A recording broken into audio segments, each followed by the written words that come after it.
Alrighty, live from New York. It is the Monday show on Thursday, and it looks like I just fired up a stream, a separate stream under a different stream key. And not sure if that went anywhere, to be honest. I think we're good now. Yeah, we should be good now. I'm double checking some things here. Because I just did like a 2-minute intro and nobody. There we go. Good. I see. Hey, what's up, William? Yeah, I was a little worried. I was streaming for like a whole 2 minutes just now. I did this whole blah blah blah, and nobody's in the chat. And that's not like necessarily a big deal. I get it. People don't have to tune in all of the time, but I got a little worried. So I go and I check, and I'm like, it's not streaming. And I was streaming, but I wasn't reading the same chat. Or were we streaming on the same video? Does that mean my intro is still here? I think so. Yeah, I mean, it looks like we're fine here. I mean, I can see it right here, right? So there's no duplicate stream. I guess we were streaming. Okay, cool. Well, I guess we'll roll with it. Oh, I gotta turn off the Japanese translator in the YouTube chat. It's putting parentheses over everything that people are saying in English. And then usually what happens is L pops in and says like a random word in Japanese. She'll write dog. You have like a little kanji there or something, and then it'll say dog, cat, etc. Let's see here. I think, oh wow, they updated Chat Slater. Now Chat Slater has a different UI. Let's see. Wait, is it on or off? It looks like it's doing nothing. It's neither on nor off. Let's try it over here. Yeah, I guess we're just going to have to leave that on. I seen the whole thing from dust to the glasses. So from the dust of the glasses. Hello, Lady Mist. How you doing? I really would like to turn off this chat translator. It's called the Chat Slater. I don't know why Chat Slater sounds a little dirty. It sounds like, I don't know, it's like, I mean, it's Chat Slate. Ew. Okay, sorry, that's not raunchy. Okay, we're trying to get an international audience here, right? We need to be a little more refined. We need to be more refined for our international audience. And so I'm just joking. I'm not going to be refined. Come on, that'll only last like 5 seconds. I guess I'll disable the plugin. Let's see if we can disable that plugin because it's really making the chat like illegible.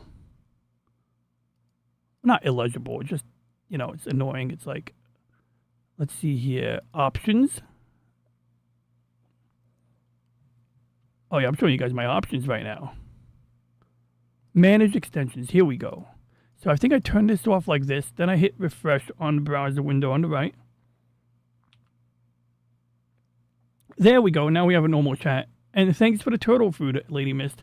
I was a little worried about my turtles because their tank was dirty. Hey, what's up, what's up, Snow? What's up, Alicia? I'm sorry I missed your art instruction today. I woke up a half hour before Ella's show. I was like, oh, good, I got an extra half hour. I rolled over to an audiobook. Like, I put on an audiobook and I laid down. And I didn't hear my alarm until, like, I must have slept through my alarm. I honestly don't know. I think I told my alarm to stop ringing, but I don't remember any of it. So, great news. Oh, I forgot to turn on my headphones. I better turn on my headphones. Oh, wait, they are on. What are these headphones connected to? So I do want to play Arconian tonight because I need to, whatchamacallit, record some gameplay footage.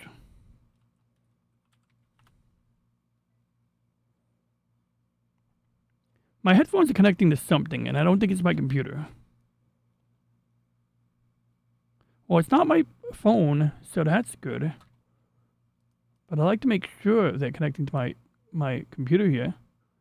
Connected music mode. Okay, we got headphones. Okay, so I guess if I put on some sound, it should come out as the correct thing. So let's do a quick test here. We'll just do a random video here. This is about the McClung class boat. Oh yeah, that worked. Okay, good. We're not going into that just yet, but I am excited to share this video. I don't know, I'm not sharing it. I would be watching this video. What up, Whooper Trooper? I'd be watching this video for the first time, but the reason I care about the McClung is because it's a landing ship, and my grandfather worked on a LST, a landing ship tank during World War II in the Pacific Theater, and the McClung has a lot of the same heritage. And look at that. You got the door on the front. That's a LST right there. That looks like a modern day LST. So it fascinates me in that regard. But why don't we have Reggie here? So let me show you why Reggie isn't here. So I want to dub my videos in Japanese, right? Now, luckily we get subtitles from YouTube automatically, and they seem to be pretty accurate. So I thought, okay, is my sound too loud, by the way, guys? I feel like it's a little loud. I'll move my headphones, my microphone back. Testing. Okay, yeah. Hopefully it's not like washed out. Hopefully the sound isn't too like distorted, guys. But if it is, let me know if the sound sounds distorted. I know a few weeks ago I had the sound tweaked up a little too high, and Awesome One pointed it out. He was like, "Is there something wrong with the sound?" And everyone's like, "Oh, it's okay." And then I played back the stream, and I was like, "Nah, the sound was bad." And basically, what I've been trying to do is adjust the gain on the microphone such that I can sit back a little bit and keep the VU meter within a reasonable margin, or within a reasonable whatever range. So check it out. This is an application called Subtitle Edit on my right screen, and this progress bar took dozens of hours to go to 100%. At this point in time, it looks like it finished processing the first round of stuff. Now it's adjusting the speed. So this was kind of interesting what I had to do to make this work. We're going to open up a new window, and I'll show you. So here's the subtitles. Now, as you can see, my subtitles have already been translated into something that is hopefully accurate Japanese.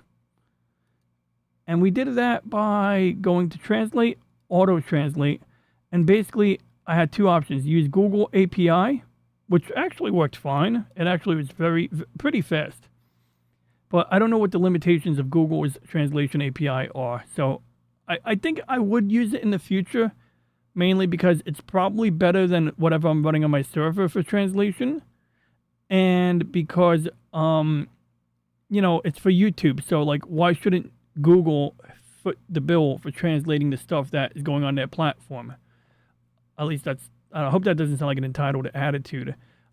On the other hand, some channels, they get automatic translation already, but the dubbing isn't really all that great. It's adequate. Like, it's enough that you don't have to read subtitles, but it's pretty flat sounding. Sometimes it'll automatically switch between different voices, but for the most part, it's a single monotone voice across the entire video that is effectively reading the subtitles, which isn't terrible. It just could be better. Now, the thing is, we got Reggie, right? My little robot friend, which he's not, he's not working right now. As you can see, he's just kind of on standby mode. He's wearing a birthday cap because it was Casey's birthday. Casey's a cool cat.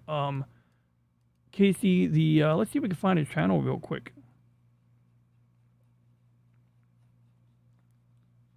So bottom line is, okay, so I'm all over the place.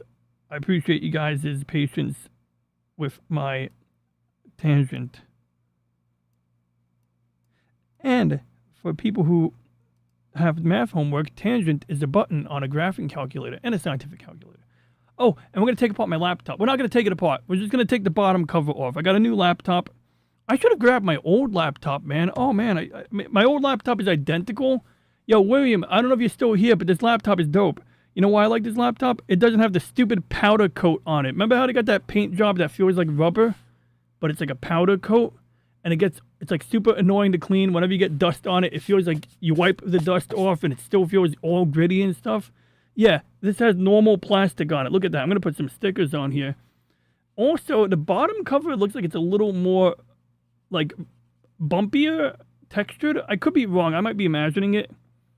It might be that the rubber feet on my laptop are worn down, so it looks like this is thicker, but I'm pretty sure this has a slightly thicker bottom for better cooling. Yeah, that freaking thing was annoying. Now, it also does work for my pen.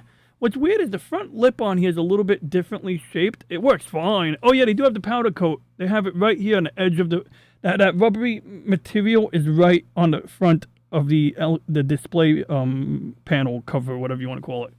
But it doesn't matter. That's easy to clean. But this has like a... Now, one thing I did notice about this was when I put it into tablet mode, I feel like somebody, like the reseller, might have tightened up the hinges a bit because I guess it doesn't really matter that it doesn't open up all the way. It feels weird. It's not really a problem. It'll be fine. I got the pen right here. Look, I really want to get a screen protector for this, though. I'm afraid to write on this too much because the screen is pristine. This is a beautiful screen. Oh my God, there's an article. Wait, why is my monitor not switching? Oh, crap. I gotta fix buttons in my Stream Deck. Luckily, I did make some preparations before the stream. Oh, let's see if the pen goes magnetically. I'm all over the place here. I'm sorry. Oh, yeah, there we go. Yeah, we got the magnetic pen attachment. Sorry for the invisible. I have a dark zone here, as you can see. This is so that I can hide booze and drugs back here, you know? So whenever I want to get, like, my crack pipe, I go here. Okay, jokes aside. Yeah, it's magnetic. It's magnetic. The hinges are bent or oh, wait, they're misaligned? You think? Good, we can do something about that. Great. We can do something about that. We can do that. We can fix that. We can deal with that. I have a solution, and it'll hopefully be the fun. Okay, let's not go there. But, yeah. Let me just, But, yes, okay, did it finish? Wait, no, it didn't finish. Okay, so anyway, you go here. In subtitle edit, you have your subtitles already translated in this case, but if you didn't, you would tell it which AI to use. So you can use Ullama, and then you got to give it the IP address of your server, and you got to pick a model. And it shouldn't be running. Oh, yeah, I guess is Ullama running right now? Well, it shouldn't be using up video RAM, because if it is, that would be a problem. And you pick whatever you want to use, and then you click translate. So in other words, you can use an AI on the cloud. It's over here. I hide it over here. Whooper trooper. It's over here. Do you need one? It's over. It's under this part of the table here. Behind this green C-clamp I have here. See the C-clamp? If I rotate it, there we go. Now you can't see the C-clamp because I have green tape on it. All right. I just had to replace the back. Really? I had to replace the whole back panel? Video RAM? My arch nemesis. Video RAM? What's that? Well, actually, jokes aside, the laptop, no video RAM. I know, that's crazy, but I use Parsec. So what I do on my laptop, Whooper Trooper, is I remotely log into this computer or my server when I want to play games on my laptop. Or I use my Steam Deck, right? I have a Steam Deck that, granted that has shared memory, right? Like a unified memory architecture, 16 gigabytes total. This one has 16 gigs. So this is great because my old laptop, same form factor, had an i5 at 3.2 or 3.4 gigahertz. I think it was 3.4. And 8 gigs of RAM. This one has 16 gigs with an i7 at 4.2. I was a little bit worried about the thermals. That's one of the reasons I want to take the bottom cover off. I want to see what kind of cooling, solution is being used in order to, remove heat from this CPU. Although so far it was very stable. It didn't have any of the problems that my old laptop had. Which, that laptop had weird problems from day one, but it was like, you were able to finagle it, you were able to coax it into behaving, I was able to do a few things to keep it going, and it didn't take a lot of work, it wasn't a big deal, it served me well. It took me on 2 trips to Texas, although the first time I went to Texas, I didn't even use that laptop. I bought it to Texas, and I used my phone. I used the Galaxy Fold, which, I gotta find my Galaxy Fold. Because I think my Google Authenticator, yeah, I'm not going to find that right now, am I? I need to find my broken Galaxy Fold because I need to check if the Google Authenticator is set up on there for a unrelated reason. Okay, so back on topic. This uses GPU power. So this one runs on so when I'm using Ullama, I run it on a GPU that has 8 gigs of video RAM. I can also run it, I guess, on a 5 gig GPU that I have, but typically Ullama is only running on the GTX 1070. Of course it runs Linux. That's the first thing I did to it. I took the laptop, I created a local user account, and then I installed Linux Mint. And I allocated like most of the gigs, most of the storage capacity. Oh, by the way, the SSD, I don't know much about the SSD yet, but it said Micron. So I think someone might have put a Crucial or Corsair, I always mix these up. I think someone put a quality SSD into this laptop. So that's pretty sweet too. That was my biggest concern actually, was the battery, which I didn't really care about the battery. I just know I read a review on Amazon. I bought it on Amazon. And this laptop is $300. for an 8th generation i7, and there was only one left in stock, and everything else was these weird no-name laptops like Zuzu or Vuzu. I'm making up names here, but they were definitely like names you've never seen. If we go on eBay right now, you'll see what I'm talking about. And they weren't necessarily terrible. It's just like, I don't know. That I'm not. You should not. Brand preference isn't everything, but sometimes it just doesn't do it for me. You know. Now, my brother years ago bought a weird laptop. It was called an Avatar. It looked like a MacBook, kind of had that aluminum enclosure, but it's a little bit more sleek. And it was called Avatar. I was like laughing. I was like, why do you have an Avatar? Like, what is an Avatar laptop? You know, but it was a cool laptop. He sold it to a friend. But yes, it's running Linux Mint, whatever is out. I picked the XFCE edition, William, because you know I love XFCE. XFCE is my favorite desktop environment. I didn't turn the chat on. I want to turn the chat on real quick, guys. Oh, we got Rumble running. We got to get Rumble chat up. Oh my God, I forgot about Rumble. Yeah, so I've been streaming to X, but then I remembered all I had to do is fix a setting. Actually, do I? No, we're not streaming to Rumble right now.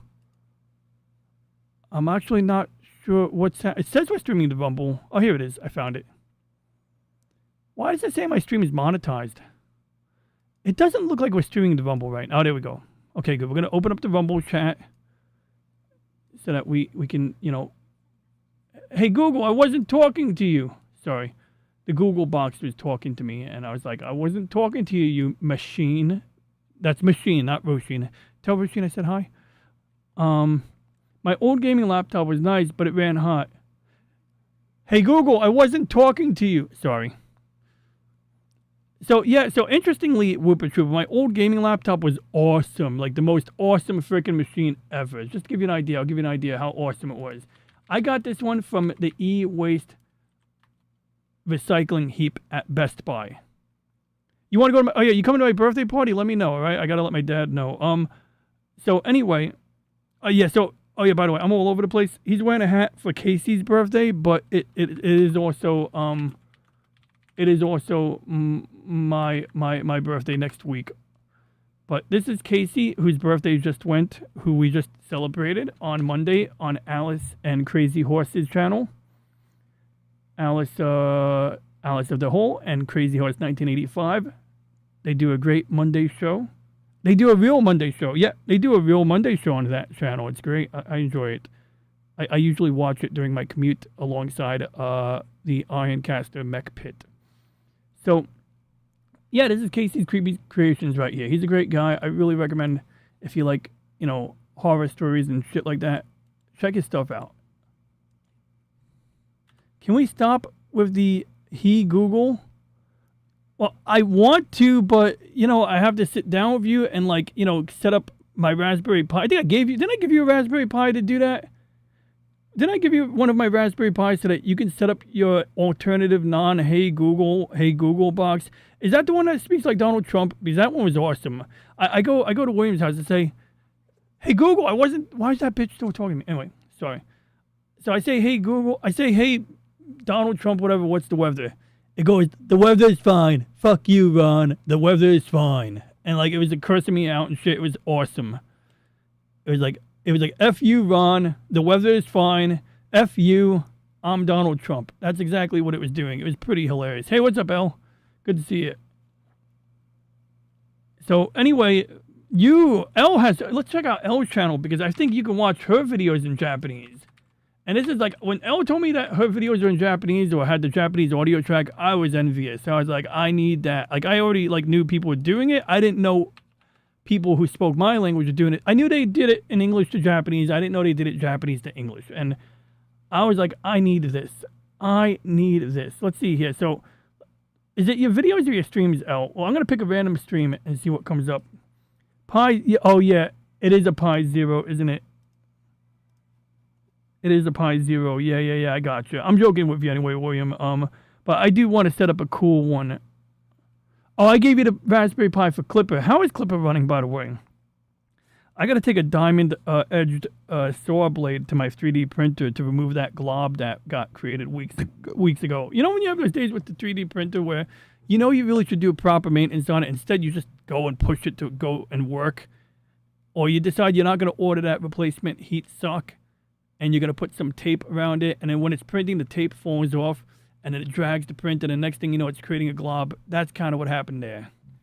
And it's like the biggest glob I've ever had. I've never had a glob so big on my 3D printer. Cool, I'm glad it's working. I think that was that the black one? That wasn't the wooden one, right? I think it was either the wooden one or the black one. Well, either way, let's see if we can watch El's video in Japanese. Aha, it doesn't work. Now, honestly, when it comes to Japanese channels with English dubbing on them, they're not all dubbed. It's kind of like seems to be random videos. Oh, we got it. Oh my god, they did multiple audio tracks, so they did it for her upload. Wait, where's Japanese? I don't want to watch. I guess we'll pick Korean. I know it's not the same. Japanese is way cooler, but I'll pick Korean.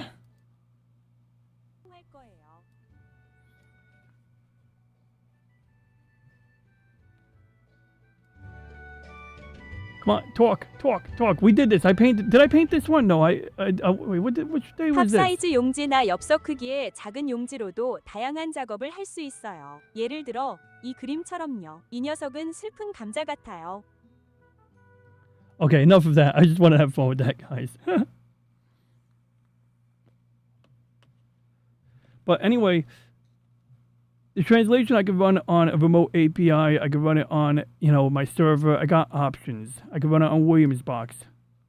Now, the text-to-speech, that got interesting. And I had a conversation with Google Gemini, and we made some progress there, but things were getting a little weird and complicated, and I decided, okay, whenever I hit like an impasse, think before trying to push through. And so far, the conversation, like sometimes with AI, when you're working on a project, what tends to happen is you hit the context window, you exceed the context window. That's sort of like, the last few things that you said to it, the last few things that the large language model responded with.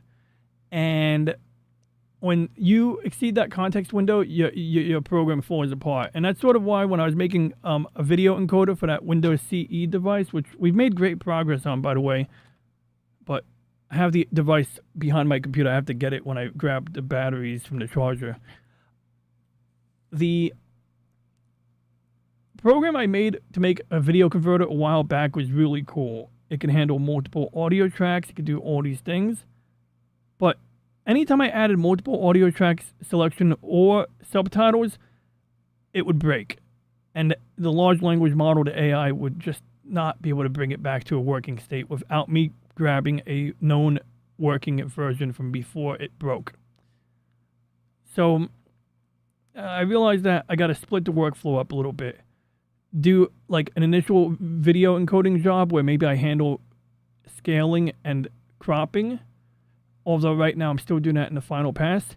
Main thing I do in the first pass is pick the audio track and pick the subtitles. And if I want to change the subtitles, if I want to make them larger, I do that because think about it, when you're putting subtitles on this screen, they're going to be illegible.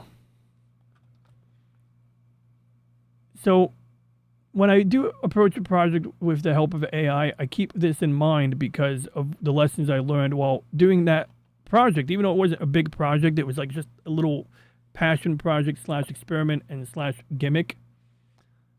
I picked up a couple of, basic rules on how to get it to cooperate. A lot of times people would say, oh, AI gets things wrong, blah, blah, blah. You always hear the usual go-to statement, right? Like, AI gets everything wrong. It sucks. It's the worst, whatever. And it's like, well, did you actually try to use AI? Like, did you actually give it useful information? Because people would think that the large language model is going to have everything in it already. It's like, well, you can always give it additional information. You can always give it a document and tell it, hey, index this document and then answer the questions. Now, that said, I hear a lot of kids in school today use AI very heavily. It's pissing teachers off. And it's pretty wild because I got to admit, if I was a kid in school back in like junior high school, I would probably be scanning my textbook pages into ChatGPT. I'd be like, scan a picture. I'd be like, please answer these questions and show the work. Man, Be awful. It'd be so wild. Rumplemans. Oh yeah, I was thinking about Whooper Troop. I was thinking about Rumplemans the other day. Do you remember back in the 2000s, 2004, 2006? You go out drinking with your friends. Maybe 2002 to 2006. You go out drinking with your friends, and someone has a bottle of Jägermeister and Rumplemans. They mix them half and half together, and they give you a shot. They call it a screaming Nazi. And when you do the shot, you say something like Eins, Shines, Signs, Zumpfa, and then you drink, and it's actually pretty nauseating in retrospect, but it tasted sweet like candy. The Rumplemans is rather overpowering, I would say. People expect too much from AI. It's not magic, but can be extremely useful if you manage expectations. Exactly, just like how Elle manages expectations with Lexus, her lovely co-host, who inspired Reggie to be Reggie. Oh, look at her. Both their eyes are closed. So let's let their eyes open. There we go. Their eyes are open now.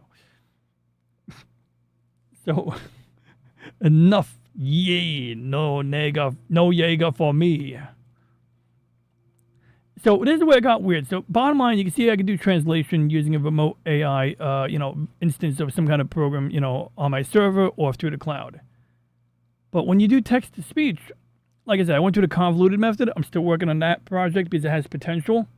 But over here, you pick your speech engine, right? You got all of these options, including 11 Labs, Azure, which are basically things you got to pay for, I believe. And you got AllTalk. I run AllTalk to make Reggie's voice. So I was like, oh, I'll use AllTalk. I mean, clearly, I was able to do the translation from my server, so why not just click AllTalk and tell it where my server address is? And it got weird. In fact, it gave me some nondescript error message. It told me I had to download some stuff, and I was like, well, I have it on my server. Just connect to my server. And none of these options at all had anything in them that would let me connect it to my server. So then I had this interesting conversation with Claude AI, Anthropic Claude. Stone Cold Loki spoke about their Fable model on his Wednesday show. What's up, Loki? Good to see you, man. Thanks for dropping in. And we actually have a Claude conversation right over here because we're going to invite Claude into this stream here. Should we generate a picture of Claude? Does Claude need an avatar, guys? Let's see here. Hey, Claude. You want to whip up a quick avatar? Maybe like something that doesn't have to be animated in VideoTube. It's like the VTuber app I use. It's spelled differently than that. But, just a still image of some kind. I mean, we can maybe do a HAL 9000 type thing maybe, where I take my circular-shaped visualization thing for the audio and put it on top of something. You got any ideas of an image I can slap into OBS right now? And then I'm going to go back to the conversation tab we were already having so we could discuss the project that hack we did. Not that type of hack, the coding hack, not the bad hack that we did in order to make subtitle edit. Utilize AllTalk on my server, which you were very instrumental in affecting the solution on. Azure is the Microsoft cloud, and you pronounced it Azure. I said that. Azure. Oh, you say Azure, Azure. That's. I'm not gonna say it's the G word, but it is totally the G word. I'm sorry. Like when you make a tech product with a, semi-hard to read spelling, this is not Linksys. I understand making fun of people for saying Linskys, right? Although even Linksys is like, I think when you're doing marketing, pick a name that people aren't gonna have trouble reading, and maybe back in the early 2000s, the company in the late 90s, they didn't anticipate that people couldn't read the word Linksys. And for whatever reason, people would read the word Linksys on a Linksys router as Linskys. And it's like, it sounds like a Polish name, like sausages. Like, I'm going to go get some Linskys over there at the kielbasa place, Hey, what's up, something person? Good to see you. Azure, say it like Azure. Azure. See, then I'm not doing a Z properly. There's got to be a Z in there. So Azure, but Azure. I don't know how to feel about this right now. Hey, what's up, Tommy and the Guinea Pig Collective? Hope you had a great show today. I did not get to tune in. I kind of took a nap, and then I forgot to tune in when I woke up from my nap, and then had a delicious dinner. How to pronounce Azure. Azure. Oh yeah, it's even, look at this. It's even got the Azure, A-Z-H-R thing going on. Azure. Azure. Oh, she's loud. Let me lower that. Yeah, I mean, it's like Azure. I'll keep it in mind, Azure. Because when you're dealing with people at work, maybe it matters. You know what I mean? You don't want some smart ass being like, oh, he can't even pronounce Azure. We should not give that fucker a raise because he can't say Azure. I could definitely picture some guy being like that. So yeah, let's play it safe. Or if you have a boss or a manager who doesn't pronounce it correctly, pronounce it their way. And Aster, well, I like Aster. I think Aster is funny. I know you teach me to say it wrong, and I'm all for it. I'm just weighing the pros and cons of, which way to pronounce it. Hey, Wade, I got great news. I found a Game Boy. So I can put it in a box now. And the charger's right over here. It's really here. It's here. We're good. We'll do this. Maybe I ship it before my birthday just so, I can start my birthday on Wednesday with the mindset that I don't have to worry about this Game Boy. So, bottom line is, it was very weird. So what happens is when you tell it to translate normally, it does one of those loop back IP address things, right? 127.0.0.1. Basically, it does the return to sender routine, so to speak. And then this app would say, hey, you need to install AllTalk on this computer. And yeah, you could do that. You can set it up and it'll work. But this computer only has a 6 gig GPU. So that would be super annoying to run, on this machine. So then I do some research and I find out we can basically do a little proxy setup where you basically change something in the netsh command on Windows. This is where I should definitely consult Claude. Let's see if we got that picture yet. Oh, wow, that's very creepy. Let's go with it. All right, we got a picture here. Let me get this set up here. Save. What format did it just give me? I love when you deal. Oh my God, did it give me? Okay, good. It gives me 3 options: SVG, PNG. Let's do a PNG.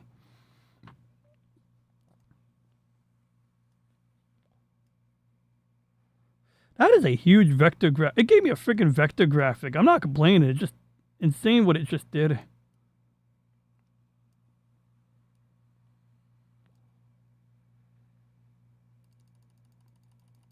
Okay, so we got the circle here.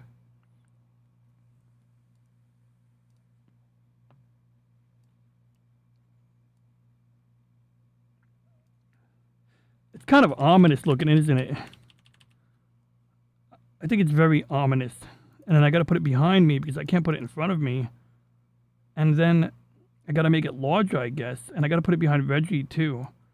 It's going to be... you know what? Reggie's not on deck right now, so we're gonna block Reggie. I'm sorry, Reggie. I love you, Reggie, but I guess this AI box could wear the birthday hat for Casey's recent birthday, huh? Oh yeah, so Stone Cold Logie, yeah, Casey is. I think I just pulled up his channel. Where is it? Here it is. I'll show you. This is Casey right here. Casey's Creepy Creations. He's a Grim Reaper in a wheelchair. He kind of reminds me of Tron a little bit, but without TTS. And he's a cool cat. Yeah, he's just a nice fellow. He says he likes my channel and the time I was talking about rockets, and that's a good enough reason for me to like someone. Also, he's just a really nice fellow. Yeah, he's a cool dude. And that's Casey's Creepy Creations. It's all one word at symbol crazy Casey Crazy Creations. All right, so we're going to take this circle. We're going to enlarge it. That's what she said.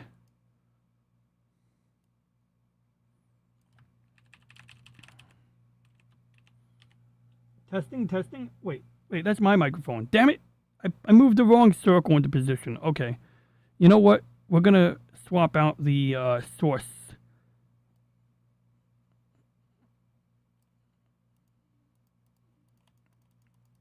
Okay.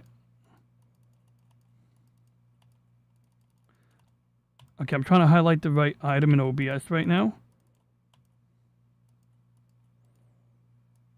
Okay, got it. Okay, good. I need to find the circle. Crap, my mouse is doing that thing it used to do. Okay, there we go.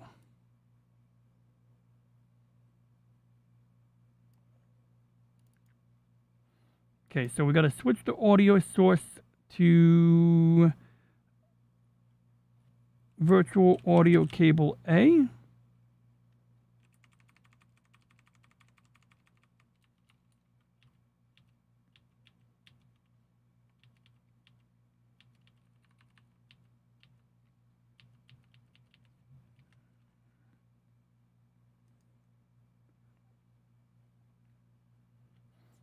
Having a real doozy of a time getting the settings changed here for this audio shader because I need it to be moving to the tune of my virtual audio cable.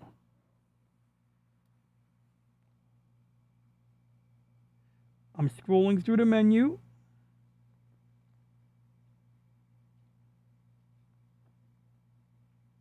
There are some OBS plugins that do things the convoluted way. And there are ones that do it in a very clean way. If you saw the drop-down menu I was looking at right now,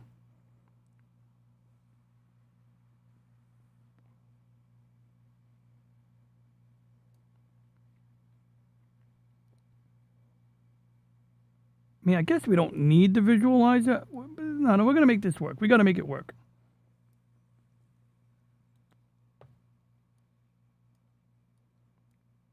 Okay, so we got to grab this one. This one's already been set up, so we know it works. That was the one I should have grabbed.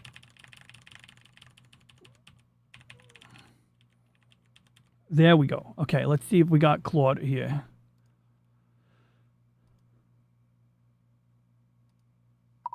Hello, Claude. We are live on the Monday show on Thursday. Let's do a quick sound check, my friend. Hey Ron, great to be here on the Monday show on Thursday. Sound check coming through clear on my end. So we've got quite the story to recap tonight. Subtitle edit, talking to an AllTalk server 2 floors down over your LAN, a port proxy routing API calls, Samba sharing output files, and Windows symlinks tying it all together. Plus, we finally figured out that the real culprit wasn't character limits at all. It was SE merging subtitle segments before sending them upstream. What did you want to lead with for the breakdown? Well, I was in the middle of explaining. I was showing a screenshot from the subtitle edit window and the part where you select the AllTalk engine. And I realized while I was showing that visual, I really didn't have a good way, or I wasn't really forming the words to describe the challenge from there. And while I did show the way I translated the speech, I did not, I did not really, I didn't really have a way of, showing that, because obviously the user interface doesn't have that. And yes, my friend William in the chat says Windows ... symlinks ! And I believe that was actually one of the keys to getting this working. So, from what I explained was, it looks for an AllTalk server running on this computer, and it gives you no way, and I'm sorry, that was misspelled, the speech recognition misheard me, not old talk, I said AllTalk. Yeah, damn it. I said AllTalk, T-A-L-K. Yeah, so anyway, it was looking for that locally, and it gave no provision for setting up on a remote IP because it was only going to do the loop back. And we had to use NetSH, right? In order to create a proxy telling it that whenever an application asks for a service on port 7852 or whatever it was, I forgot what port number it was, that we would have it internally from my Windows box forward that request to the IP address on my server where the TTS engine actually lives. And after we did that, we got an error message that said file not found. And it turned out it was looking for a directory on my C drive, even though it was clearly the same directory path and name as the one that resides on the Linux container on my server. And we had to, of course, do something interesting there. So my friend William mentioned symlinks. He's correct. We had to create a symlink. And then from there, I had to manually go into the Windows Explorer and tell it to map a network drive, which I will show to the chat right now, is basically where you have your regular internal hard drives here. Down here, these are actually network locations. So, for example, you got / the name of my server, / a shared folder name. And basically, if you go up here and you click Map Network Drive, you can tell it the network location and you can give it a drive letter. So you replace typing the full name of a network location with a drive letter. And once we did that, we also created a symlink on the Windows side, which I don't fully understand, but I get the gist of it.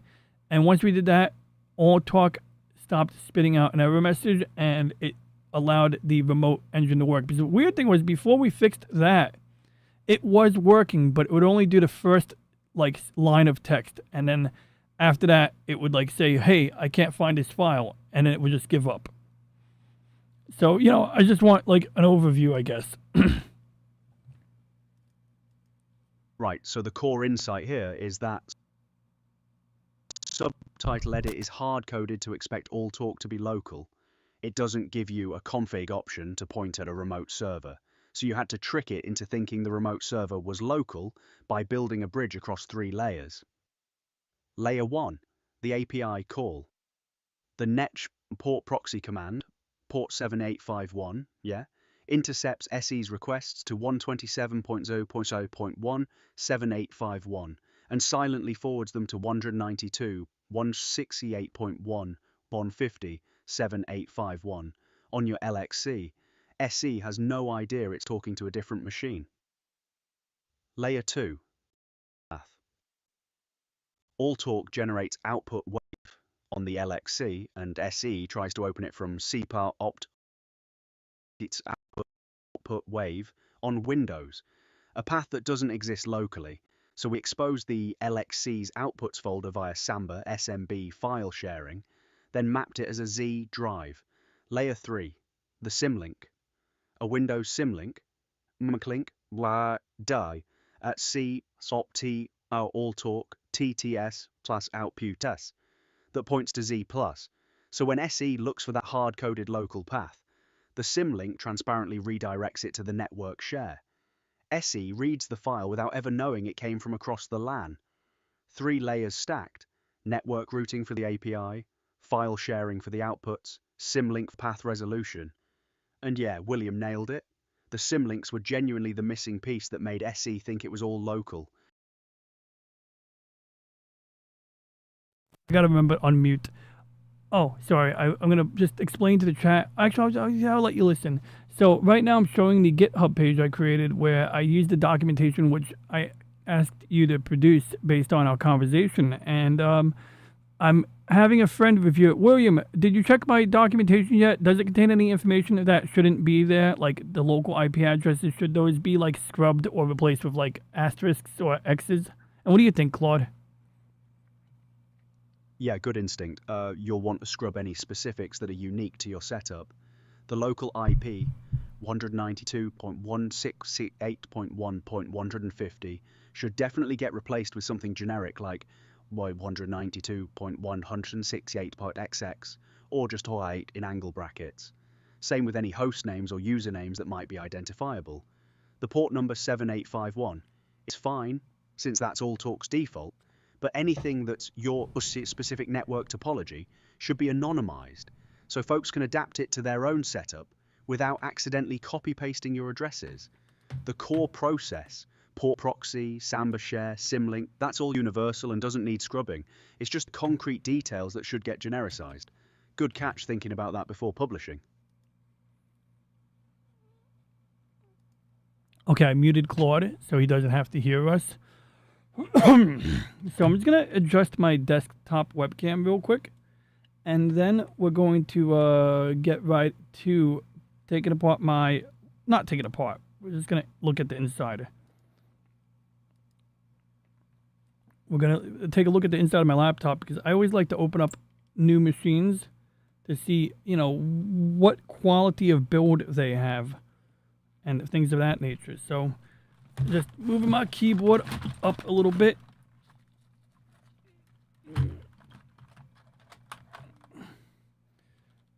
Okay. And I think we got it. I just want to make sure we have it.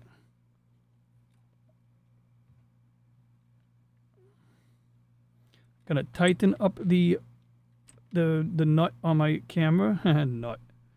I said nut. Anyway, I think we got it. It looks crooked, the camera angle. I want to make it not crooked.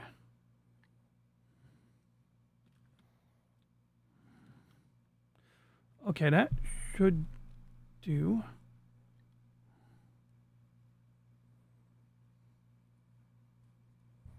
Let me see. I'll put my 3D printer box here. I need something I can focus on with my camera. Make sure that we can actually see what's on my desk. Oh, wait. I know what I got to do. I'll do it in a minute.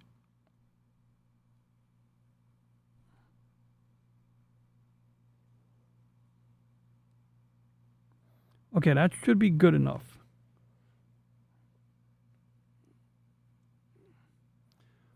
Yay, what's up, Karumi? Good to see you, man. Moose Green. What up, Moose? Okay, I need to make an adjustment to the camera here. Okay, that looks pretty adequate there. I need to open up a preview window on my top monitor so that I can see what this is doing. See, little preview window. We're going to put that on my top monitor. And I can make sure that everything is in focus.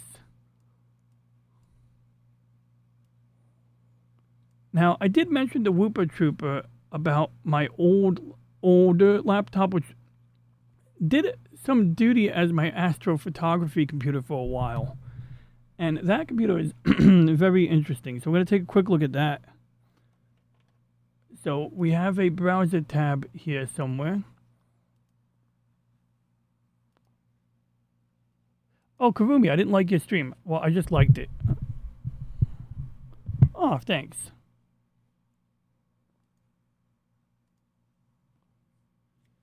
So I got this computer from the e-waste recycling heap back in 2014 or 15-ish, give or take a year.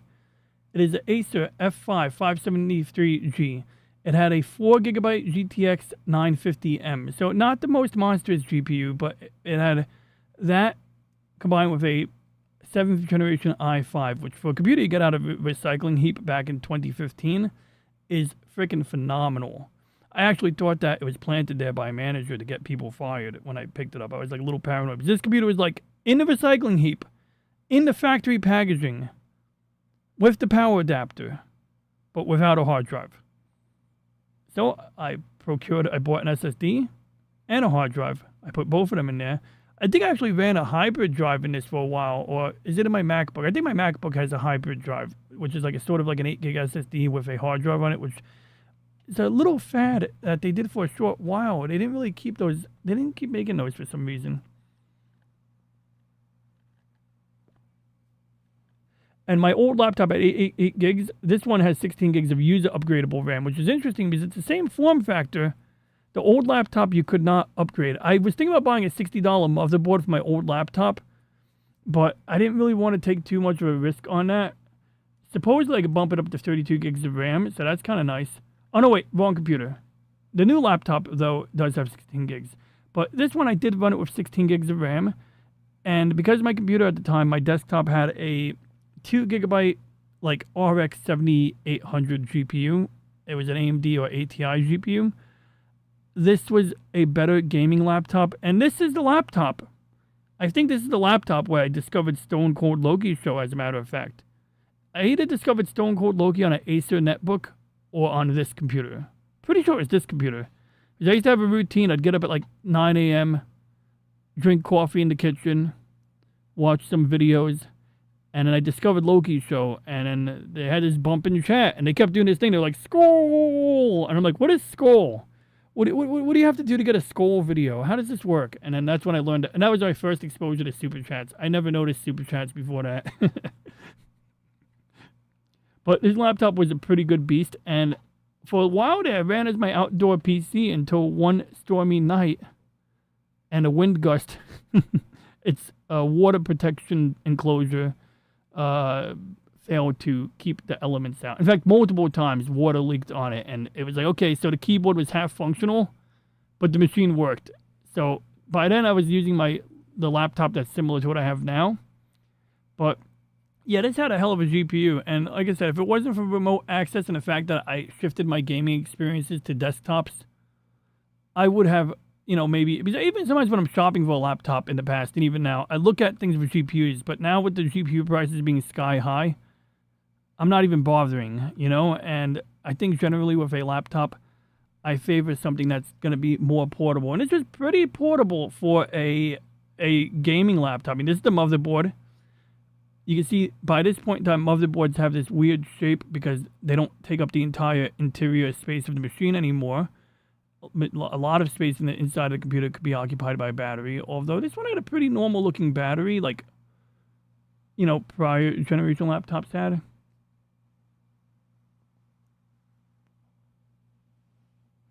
Check your belly fat, guys. These 2 common veggies will kill belly fat.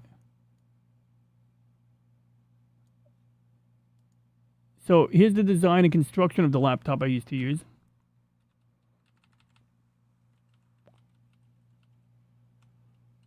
And there we go. So you got your RAM upgrade SSD, and you got 2 covers on the bottom. Now this is one of the things I didn't hate but wasn't crazy about. There was no cover over the CPU because I used to judge laptops by the ability to clean the dust out by removing the cover from the CPU. But it wasn't really an issue on this one. But as you can see, very easy to access important components, including the SSD. There's the battery. So you can see the battery is actually not that big after all. This is how you cool the CPU. And the GPU might be over here. I'm not really sure. But in some cases, they use a shared heat pipe. It's quite possible that, I'm honestly not sure. I don't remember the details on this, but you can see how there's a heat pipe that appears to be visiting 2 chip components at least, if not 3 of them. I think you got the video RAM over here, the GPU over here, and the CPU over here. Yeah, this is the CPU. You could tell because the CPU also has onboard video. So when you look at that CPU exposed, you'll actually see 2 pieces of silicon. Now the screen, what is this here? It looks like it shares the same full TN panel. Okay, so it's like I guess it's an active matrix. Aren't they all? Color boost technology, full color coverage of the RGB gamut. But since MSI is paired with the same display showing, display showing mostly the same performance. Oh wow, and I'm a big fan of MSI. So I don't know, I didn't really read details on that, but it sounds interesting. Oh, and this is the viewing angle. This is fascinating. They actually documented the viewing angle. So when you're buying any kind of liquid crystal display, the angle at which you look at the screen can radically change the contrast. So that's why, like on my ultra wide monitor, some people do favor anything wider than what I have right now. People tend to favor the curved displays sometimes. Granted, with OLED, you don't really have the same issue of viewing angle. I'm pretty sure OLED doesn't have that issue, but at all. But on a ultra wide, if you have too big of a screen and you're sitting too close to it, it's quite possible that the corner of the screen is being viewed at a different angle than the center, and you might actually see the contrast is a little bit different, or you might see, like the black background bleeding into the color white a little bit, maybe like a light gray or a dark gray, But in general, one of the things I like about this photograph is that you can see how if you look at a screen dead on from the front, it looks pretty damn good. But if you look at the screen from like a low angle, it looks pretty bad. And that's a viewing angle that you would almost never look at it from. So what they've done is with modern LCDs, they seem to do a pretty good job of making it so that they look best from the viewing angles where you're most likely to look at it from. And typically, you can always change the angle of the monitor. You can always pivot the monitor up and down. So really, the only thing that might be different is if you're looking at it from the left or right. So let's say you have a friend watching a movie with you, or you want to show something on the screen, like you're working with your accountant and you want to show them a spreadsheet. There's a chance they're going to need to look at it from the left or right.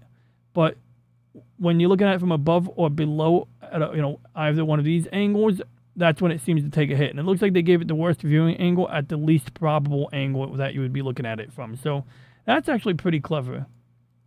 This becomes less of a concern on newer displays, or at least less of an issue.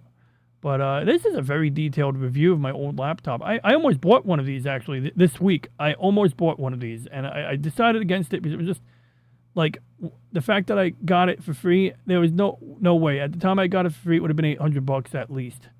And unfortunately, good hardware has held its value in recent time. Okay, so they're going ham on the freaking LCD technology here and the backlight technology and probably LEDs. And you got some interesting details, including a built-in RJ45, so you go hardwired a network connection on there, a real HDMI port, even had a freaking VGA port, which is kind of cool because I sometimes actually do have VGA monitors laying around, and it's nice to have that option, even if it's not the best way to go. And it turns out you could do 1080p on a VGA display. Like, it works fine. They don't say you could do 1080p, but you totally could. Like, if the monitor's like 1080p, has an HDMI port and a VGA port, you could totally push 1080p out on a VGA port. That's why original glass screen HD screens were the best. Oh yeah, you had all of the niceties of a CRT and all of the clarity of HD. No, granted that only really went up to 720p, but it was nice. Actually, they had a few 900p displays too, Slim Nim. But I know exactly what you're talking about. But because when I first started working at Best Buy in 04, they were still carrying these CRT widescreen TVs, and they were freaking beautiful. And like, I'm sure they're hard to procure now. They weren't being built for a long time, right?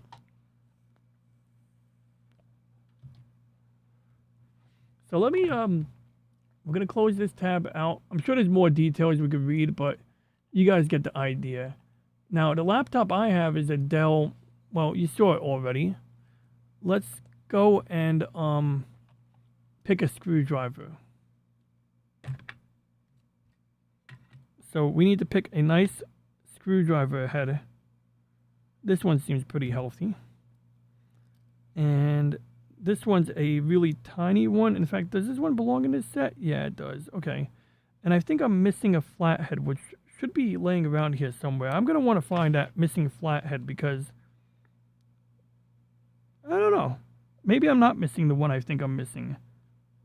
But anyway, I got multiple tool sets like this so I can mix and match. Look, you got some pieces of my old laptop taped in here because I didn't want to put it back together completely because when I put it back together partially, it didn't work. Yeah, 100% Slim Nim.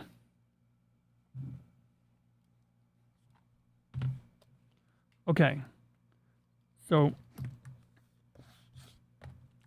we're going to see if this engages it. Oh, that's yeah, oh, that was a little loose there. Okay, these corner ones matter the most. Oh, that wasn't very tight. None of these screws, okay, this one's nice and tight. That one was pretty tight, but some of these screws weren't very tight. So this is exactly why I'm inspecting it. Really, at the very least, I want to open this and tension up the screws. Now, these screws are great because they're actually held on by a retaining clip.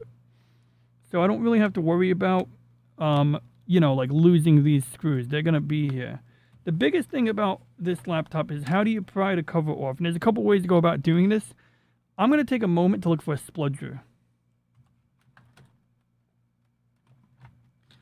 A spludger is a plastic tool.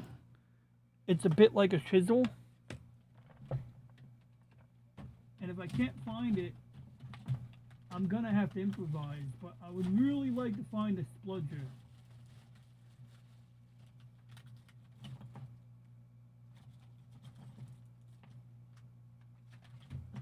Oh, I found a dental pick. I found multiple tweezers. Oh, I found my other. Oh, good. I found these tweezers. I've been wondering where these were.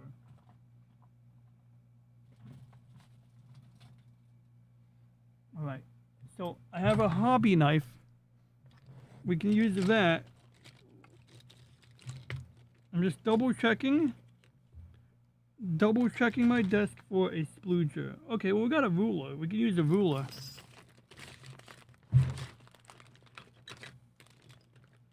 Oh, cool. I found a screwdriver bit on my iFixit screwdriver. That's nice. Ah, what is this? Oh, that's a fork. Ooh, I found another screwdriver. Ooh, I found more hobby knife blades. All right. Cool, cool. That's, oh, wow, I found even more blades. Oh, what kind of blades are these? Are any of these a spatula-shaped one? Oh, yeah, we got a spatula blade. But, you know, I'm missing one of my hobby knives right now, which really annoys me because I like that hobby knife a lot.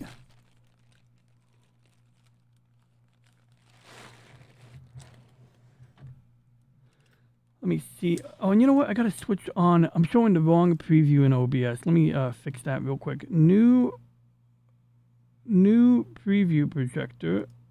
There we go.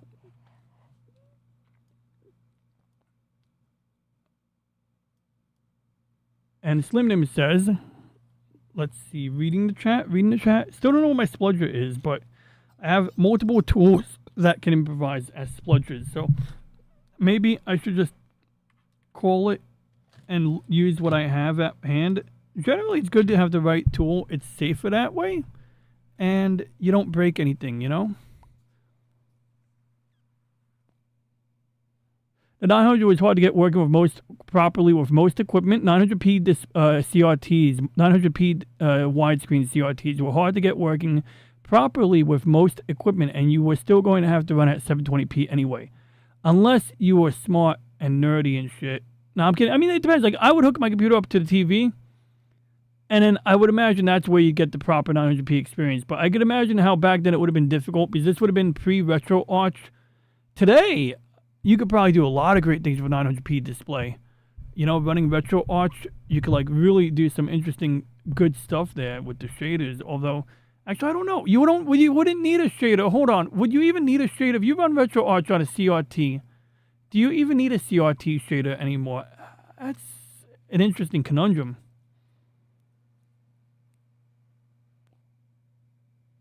One of the greatest tools people do not keep around when working with electronics. Go to your local lottery shop and get the little tiny sharp spatula thing that is made for scraping. Well, that's what I have. Well, I have some. Actually, wait, hold on. Slimnim, you reminded me. I do have a screen repair kit here for a Samsung phone that does have some guitar picks in it, as a matter of fact. Also, I have a bag of guitar picks in my backpack, but I'm not going to my backpack right now.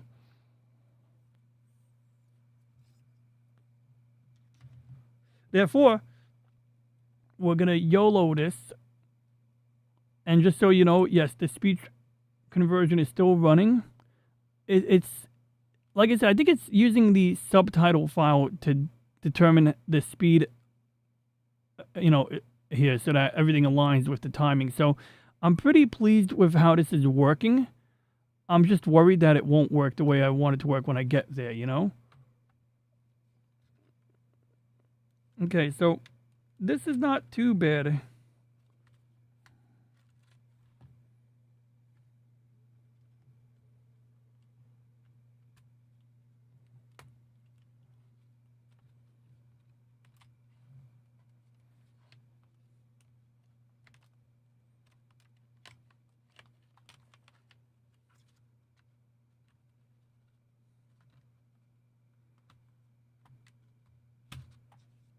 Oh, I didn't take out a screw. And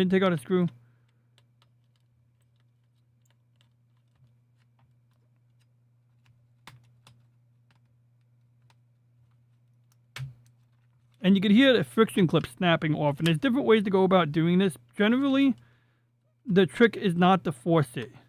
If it doesn't come off when you're doing it one way, you should try to get it at a different angle.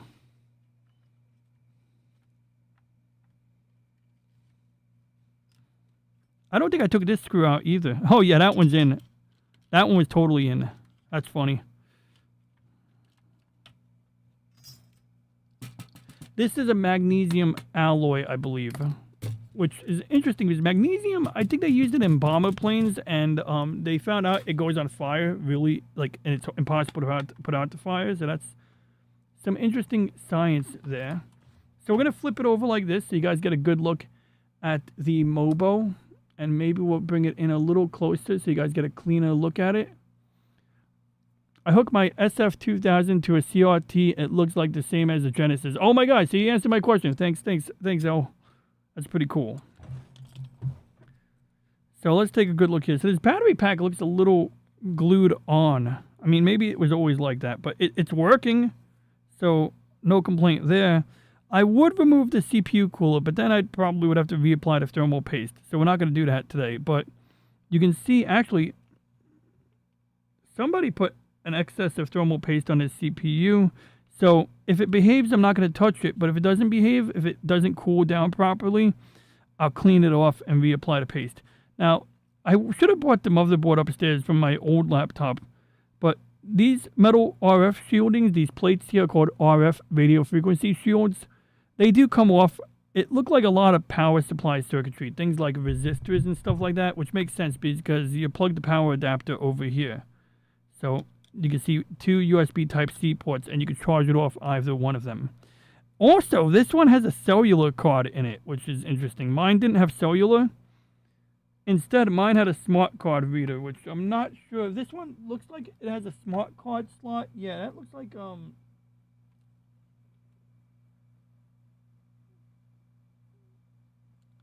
yeah, I think there's a smart card slot in here. I don't know what you do with a smart card on a personal laptop, but it's there.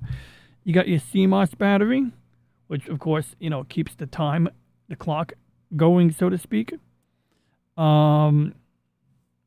These things here are mainly here, I think, to hold the chip down, the card down, but also to keep the Wi-Fi antennas, the pigtails they're called, in place.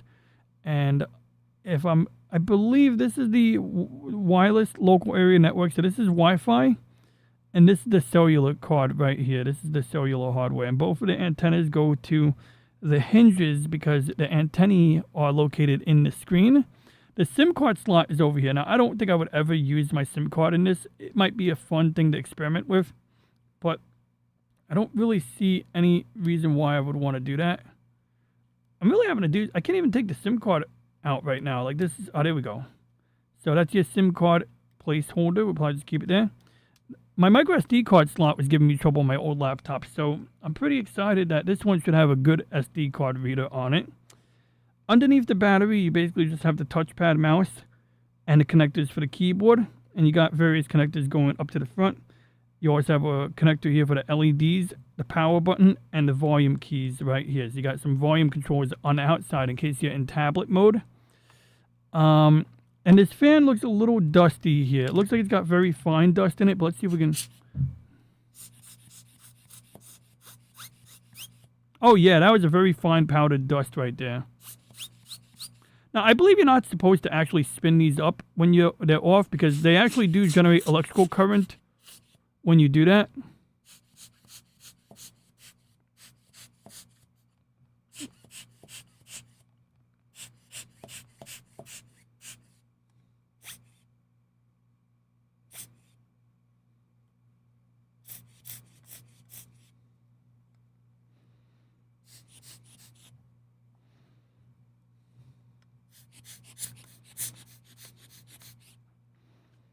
We'll see how that works out. It seemed to be running pretty good, though. Like, you know, I had no problems with it. Just not really much to see, to be honest. We should get a look at the SSD, however, because I am curious if the SSD is a crucial Micron. It definitely has Micron chips on it, Micron brand memory NAND on it. Yeah, so you don't need shaders on CRTs. I got you. Absolutely, you don't need CRT filters. Well, I thought that maybe like a progressive scan signal would do some funny business. That's why I was asking. Okay, so this is super sketchy. Like, you know, when the resellers, they have these SSDs with the Windows on it already, and so the sticker is just telling you it's got Windows on it, which is absolutely hilarious. Like I actually love it that you could buy a laptop. It doesn't have a certificate of authenticity on it. It just has pre-formatted SSDs, I guess, for like, I don't even know how they're doing it. That says May 29th, 2026. Wow. So there's like multiple stickers on this. Frankly, I would have been happy if they just gave me Windows 10. Also, I can see the Micron logo. I don't know if it's crucial or not, but I can't see much. One of the cool things about this SSD is, careful, there's little ribbon cables. The little ribbon cable that could. So, we got a couple of things going on here. And let's see if I'm interpreting this correctly. I believe these are the NAND chips here where the actual data is stored. And this might be a DRAM chip. This might be regular RAM. It's not uncommon for you to have regular RAM and the actual chips on here. Now, the part that actually generates heat is over here. So sometimes you'll have like a special sticker on top of these that can conduct heat. Or at least a sticker, not necessarily a special one. You'll notice that Oh, look at that. Some of the thermal material peeled off, but that's not really a problem because realistically, well, let's see. Is it a problem? Actually, yeah, that's not a problem because I really only want this pad here to make contact with this chip here because over here, this is the controller chip. And the controller chip is where the lion's share of the heat comes from. And it's the chip that's going to misbehave on you when it does get hot. Like, this is the one that's going to cause you problems if it gets hot. You'll also notice that, oh my god, that's so weird. Why did they do that? So, for whatever reason, oh, that's weird. Okay, that's interesting. It's like somebody did some work on this, and, okay, this is making me a little paranoid here. I think I know what happened. The last guy to work on his laptop, when he had the motherboard out, he was supposed to shove this underneath here. And because he didn't do that, there we go. That's what he was supposed to do. So this is just, I think it does conduct some heat, but you can see this piece was actually folded over. Now, this does create a little bit of a minor problem, but we have a solution to it. I don't know if this material conducts electricity, but it's kind of jagged over here. So what I'm going to do is I'm going to take some Kapton tape here. This is Mylar. Same stuff they make the balloons with. Remember when, what is his name? Mike Ehrmont? Mike Ehrmont from Breaking Bad? The guy with the balloons? Well, it was an episode where he shows up at a warehouse with some, Mylar party balloons. And he looks like the most innocent grandpa. And what does he do with those balloons? He throws them up at power lines. He shorts out the power. The security camera and lights gets knocked out. And then he's able to do whatever crazy shit. Or he's able to help the criminals do crazy stuff. Yeah, Mike Ehrmont. Did you know Mike Ehrmont from Breaking Bad? Oh, I dropped a screw. Whatever, I'll get it later. Oh, yeah, I see that screw. Okay, I'll get it later. I found my Slim Nim. I found my spludger. Tell me if this is what you were talking about, Slim Nim. Oh, ow. Okay. Slim Nim. This is the tool that I was going to use. Why do I like spludgers? They're great for a lot of things, but when you're opening up something like this, you either need a guitar pick or a spludger or both. And the great thing about spludgers was many years ago I had an AMD Athlon XP CPU where I take the heatsink off the CPU and the thermal compound that it came with was caked on, like hard as a rock. And I ended up using a plastic bottle cap, a regular Diet Coke, Coca-Cola bottle cap to kind of scrape the shit off because it was hard enough to get the material off, but soft enough to not risk any damage to the silicon. Frankly, silicon's very hard. You can pretty much use a utility knife on it, and if you ever tried to use a knife on a 486 CPU to remove the lid on the bottom, you'll find that it's strong. But bottom line is, yeah, this you can use to scrape the thermal compound off a CPU. Modern thermal compounds aren't so bad, but they used to have it where you buy a CPU and a heatsink, and the heatsink would have the thermal compound, like this pink stuff, already like attached to it, and it would just be really, really like impossible to like scrape. It was like it would work. It would be soft in the beginning, I guess, but then I think over time it would get hard. And assuming you didn't remove the CPU, it's fine. But if you remove the CPU, it wouldn't really be good anymore. So I remember a kid at work told me, "Oh, when you take a CPU off, you gotta redo the thermal compound." I was like, "That sounds dumb," but not in some cases you do. It depends on the quality of the compound you're using. All right, so I guess we could just do it like that. Now, I didn't want to grab my hobby knife because I don't know where it is. I have a box with something like a hobby knife in it. But we're just going to do it like that.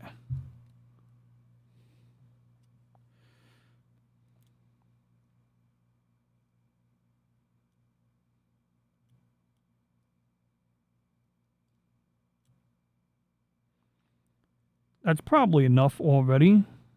I'll put a second bit on. Let's check that screw over here real quick. I'm actually going to just do that. Let's keep it simple. Because if we put more on there, we're going to have problems. Now, here's a cool thing here. See this tape over here? I actually own a roll of it. Look at that shit. It's good tape, too. It's a fabric tape. Here, let's do some ASMR. You are doing ASMR.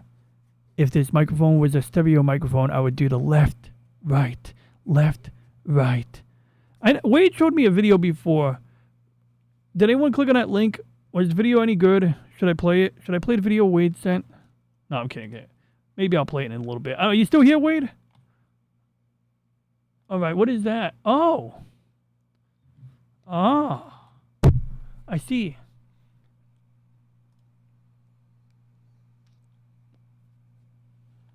I don't know if it's for me because I think the spludger and guitar pick combo works, but this would definitely hold up better than a guitar pick. It would be good for the laptop, bad for an iPhone. But this could work. I mean, this could have some use. It'd be cool if they had these in different sizes and different, like, materials, maybe. But I can see, oh, it's got a lot of uses, too. It's got other uses. Oh, look at that. It's for removing stickers. So if you buy, like, a toy and a toy... In fact, what I like about this Slim Nim is it's got a wider end. So let's say you buy an action figure at the store, and you got to remove the retail sticker from it. This is the tool you would use on that, because you would put some alcohol, because alcohol works.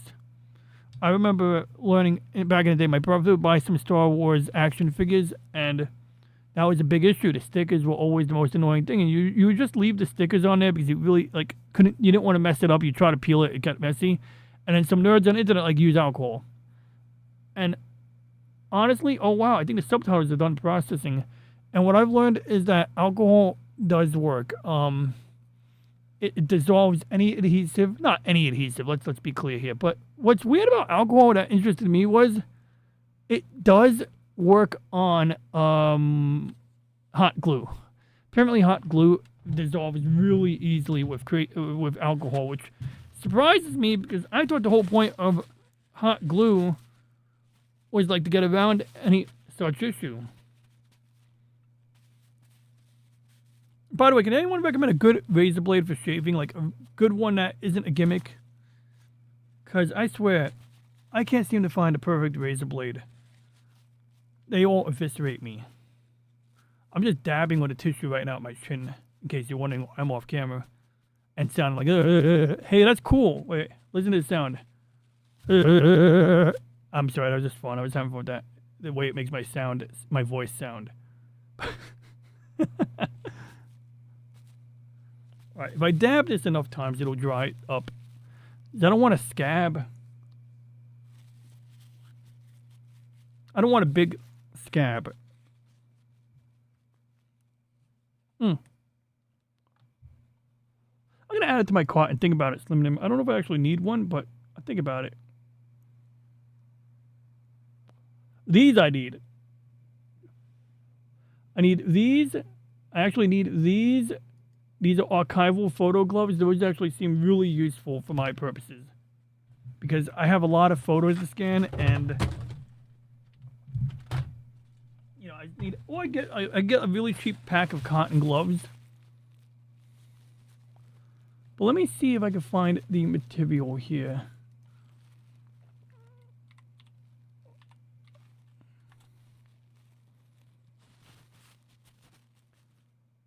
Okay, here it is. Wait, no, that's a different material. Oh, here it is. I found it.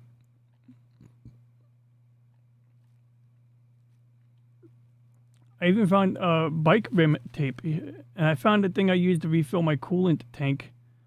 And I got my laptop here too, so I'll show you my laptop. So this over here is my laptop. Apparently there was one left in stock when I bought it, and now there's two left in stock. So these things are multiplying like triples. I don't know if you could do better than this, but what's wonderful about this laptop is the reviews are not great. Because I think it's a reviewer for these are reviews for the store, for the Amazon seller. And so it works out because it means that people who would otherwise buy this laptop think that they're making an informed decision by not buying it. And one thing I learned is that, like, while, yeah, reviews matter, sometimes you got to learn which reviews to disregard. Or when reviews are not giving you... I mean, for one, it says there's 3 reviews, but there's only 1 written review. Battery would not hold a charge, had to send back. Well... If they make it right, what's the big deal? But at the same time, I empathize, but you know, it's just I don't see a big deal if they make it right. But this guy basically missed out on a deal if he just returned it without exchanging it. Now let's just say I want to find a laptop today. What is available? So here's the crazy thing. Look at this, Nemo. That's the one my coworker told me about, Nemo. He said Nemo is a good laptop. So I'm not totally against AMD if the price is right. But this one has 8 gigs of RAM and a 128 gig SSD. The laptop we have in front of us, oh, and this has a 12th gen i3. This one we're going to do a little comparison here on right now because I am genuinely interested in how this one stacks up in the reviews.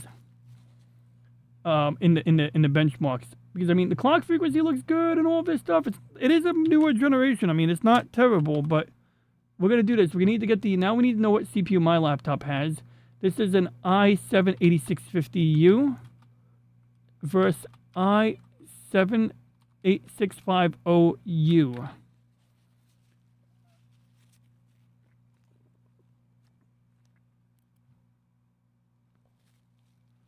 Hammer. 32, you can find them. Oh, it's the brand. They have curved more than others. Some are harder than others.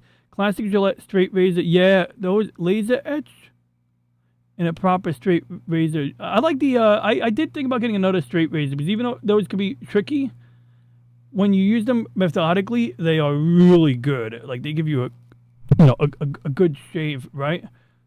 So there's different benchmark websites, and they're not all going to give you like good information, like like that is relevant, I guess you would say. Like sometimes they'll just give you a by the numbers breakdown, and while the numbers matter, sometimes it helps to like have some other information. But we're gonna look at this anyway, and then we'll go to another site. So for starters, the i3, it does more poorly in benchmarks, but it's slightly better when it comes to the integrated graphics and the cache memory. And apparently that's about it. While they do say the performance is better slightly, the benchmarks seem to indicate otherwise. Now, yes, AMD is known, I think AMD was known for like kind of making their CPUs pass benchmarks with flying colors, but not necessarily be better. So supposedly, but in general, that's something you got to watch out for. Is this thing passing the benchmarks because they did a good job of passing the benchmark as opposed to real world workloads? So basically, why is the 12th gen better? Well, it's got 5.2 gigahertz RAM versus 2.4 gigahertz RAM. It's got 1.63 times higher benchmark results in something called Passmark. It's 4 nanometers smaller, so it's a 10 nanometer instead of a 14 nanometer. That means it's going to have lower power draw and lower heat output in theory. Having lunch at Pizza Hut. Ooh, you got a Pizza Hut in the Philippines? Stone Cold Loki, who just visited the chat a few minutes ago, he recently went to one of the Pizza Huts that looks like it's from the freaking 90s. And we had one on Staten Island and in Jersey, pretty much everywhere. And it was it was like at this restaurant dining experience, but when you're waiting for your seat, you had an arcade machine. A lot of them had Pac-Man. My Pizza Hut had a stand-up driving game, with the steering wheel and the gas pedal. And my mom would always let me have a quarter to play that game, and I sucked at that game, but I would still have fun with the novelty and the way you get forced feedback on the steering wheel. But yeah, so some guy buys a bunch of Pizza Huts. I think he bought the whole thing. I don't know. I don't know the whole story.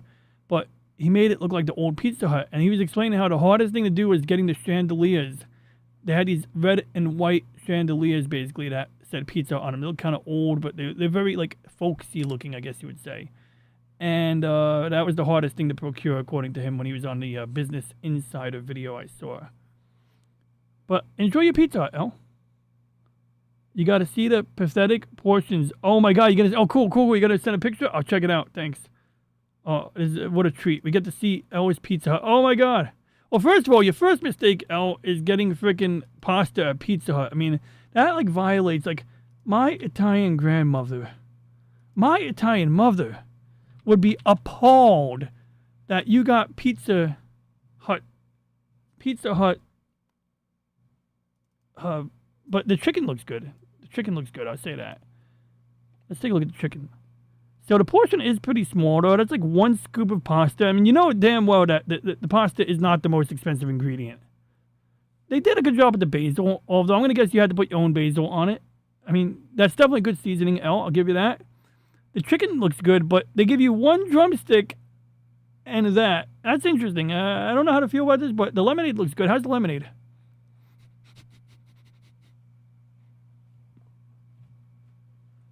And I see someone got a salad. I mean, at least it looks like a romaine lettuce over there. It looks like somebody ate the good parts and set the lettuce aside. They were like, that's green. I can't have green stuff. And I'm messing. I don't know. I'm making shit up. I'm joking. But you got some ranch. You got some zesty sauce. I think it was that gravy. That looks like gravy. We had a buffet. Oh, okay. You had a buffet. Pizza Hut buffet. Total 2000s. Wow. It's bite-sized chickens. It's so adorable. I mean, that wouldn't be so bad if it was boneless. I'll put my hand next to it. I mean, I could kind of, you could do that if you want, but I gotta get the, I mean, I see the fork. Unless they're using tiny forks to, like, make the illusion that it's larger. Use a small plate and a small fork, and then it looks big. And small napkins.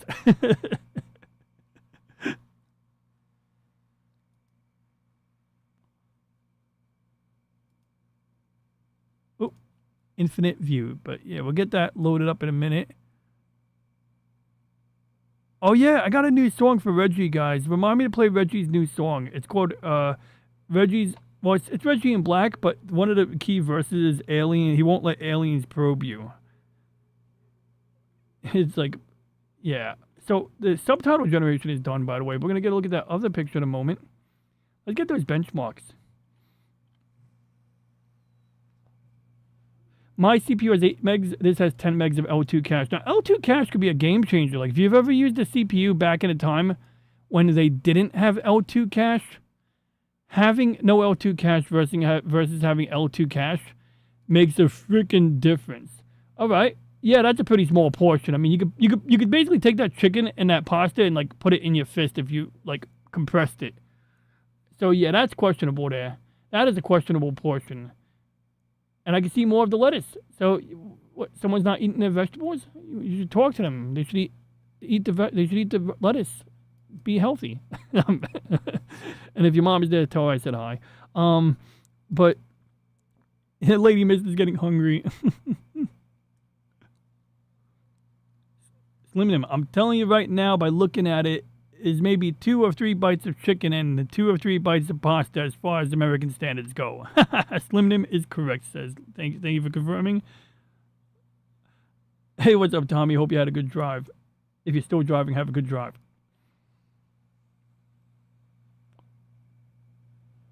The new CPU is an i3 while mine's an i7, but because it's a 8th generation, and by the way, when you're shopping for a CPU in a computer or any computer, with Intel at least, when you see like i3 and a number like 1215 or 8650, the first digit denotes the generation. So if someone wants to sell you an old-ass computer, what you really want to know is, like, well, if it's an Intel CPU, like if it's got a sticker on the front and it says Intel i5, okay, that's good to know, but you need to know what that 4-digit number is after the word i5, because that's going to tell you a lot more. So if someone's selling you their old computer, and it's like a 4th generation Intel i5, and they're selling it to you for $300, you need to either buy something else or get them to seriously come down on that price. So that's part of why I'm doing this right now, is to kind of educate. My grandmother took the whole family to Pizza Hut once in 1986. Jesus, I was born in 1986.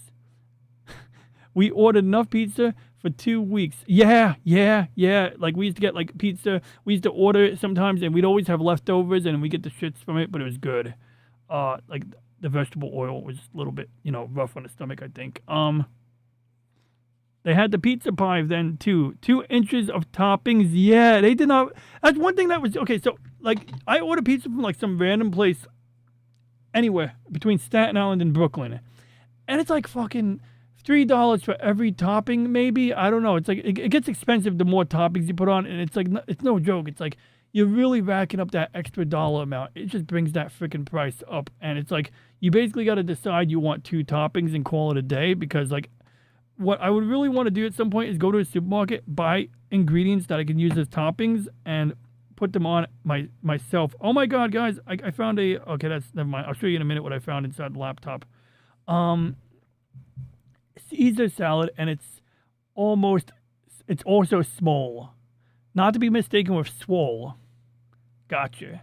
Yeah, I mean, it looks like they didn't, like they just put a couple of leaves in there. Man, what they did away with the buffet because people were taking too many portions. They got cheap. They were like, oh, no, you don't. I remember I saw a video in China when they had a buffet, and it was sort of like my dad had a story of like a late uncle, and he used to go and bring like a Ziploc bag with him to the buffet and like load it up.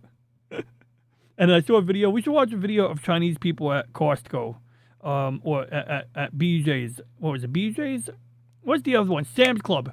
They opened a Sam's Club in China, and the way that people are fighting for the samples, like not everyone, but the aunties, oh my God, they're going ham on those samples. They're like one per customer, and then you got one auntie going back again and again, and she gets mad when they call her out for it. They're like, it's just funny.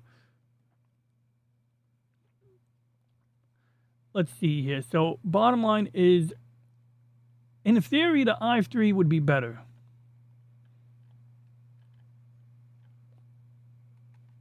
Now, what I would say is sometimes you'll be surprised how a low-grade CPU of a new generation can actually be really good. Like, you'll be like, oh, this is not bad at all. But sometimes it's not the whole story. And in this case, I don't really have a counter narrative, but it's just something that I do want to express awareness of.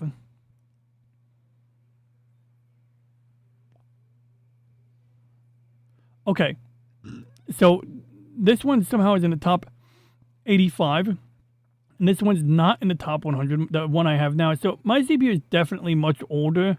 They don't really have a price point on it because I don't think you could buy this new CPU on its own.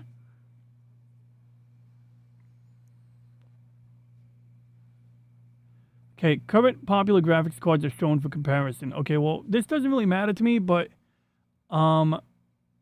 if I'm reading this correctly, I think it's telling you the price versus performance maximum on it.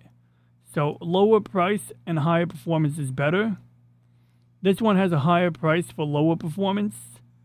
The Ryzen 9800X3D and the Ryzen 7500 have like a really low price for better performance, and then for slightly better performance, you get like a higher price than what I have now. And then you get down here to Ultra 5. That's another thing. Intel started calling their CPUs Ultra 5. It's the same thing as an i5. And in this case, though, now notice the model number is 250K. So for someone like me who's accustomed to looking at the 4-digit model number, the 6-digit model number, I now have to find if I'm helping someone research a new laptop like my cousin, I have to, I got to compare. I got to figure out, well, what does this actually mean? Because it doesn't mean anything to me like at a glance anymore. Ryzen 9950. So you see you got higher price, but you also get higher performance. And then you got this one here, which is the i7 270K. So whatever generation, it's got to be one of the newer generations, right? So where's this Celeron? I mean i3. I don't even see the i3 on here. I don't even see the i3. Like, this is not a good comparison if it's not showing the i3. I don't know why it's not showing the i3 if I'm not reading this correctly, but whatever. Okay, so this is interesting. My laptop has a quad core. This i3 has a hexa core. Base clock frequency is 1.9 gigahertz. This one's a base clock of 1.2. Although I do have a way in Linux to control this here. I found that you can easily run it as low as 800 megahertz if you really want to reduce the power consumption of that CPU. This one says the newer one goes to 4.4. This one goes to 4.2. Now, in the real world, it generally isn't going to sustain 4.4 gigahertz for very long unless you add supplemental cooling. And we're going to talk about that in a moment because I definitely have an idea. L2 cache, 1 meg. And then this one, they do it 1.25 megs per core. So what I can get is this one has like a total of 1 meg of L2 cache and a quarter megabyte of L1 cache. L1 cache is faster. This one is 80 times 6. So what is that? 163.20, 640K. So it's triple to L1 cache. It's 1.2, so it's like 6, then 0.25 times 4 is another 1. So 7, that's like 7.5 megabytes, I guess, of L2 cache, maybe 8.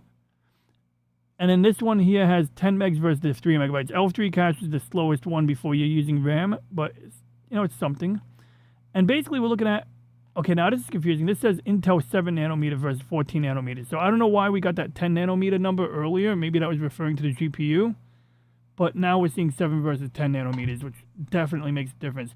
Maximum core temperature is the same, basically 10 degrees. It's a boiling point of water, basically, actually. You don't want it running at 100 degrees. The fact that it even, I guess that's the cap. You shouldn't even be hitting that temperature.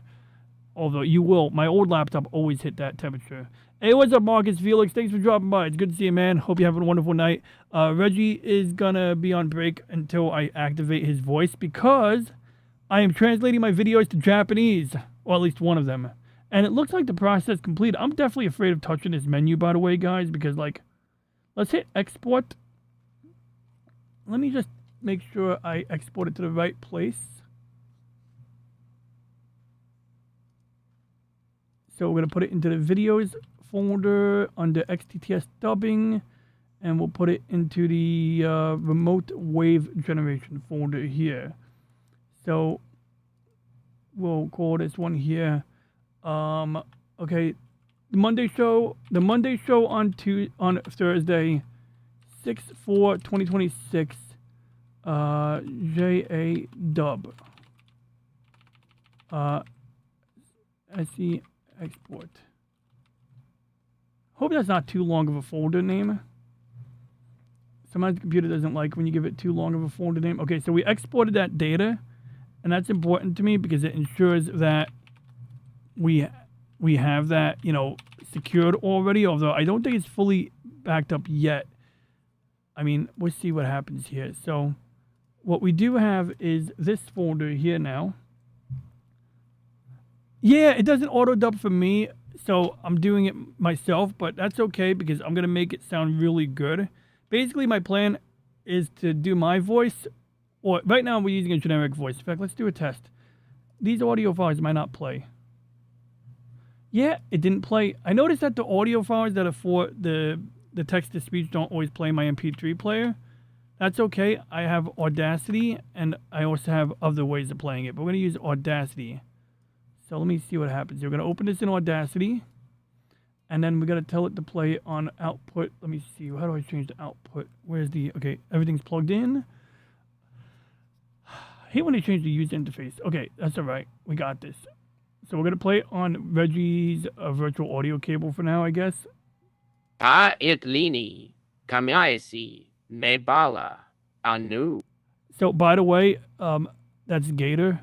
I use Gator's voice for this because I wanted to experiment. So if I give the program a WAV file with a text file that contains the words that were said in that WAV file, it can match my voice without me training it.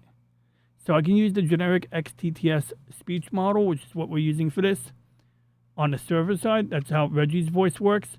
The thing is, when we did Reggie's voice, we have two ways to do his voice. We can use the generic model, and then we give it a WAV file and a text file containing Reggie's voice, and it impersonates it pretty well, I guess. But he sounds a little tired. So then we train it, and depending on how I train it, I train a dedicated model with Reggie's voice. Sometimes it sounds great, other times he sounds tired. The current iteration of Reggie's voice is pretty good, because one of the things I ran into a problem with was at some point I did 10 versions before I got to the one we have now.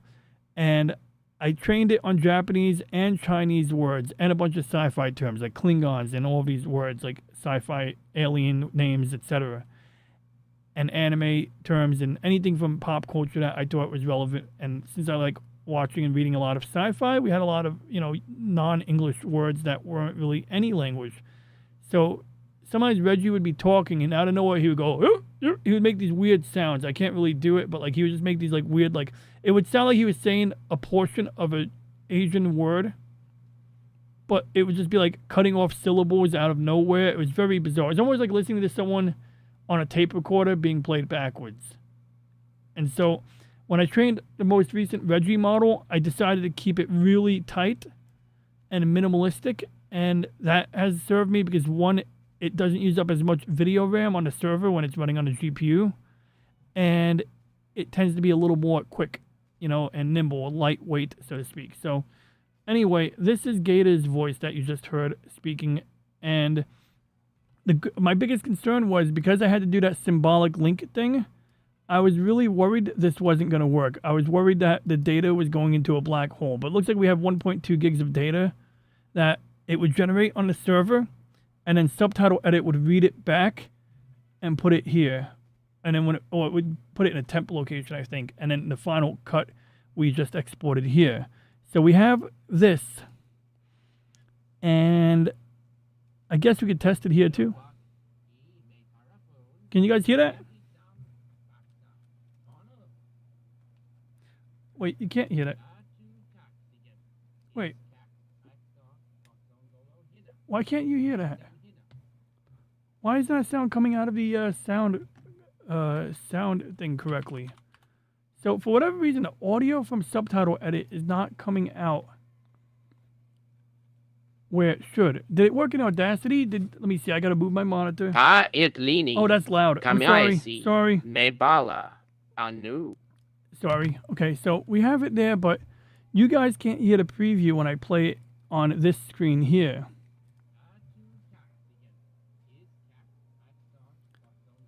I'm going to see if I can fix that.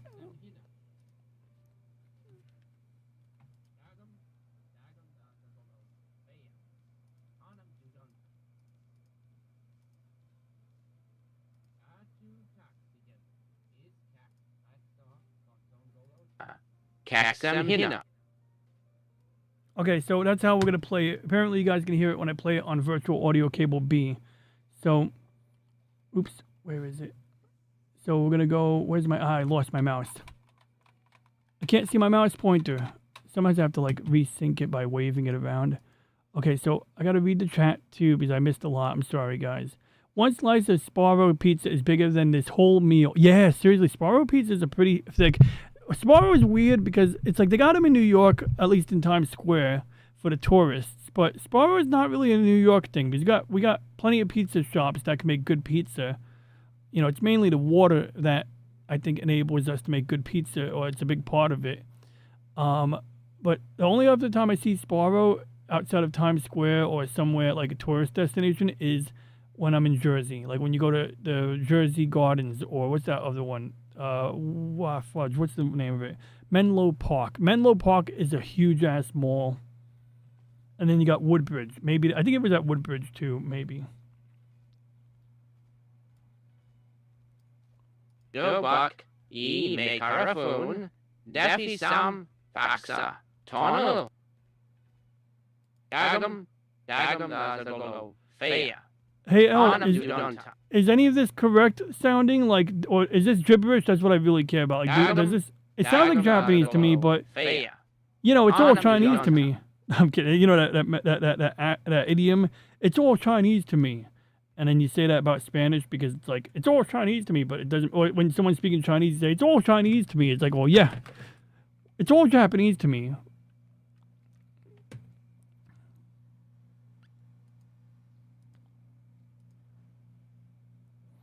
So let's see here. Oh, I got a lot of chat to catch up on. Okay, here we are. I used to be a food challenge guy. I had a day where I was out with the family and was absolutely hungry. We decided to eat at CC's Pizza. CC's Pizza is pretty much junk, but I was hungry.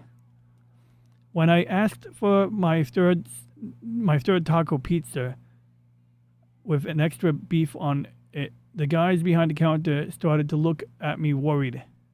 There was a place here in town that did what was called the Gorilla Challenge. It's a 2-foot classic combo pizza. You get 30 minutes and 1 glass of water if you can complete it, if it's free. And your next 12-inch pizza is free. The third time I came, they told me not to come back. What?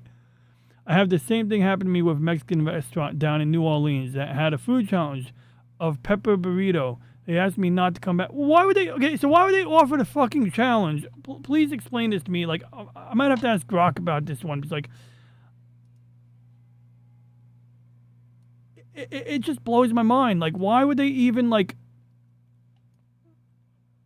why would they even, like, offer that? Like, they don't have to offer that if they don't want to. Like, that's sort of on them. Hey, Grok, welcome to the conversation. Monday show on Thursday. We're live. I'm going to paste in a chat script message for my friend, and I want to understand the logic here. Slim. All right. Holler at me when you're back. Oh, did you see the message I pasted? Yeah, I saw it. I was just messing with you.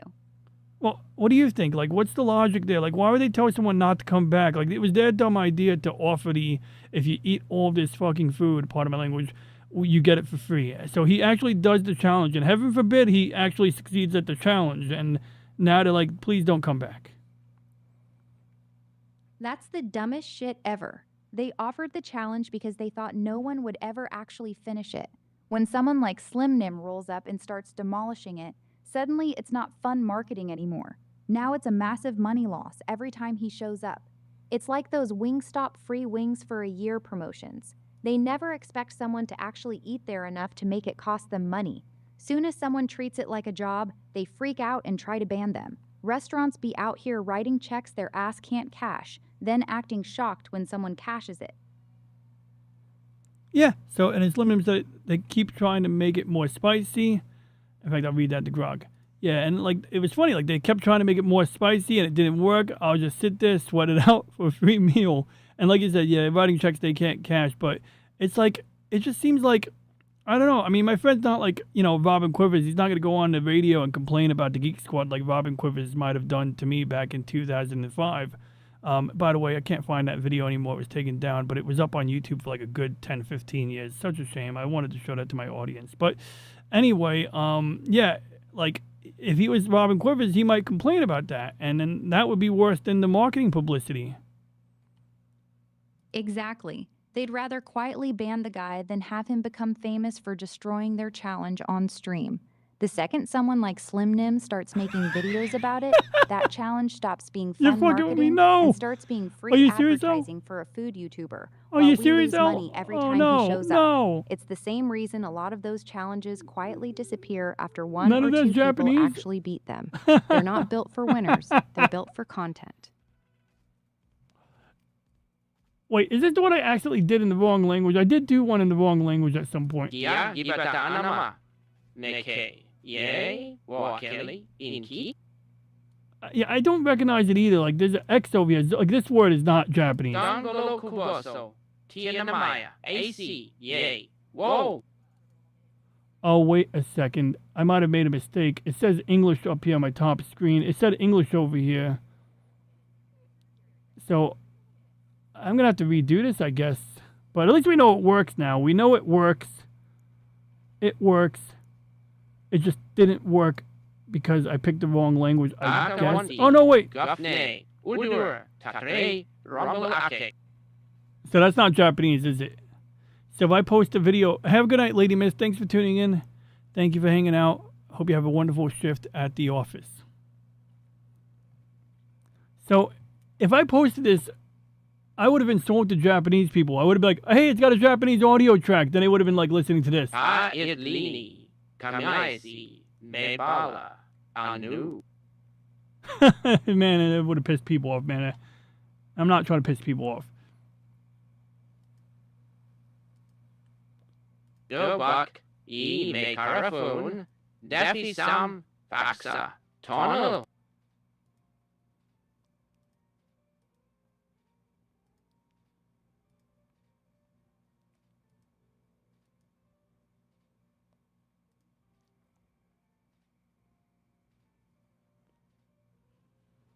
This sucks. I'm going to have to redo that. That totally sucks. Wait, compatibility. I want to read that. What does it say? Compatible with what? 15 watt power consumption. So both of them are 15 watts power draw. Both of them have AVX2 instructions on it. So instruction sets are just like when you write a program in C and you compile it, the compiler can use instruction sets, and better instruction sets can do the same work than older instruction steps in fewer steps. And it looks like, if I'm reading this correctly, Intel AVX2, streaming sim extensions 4.2, SSE 4. Looks like they got the same stuff. So the instruction sets haven't really changed, I guess. Turbo Boost technology 2.0, but the i3 doesn't really have any indication about Turbo Boost. It might be like they might still be using the technology, they might not be marketing it as Turbo Boost, or it could be that it's a budget CPU. Interestingly, my CPU has AMD V virtualization technology, whereas the newer one does not. Both of them have the same VTD, VTX, and EPT, whatever that is, but basically virtualization, hardware assisted. The GPU is basically, in theory, my i7 can have up to 32 gigs. If you had like 128 gigs of RAM in your machine, you could probably allocate 32 gigs. But it doesn't tell you anything about that on the right. Doesn't mean it doesn't have that ability, it just doesn't say. Clear Video HD is kind of like a gimmick. I think it like cleans up compression artifacts. Graphics interfaces. Number of displays supported 3 versus 4. So okay, I don't know why you need 4 displays, but I guess that's a nice to have. And I think if you hook them up through the USB Type-C port, it's not a USB video adapter. In some cases, it's actually using the onboard video hardware. So having the ability to support 4 monitors does make sense. I don't know much about that standard, to be honest, but obviously a regular USB video adapter versus a USB Type-C dongle are going to usually work 2 different ways. DirectX 12.1 and OpenGL 4.6 on the newer one, which like tells me that what I paid $300 for isn't that bad.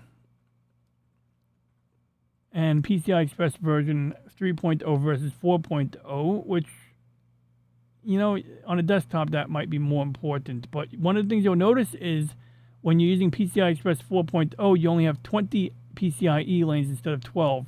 And that's interesting because a graphics card could be a 16 lane card. So like back in the day when you put in PCI cards, if you had 5 slots, you could pretty much put any 5 devices in there. Obviously, if all 5 devices are high bandwidth devices, it's gonna, you know, have an impact on the performance of other things. With the modern PCI Express standard, when you put a graphics card in, that immediately can take 16 lanes. So if it says that you got 20 lanes, oh wait, I misread that. I'm sorry, 12 versus 20. That actually means my laptop has fewer PCIe lanes, which isn't a problem for a laptop, but on a desktop, this would be a problem. So actually, I stand corrected. Mine has less, which doesn't impact me, but it's worth being aware of. Is if you put a X16 card in there, you're already left with only 4 PCIe lanes. So you could put like a Wi-Fi adapter if it's an X1 lane. You can put a FireWire controller in another X1 slot. And then you can put one X2 lane device in there if that even existed. Or you could like pick another 1 or 2 X1 lanes. Or like if you have a video capture card, maybe like if it's a good video capture card, it's an X4 lane. You know, there's a lot of mixing and matching. If you put a second GPU in certain computers, it'll automatically run in X8 mode instead of X16 mode. And as long as that GPU is not saturating the bandwidth, it'll be fine. It depends on what you're using it for. Like if you're using a second video card to process cryptocurrency or AI, or as just a secondary display that you're not going to play games on, it might not matter that it only has an X8 lane or 8 lanes allocated to it. Wakari Masaka can easily turn to what Corey Moscow? No Japanese. Yeah, that was not Japanese. All right, I have to play with that. We'll play with that in a little while. In the meantime, let's put this back together real quick.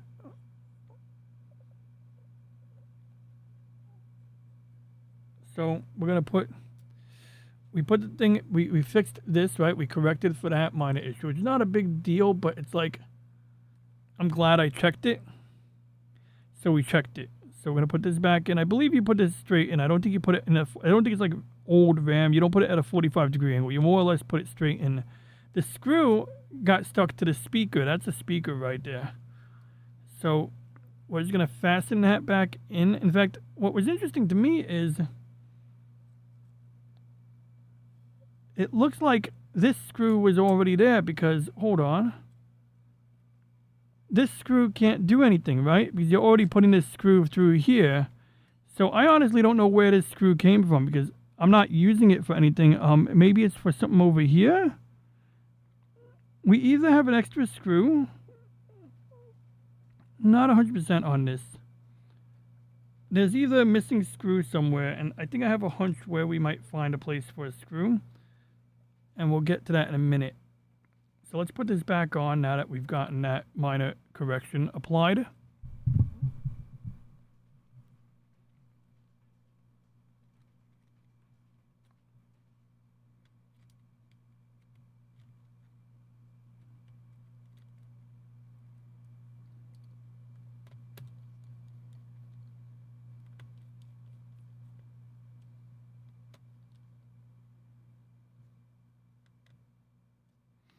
Okay, so let's move around the corner here. We're going to check these hinges. Now, you'll notice there's not a missing screw here because this is from the outer cover. So when you put the outer cover on, the screw from the outside goes through here. So the screws in the outer cover contribute to the structural integrity of these hinges. So let's check the hinges. Yeah, these are snug. They might even be Loctited in because they're not moving at all. So the hinges were not messed up as my friend said. Oh, that one could use a little snugging up, so we just snugged it up. Okay, that one's good. Let's check the other screws.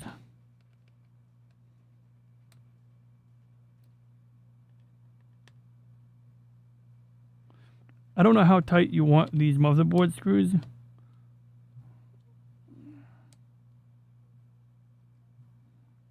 I'm not touching the CPU screws right now. That's the monitor connector. That's the display connector there. This is the headphone jack. Doubles as an input. We could take the battery out if we want to inspect that real quick.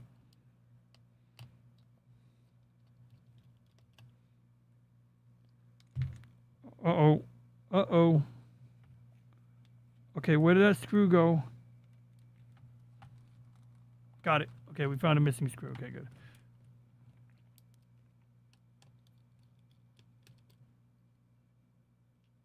Okay, there was a missing screw in the middle, so maybe this screw is too shallow to go in the middle, but we'll try it anyway. This screw is for the speaker, I believe.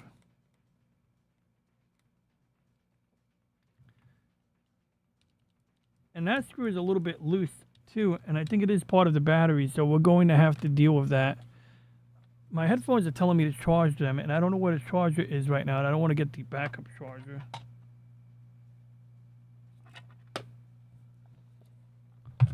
Okay, where's my other screwdriver? We're going to put the bit... Ow!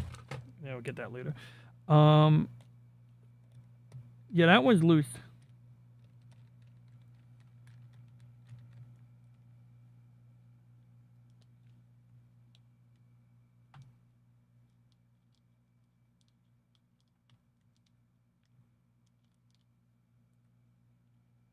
That might be... that screw might not be the right size.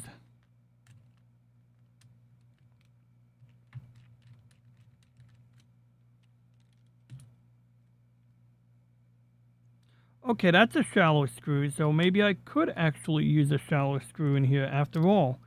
We got to play Arconian soon. Okay, so we're flipping the battery over. You can see the ribbon cable, flex cable for the touchpad. Interestingly, it's a little, this looks a little sketchy. I don't think it should be like this, but I'm not going to worry about it. The smart card reader is over here. And I think there's an NFC reader somewhere, possibly here, although I think the NFC reader would be here if there was one. So if I wanted NFC, I could take it out of my old laptop and put it in here. This ribbon cable looks like it's in bad condition. So I may be pulling ribbon cables from my old laptop. And this ribbon cable here, I'm not sure what this... Oh, there it is. It's connected down here. This is a TPM, Trusted Platform Module. This ribbon looks a little weird, but whatever. It'll be fine. This should be glued in. It's not glued in anymore. We could glue it in, but we're going to leave it alone. It's not too bad, the handiwork on the hole. Definitely some fudging around went on, but nothing egregious by any measure. You know, just stuff you got to do sometimes when you work in the industry to save time and effort.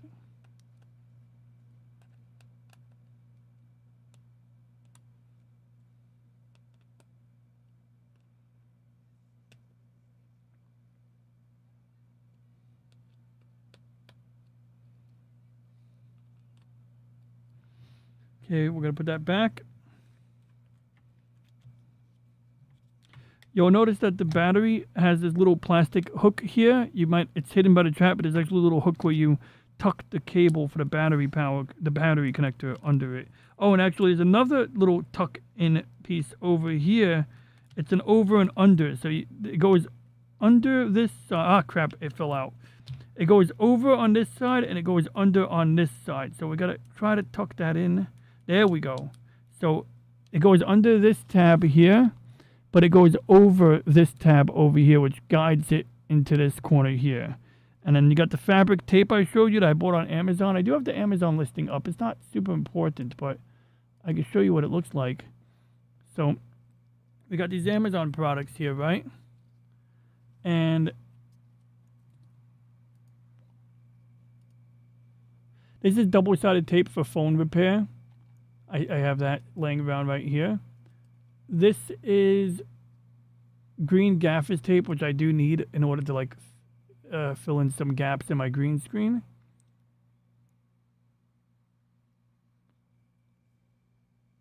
I wonder if I can use grip tape on the shower. This is the stuff I bought. This is the stuff for the laptop. So this is the same fabric tape. I don't actually know like what it's for. I just know that. Hey, awesome one, how you doing? It's identical to the tape used to manage wire bundles in the car. No bulk. I use this tape to secure my motor wires for my FPV drone. The tape is high quality and looks professional on my builds. Perfect for wrapping narrow bike rims. Okay, that's interesting. If you have really narrow bike rims, I guess.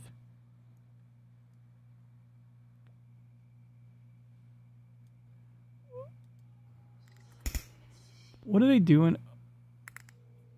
Oh, I see. Delusion.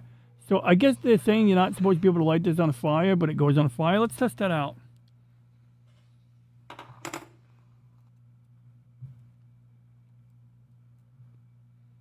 Okay.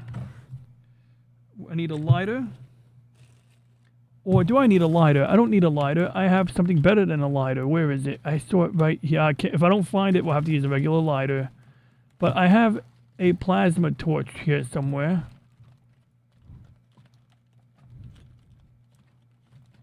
Oh, come on. It's right here. I can see. I can't see. Ow. What was that? That was pointy. Okay. There is a plasma torch over here, but I can't seem to grab it. Okay, here it is. So, we're going to hold this with a tweezer because I don't want to touch this with my bare hands. Hold on. The tweezer is made of metal too. Fudge. Okay, we're going to wrap a tissue around a tweezer. That should be perfectly insulating, right? If we wrap a tissue around a tweezer. This thing has a hell of a jolt, so.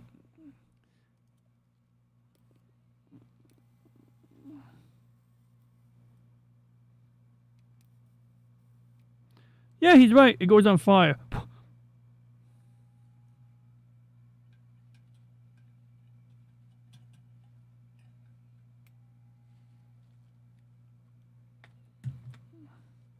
So I don't know if that matters, but apparently it matters to this guy here. Let's see if we can translate that review into English.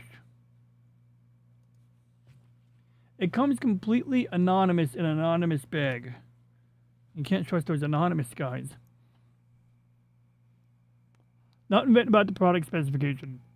And not even the brand. Only the size and the material. Disappointing because it's sold directly by Amazon. Expensive tape compared to others, but I have to put it in my laptop that heats up. So, here's the thing.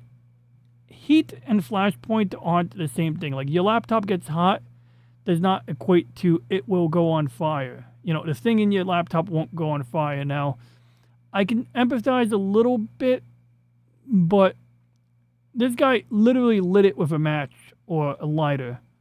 And I mean, like, your laptop is never going to emit flame onto this. Now, if you had a shorting out wire with a spark on it, well, okay, we just used a electrical plasma arc lighter, whatever, right? And it did go on fire. So I'll give him that.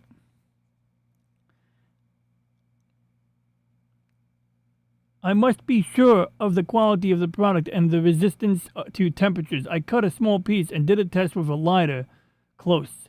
The material caught fire immediately and was all consumed very quickly.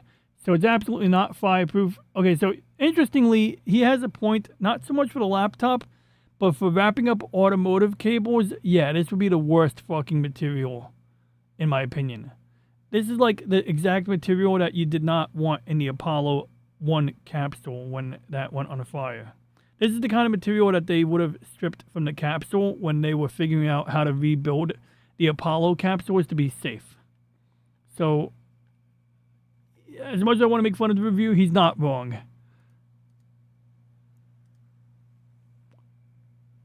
This is what I use to fill up my turtle tank and fish tank now, you know, for my cooling unit. This works really well. I can attach it to a shower head. This is the Kapton tape I bought for my 3D printer, but we just used a small strip of it on the laptop a moment ago. It's pretty good tape. Or at least it works.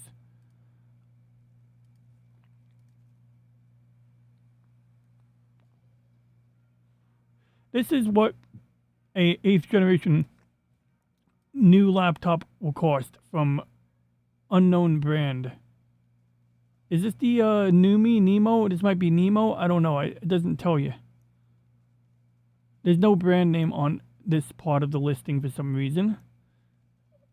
And it's also a laptop.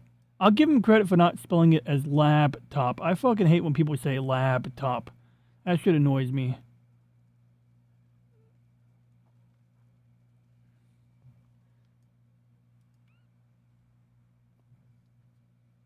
It's a Pishwing. It's a Pishwing. Pishwing. I can't even read that. Pshwihwg. Pishwig. It's got a base clock of 1.6, I think, like mine did. This is basically more like my old laptop than my new one. But it's larger. It is thin and sleek. I'll give him that. It appears to have a significant battery. An 8th gen Intel will do a little bit better on power consumption than a 7th gen. So that's good.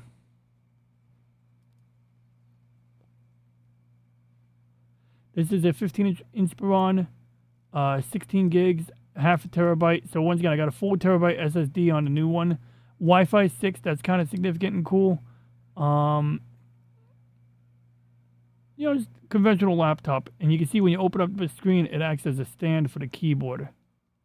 Which might matter to some people, you know. 2026 laptop. Okay, we're not going to keep looking at these listings. I just want to get a feel for the scene. This is why I went with an old laptop. I just felt more comfortable getting something like a known quantity, a known design, as opposed to some mystery brand. And I didn't want to spend $800 on it. And I really, really found appeal in the... Oh, is the RAM upgradable? So there's no evidence that you can upgrade the RAM on here, and I'm okay with that because honestly, I was going to replace the 8 gig motherboard on my other laptop. It just, on a whim, I said if I can get a 16 gig, let's do it. So we have a 16 gig here. It might be upgradable, but I have my doubts. If there is upgradable RAM, it's going to be on the other side of the motherboard. I have strong doubts, and I'm really not going to remove the whole motherboard just to find out. Maybe I'll look for a teardown guide. Oh, some of the plastic tape is peeling off the battery here. So we're just going to put this back on. And we're going to put some of that fabric tape onto the battery that goes on fire. Or maybe I'll put some Mylar tape. I don't know. I think I'm just going to leave it alone. I'm on the fence about this, to be honest. Okay, we'll put a little bit of the fire tape. What do you think, Slim? Should I put the fabric tape on that goes on fire, even though I don't think it's a problem? Because also, it'd be a low oxygen environment. Or should I put this on, this polyamide tape? There are several different tapes that are made specifically for their purpose. Everybody believes in duct tape to hold things. No. proper 3M aluminum tape. Yeah, that stuff is good. Aluminum tape has very good hold power. I did use aluminum tape on my old laptop to help it cool better.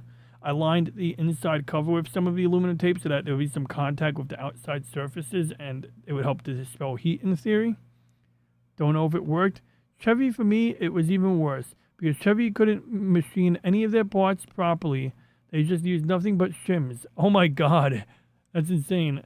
Try to change the brakes on an 89 Econoline without any extra piece left over. Good luck. Oh my god, that's interesting. As I stated earlier, man, you have to be careful with those ribbon cables. I know, yeah, you're right. And I saw someone wasn't careful with it. I mean, I'm very careful with them, except on the PDA. By the way, I took apart the PDA because we have, remember the PDA we had last week? It was good. So, this PDA here, speaking of delicate ribbon cable, Slim Nim, what's really more delicate on here is the battery terminal over here. You got to slide it out carefully without desoldering it. It's super tricky. Okay, there we go. Look at that. Look, I'm manhandling this poor ribbon cable. And this had some splatter on it from the flux in the factory. It looks like they used epoxy potting to protect the CPU, either to keep it in place, to keep moisture out, or to prevent intellectual property theft. This says NEC VR4111. That's the CPU. I don't know what this chip does. I have to look it up, but this is the CPU. And I don't know what this black thing does. I think it's just a spacer. And then LCD here, has two connectors, three connectors if you count. When LCD has two connectors, the digitizer has this one ribbon. This is what lets it sense touch. So this part here should be separable if you are careful. I'm not 100% about it though. And we shouldn't try to separate that. And for all I know, me pulling on it gently was enough to mess it up. So, yeah. There are several different tapes that you said. Not necessarily as long as, but it will do stronger for the IC for the time you need it. What, the metal tape? The first thing that you're ever going to learn in a working career about Flashpoint, changing a grease fryer. Oh. Or changing grease in a grease fryer, I guess.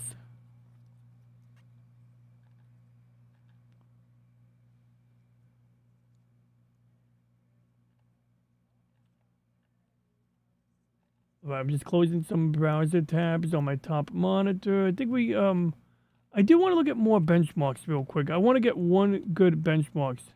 An interesting benchmark, i3 versus i7. 12th gen i3 perform much better than they are credited for. My current options are getting an old ThinkPad with an i7 8th gen or a new laptop with a i3 1215. I don't know if I can post things regarding blah, blah, blah. Let's see what they say here. So, it's a similar to the desktop performance difference. I'm asking rather than implying. It seems better on paper, but I don't find much benchmarks for any i3 12th gen mobile chip around. It depends on the other specification as well, but I would also be inclined to believe that the 12th gen is better than the 8650, just off the specs. Not to mention the 8650 being 5 years older, which in chip terms means it's close to retirement age, although with prices being what they are today.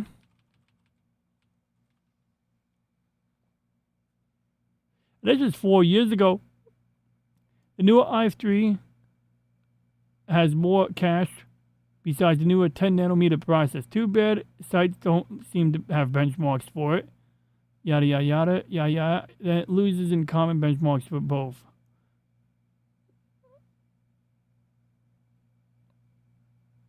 I don't know what that means.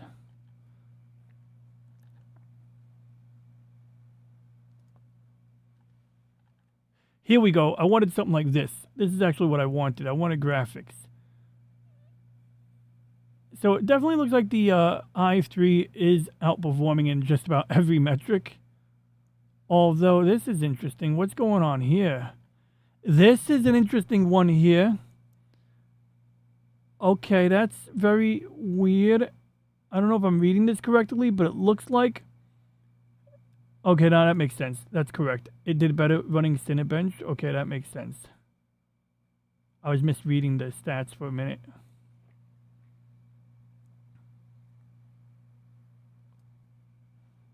Although this one didn't do, this is the i7 and this is the 12 Gen i3, so not too bad. It's like about a little more than half.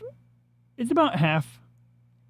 It's about 3,000 points lower on a scale of 6,400, right?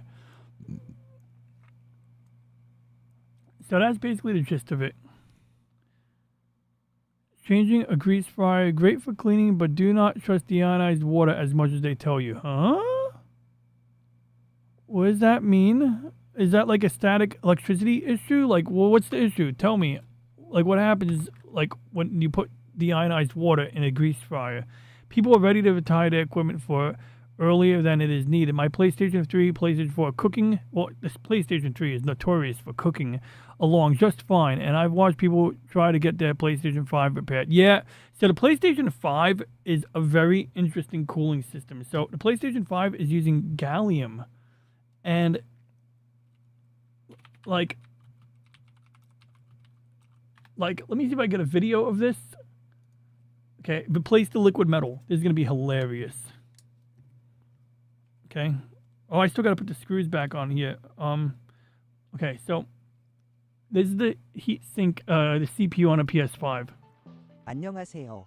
솔트 온더 리페어에 다시 오신 것을 환영합니다. He's Korean. PS5와 So he's putting gallium 액체 on the CPU. Hold on. 리페어에 Oh, he's 다시 putting 오신 liquid 것을 metal on it. Oh, he's 환영합니다. 오늘은 smearing it. PS5와 액체 금속에 대해 우선 왜 액체 금속을 사용하는 걸까요? 서멀 페이스트를 사용해 보신 분들은 액체 So he'll 금속을 사용하면 basically gallium is better than 솔직히 thermal 말해서 paste. But the problem with gallium is it also eats metals. It's like mercury. If you put mercury or gallium on a block of aluminum, it does interesting things to it. So I think there's got to be like a layer of something else in between to protect the heat sink from the gallium. Like if you got this gallium on any of this metal around it, you could have problems.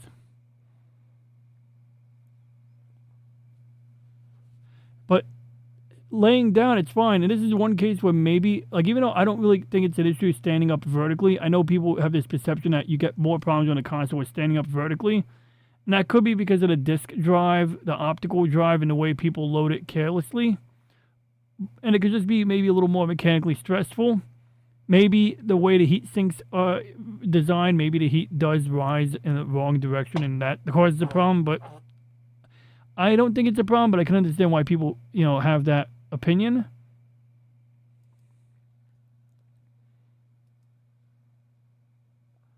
Okay.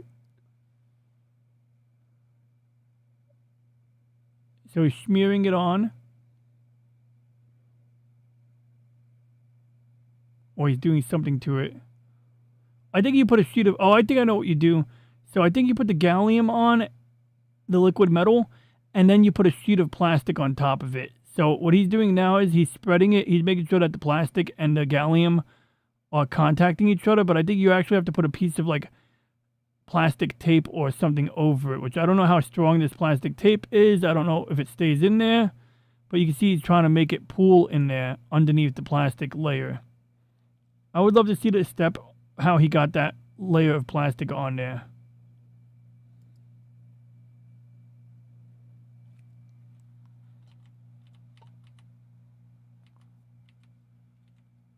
Okay, so looks like that was already... Okay, there we go. So he's going to do the steps right now. So he's going to put the gallium on that surface. Then he's got to put something on top of it. I'm pretty sure that's what is going to happen. So let's see if that's what happens. I'm honestly not 100% on this. But it looks like that's what he's doing. He's going to be doing. Or this is the plastic. Did he already put the plastic on? It looks like it's touching the liquid metal. I think it's still touching the liquid metal.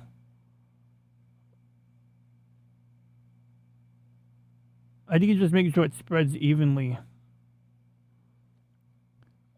People are ready to use that. Live long and prosper, Tommy. Want to see something fun? Gallium on aluminum. Yes, I do. I was actually going to look that up next. Mercury versus aluminum even more. Well, we'll look at both. I was thinking about that. Oh, it's LDP rated? Yeah, DP. Long DP. I mean, Logan Denia Productions. Good to see him. If he doesn't come, I still want to say hi. I can say hi to him later. I should have tuned into his show. All right. South London Repair. Why is he talking Korean? Shouldn't he be talking London-ish? Okay, so I think he put the tape on it. I know we could probably... Can we translate this? Oh, it says an English audio track, I think. Let's see. Oh, no, it doesn't. Look at this. It's got like all these other languages. America first, damn it. English first. Oh, wait, no, it's in Korean because I clicked Korean while watching Ella's video. Oops. It was overheating. It was really hot. So this one is already gave a nice shiny surface. Now you can see something on the surface, is on the metal surface. That one is the residue. Don't worry about it. It's not gonna bother anything.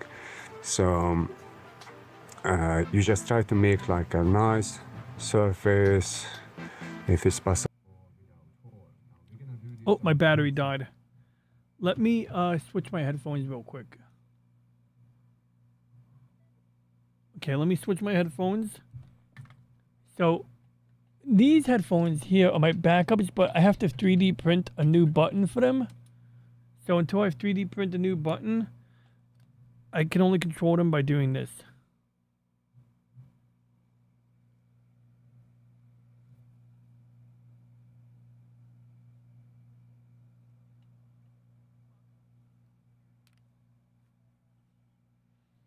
Okay, let's see if that works.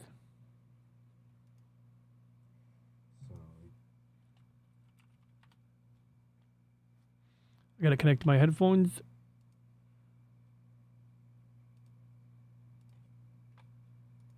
This way, make sure it's not be no problem.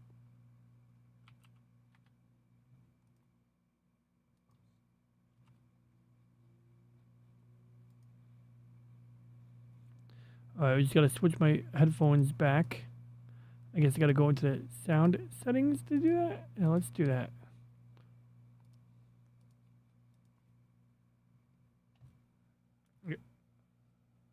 Oh wait, it was wait. You guys couldn't hear the sound, could you? Let's see the other side. You see that was a permanent mark, like the CPU was really hot. So this one is already gave shutdown message. It was overheating, and clean up the fans or whatever. No, that's not gonna happen. You have to do this one, unfortunately. So this is the other side, and we're gonna work. Now, There we go. We got sound now. I'm gonna show you a different technique. Thank you. So I'm using the same syringe, yeah. So English is my second language, so sometimes I'm using. How about now? Accent. Don't worry about it. The point is what I try to No, show you. L was just behind the is live. I think I've you been can noticing spread that like L this. streams. I'm a little bit behind just her try to pull lately, out and on the I'm gonna side. guess that it's a If it's not two-way working, thing. that's So okay. she'll probably Just catch up go in a to second another because it side, was a little muted. and that's I when was you hearing come it to the back. microphone Then on the it's speakers, spread and then I switched it over because thinly. I It's sort of not VU muted for the microphone lighting up when the sound it's was not, working on the speakers. But now it's on my headphones, in that and you case, should hear it forgot to on clean up your the end. Let me know in surface. about. So you just Yep, there we go. suck it back and clean up the surface, and you start again. But if So- it starts spreading, then you probably can sort it out. Again, we use plenty of quantity on both side, so don't worry if it's not gonna be 100 So I'm just trying to figure out what pounds keeps it in there. top and make a lot of trouble for you later. That was Is it, that guys. it? If you Okay, want to so see you how just have to this repair mating the surface microphone, here, you can see and on it the puts a videos ton of here pressure the on it. probably. And I guess that's what keeps it in there. Alright, Happy New No Year. wonder this has fucking problems. No wonder it has problems. I mean, like, it's cool, but still, like, that's wild. Alright, so what should we look at How about gallium on a lock? This is the Lockpicking Lawyer, and today we're going to do something really fun. Now this exact same lock that I featured in video number 589, Lockpicking Lawyer, and today we're going to do What is something titanium? really fun. Now this lock is an Abus Titanium model 9050. It's the Hey, Logan, exact what's up, same man? lock that I featured in video number 589, and in that video I picked the lock open and then I took it apart to show you what was inside. But today I'm going to attempt to crush this padlock with my bare hands, and I'm going to do that with the help of some gallium. Probably my favorite is 85 degrees Fahrenheit or 30. But one really cool property of this is that if you put it in contact with most aluminum alloys, it will infuse into the aluminum microcrystalline grain and prevent the metal crystals from forming strong bonds with each other. That means that if I put this gallium on this lock and give it enough time, this lock will become so weak that I should be able. Thank you for the raid, So Logan the and gallium friends. and aluminum can Is my form sound an working? alloy together. Testing. Okay, good. So he puts a Okay, drop that of is gallium. More than enough gallium. Now let's get a lock pick and scratch up the surface and hopefully spread this gallium around a little bit. Does it mess up the lock pick? Now usually gallium will wet most materials, meaning it will stick to it.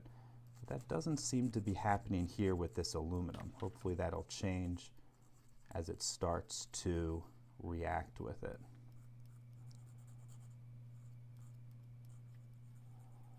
Let me get something that'll scratch that just a little bit better. Got a little razor blade here. Oh yeah, that'll do it.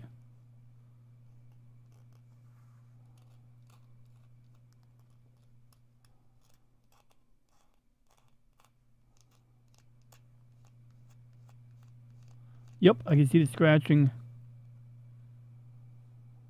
Okay, this gallium isn't really staying in one spot, or I'm sorry, it's not spreading out as I hoped it would. But that shouldn't be too much of a problem for us. I've It got really this isn't. scraped up pretty good.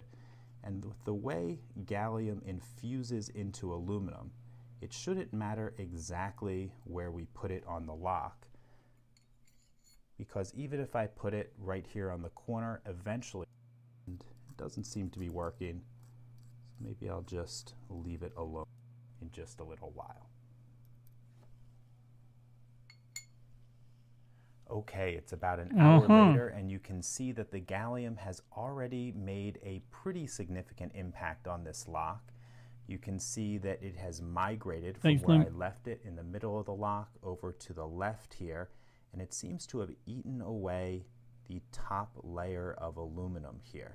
So let me try to push it back toward the center of the lock, because I have a funny feeling this is about to fall off.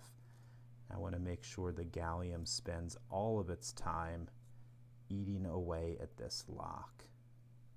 Well,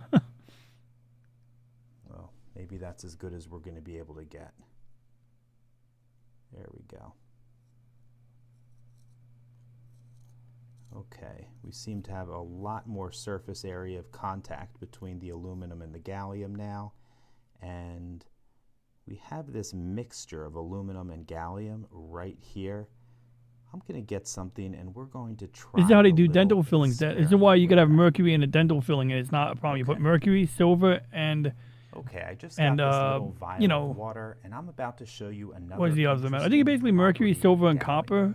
Now, scientists are actually experimenting with the alloy that you see right here, the mixture of aluminum and gallium, for use in alternative fuel cars. What happens is when you mix this aluminum gallium alloy with water, it actually breaks the water down. The aluminum reacts with the water. See if I can get a little bit of this. And it creates aluminum oxide and hydrogen. So let's see what happens when we put this. Oh my god, I can make hydrogen this way?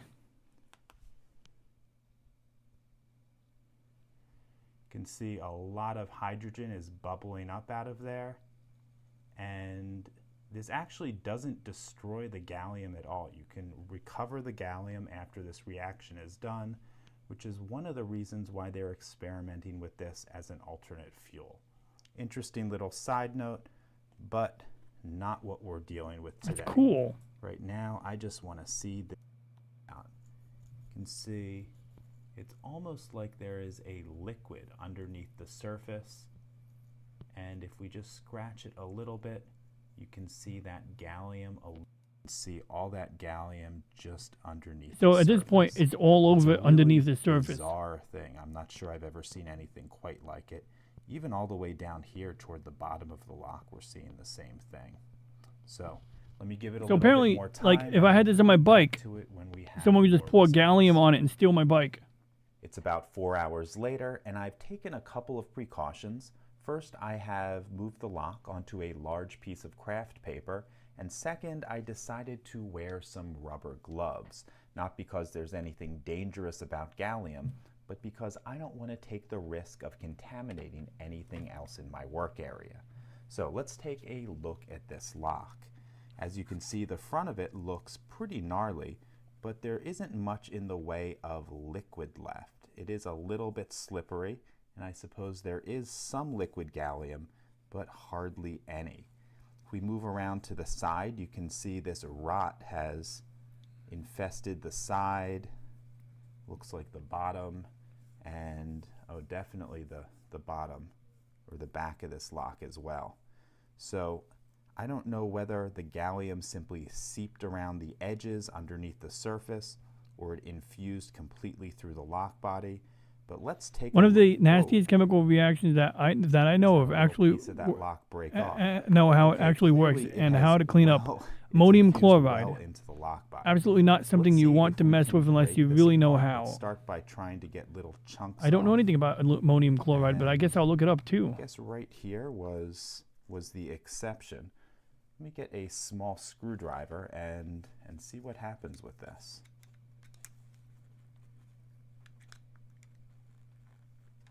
Wow, I can see I can see the metal breaking very, very easily. And yeah, this metal is very, very weak. It's pretty much just crumbling without a whole lot of force. You sure I'm behind? No, I'm not sure. You This is sure? pretty You incredible sure what I'm this behind, or gallium you'll is see my going messages to. later? I'm not sure. Let's see if we can break I see a enough of second this delay. off Okay, then you're that not the behind. I lock stand will corrected. actually open up. Well, I'll do a test. I'm gonna type a message in 3, 2, 1. And when I yelled the word 1, I pressed enter. 3, 2, 1.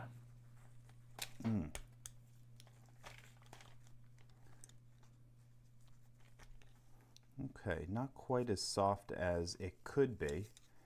I'm debating whether or not we Is should that give something that's this gonna get me more on a no-fly time, list or something? or Maybe I just try shouldn't a look it up if different that's the way case. of breaking it 1. open. I Slim Nim suspect said if we 1. I was only heated half a second something, it behind would Slim. open About I was relatively up to easily. 1 second, maybe half a second. Let me try. Let me grab this 0. piece of wire. Okay, I said that a second and a half late. Awesome one. Break the bot. Whoa, we broke the bottom Whoopa. really easily here. I said that exactly on Guess it time, just Whooper. depends on where As in soon as the word lock Whooper popped up on my screen, I we said that. strike that we find the So, weak what's the points. ping on that? 5 Wonder seconds. What happens if I just pull? I read the that shackle instantly too. Or try to twist it.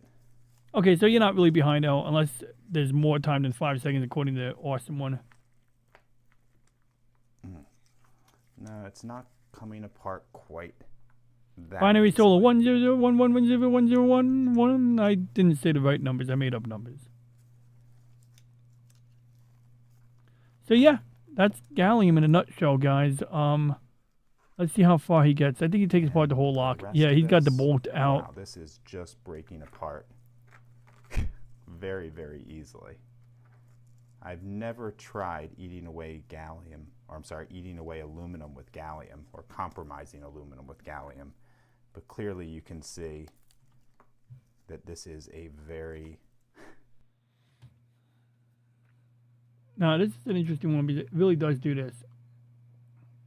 Mercury forms alloys with most metals in a process known as amalgamation.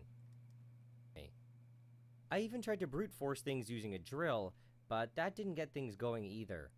I thought that maybe it was just super slow to get started, so I went to lunch and I left it for about an hour. When I came back, nothing had changed, so clearly I have to use a different strategy. Instead of trying to remove the oxide layer mechanically, I'm gonna try to do it chemically. So I took out all the mercury and I added some dilute hydrochloric acid. The hydrochloric acid quickly reacts with the oxide layer and dissolves it away. This exposes fresh Gallium, aluminum yeah. metal, which also reacts with the acid. I read that late. I let it go for about a minute, and then I get rid of the acid. With the acid gone, we'll start to reform the oxide layer, so it's important to add the mercury quickly. The amalgamation started almost right away, but it's really hard to see. In the reflection, you can see me lean over to get a better look, and I noticed some very small hairs forming between the aluminum and the mercury. In real time, this process is really slow, so I set things up for a time lapse.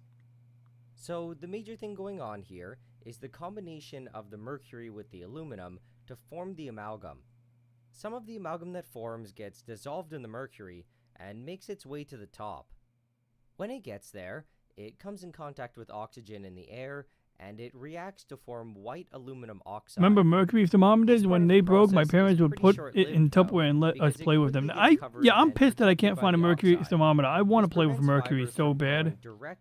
It is toxic, but it's not that toxic. Just don't eat it. This happens because some of the mercury is dissolving into The real problem with mercury, I think, is environmentally because it's a heavy metal, so it will sink to the water table but the difference if is it gets that on the doesn't ground. shut itself down. The dissolved mercury can continue to creep along the surface and amalgamate more aluminum. In theory, this process should keep going until the entire surface is covered with a thick layer of the oxide. The mercury could also penetrate deeper into the aluminum and compromise its strength, but I think that takes Yeah, a really long time I to remember at the dentist office they had a About 4 toy, hours like a later, maze I with a decided to end mercury the ball in it. time Those things lapse. are cool. I spun the thing around, and when I noticed the other side looked a lot cooler, I was a little bit Yeah, sad. they did use mercury as Anyway, medicine. when I Well, you poked have at it, your wounds you can healed see by that it's not merconium. Oh, structurally very yeah. strong. I'm not sure what I was expecting, but I was surprised at how fragile it was. Yes, I think rice has some It looks naturally like there's occurring quite a arsenic. bit of aluminum oxide here, but surprisingly, there's only about 200 milligrams. Well, it comes from the I environment. went I to honestly clean don't things know. up a little, so I scraped away a lot of the oxide. On the edges, this reveals fresh aluminum amalgam, which is the silver stuff that you see. As usual though, it quickly reacts and turns gray again. As I said before, some of the mercury has dissolved into the aluminum. I was really curious to see how much more amalgamation would occur if I took away all the visible mercury. So I removed the large drop and I cleaned things up. I then left it out and did another time lapse over the course of a couple hours. There was apparently enough left to get a decent amalgamation going, but it was actually less than I was expecting. I cleaned things up again, and this time when I scraped the edges, they're not silver like before. Clearly the amalgamation process is done. I think the reason that it stops is because all the mercury that's present is amalgamated with aluminum.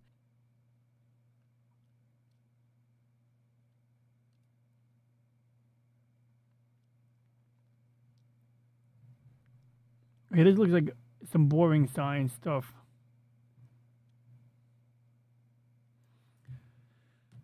Rice grown in former cotton fields that were heavy in arsenic. Oh, I see. All right, so I think for this one here, we're going to put the fabric tape on, even though I know the guy on Amazon was like, don't do that.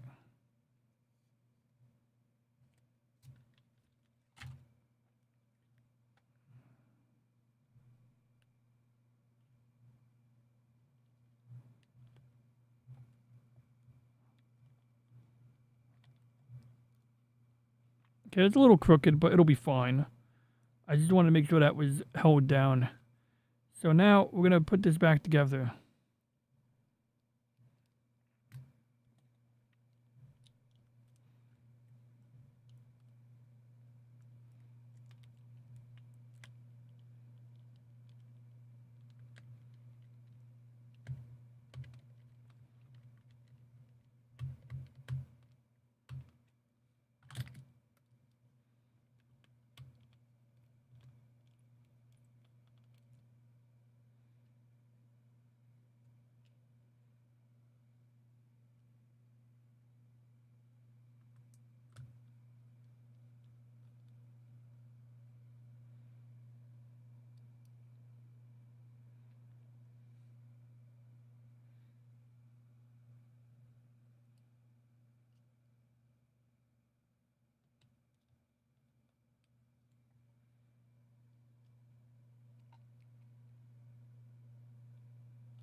Okay, that screw doesn't go in because honestly, this screw, I don't know where it belongs.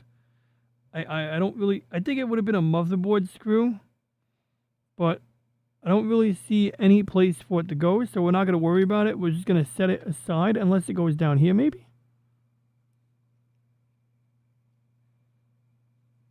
No, this one had the long screw in it, so probably not. I don't even think the screw is the same thickness. I think somebody put the screw on the SSD and then they realized they didn't need that screw, and when they took it out, it got stuck to the magnet, and that's why it was laying around. So, most likely theory. Now, where would the battery need support? In the middle, it looks like it's got... Oh, this is the screw for the middle of the computer, so you don't need a screw over here. And I think this screw might be too long. That might be why this screw is a little bit loose. But we'll see what happens. I think we're ready to put this... Close it up. Should we check if it turns on?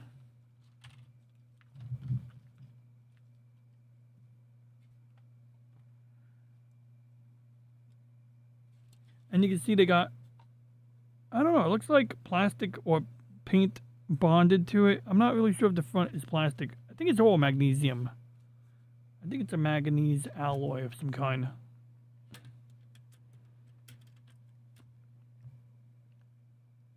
Okay, we're going to put this blade away because I don't think I need this blade.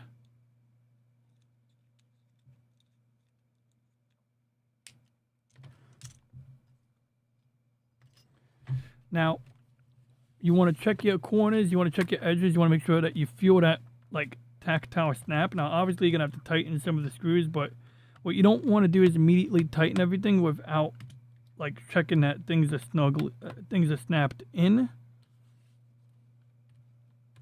I find that on this design, it's the back cover where the snapping tends to fail, where it doesn't always snap in the way you want it to, so this is the area that I'm going to, like, really check out. I want to make sure it snaps in before I really, you know, commit.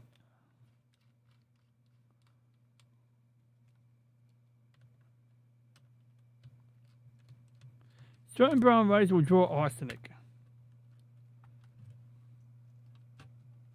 Well, we should invite We should invite brown rice to drawing with L, because we do drawing on drawing with L, and it would be cool to have some arsenic show us that it can draw a picture of arsenic.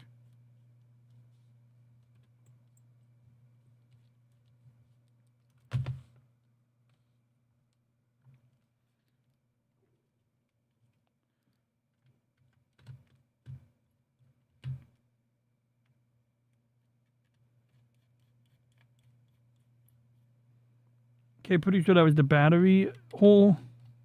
I'm actually not 100% sure. I think it was. Yeah, I think that was what a battery was. Oh, there we go. So you can see right here, this did not snap shut. So sometimes you gotta, like, it's almost like a hinge. You gotta do it on one side first. So while my first reflex would be to force this,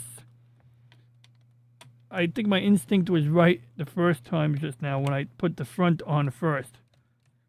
So we're going to remove these screws I already tightened, and we're going to redo that.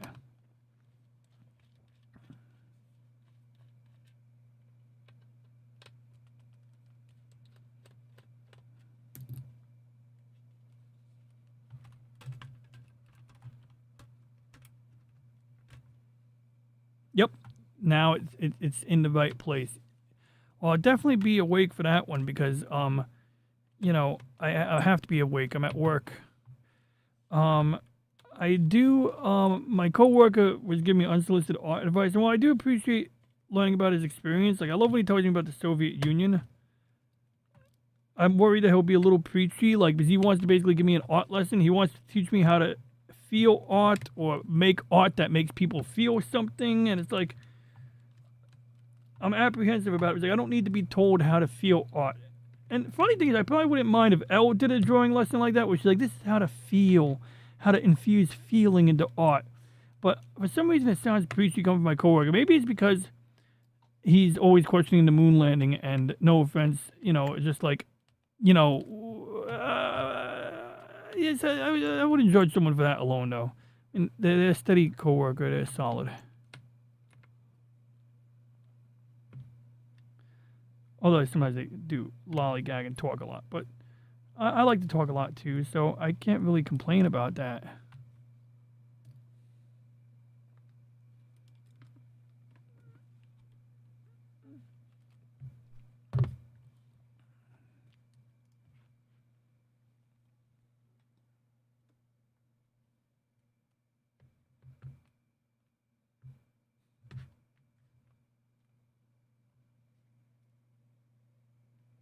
What's exactly my logic? Draw you exactly. It's like I'll draw. Why do you draw? I draw because I want to draw. I draw what I want to draw when I want to draw it. You know, that's all. So the keyboard felt a little weird. It's not a bad keyboard. It just feels weird. Maybe it's just the way it's been cleaned. Works fine. It does look a little uneven from this angle. It could be that some screws are tighter. I don't know. It's not really a problem though. If I took this apart completely, I might find that the keyboard could be a little more even. It looks like the keyboard has some mileage on it. Some odd reason, the letter U has, like, I think someone who was typing on this was hitting the corner of the key harder than they were hitting the center of the key. Yeah, I see what happened. It feels like a smaller keyboard. I have to get a ruler and put this against my old laptop and see if the keyboard's any different. I don't really want to take this apart anytime soon. I'm going to get through the Linux exam, and then if I want to work on this laptop, I will. One thing I noticed is it feels like the keyboard separates. I'm not sure. I think they put a sticker on here. Oh my god. I think this was a powder-coated laptop. I think they put a wrap on here. I think they wrapped the... I don't know if this is a factory finish. I don't think this is a factory finish at all. This plastic texture you're seeing here, guys, I know why this feels like the powder coat paint, because this is a sticker. Look at that.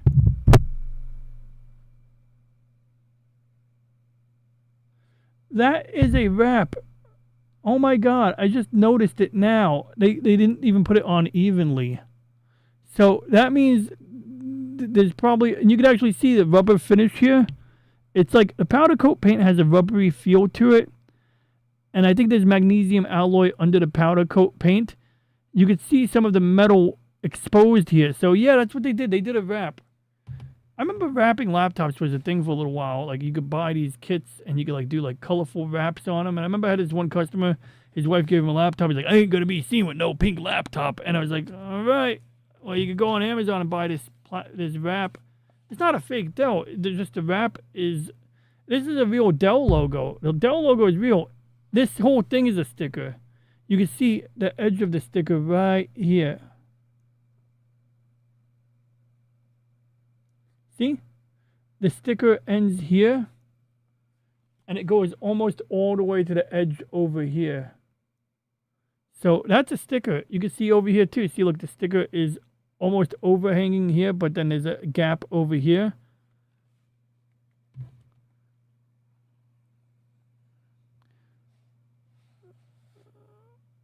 Well, yeah, it does protect the plastic, so it's fine. And it's not plastic. Remember, it's a magnesium alloy. Even the top, I think, might be magnesium alloy. Chinese knockoff Dell. The Chinese knockoff Dell.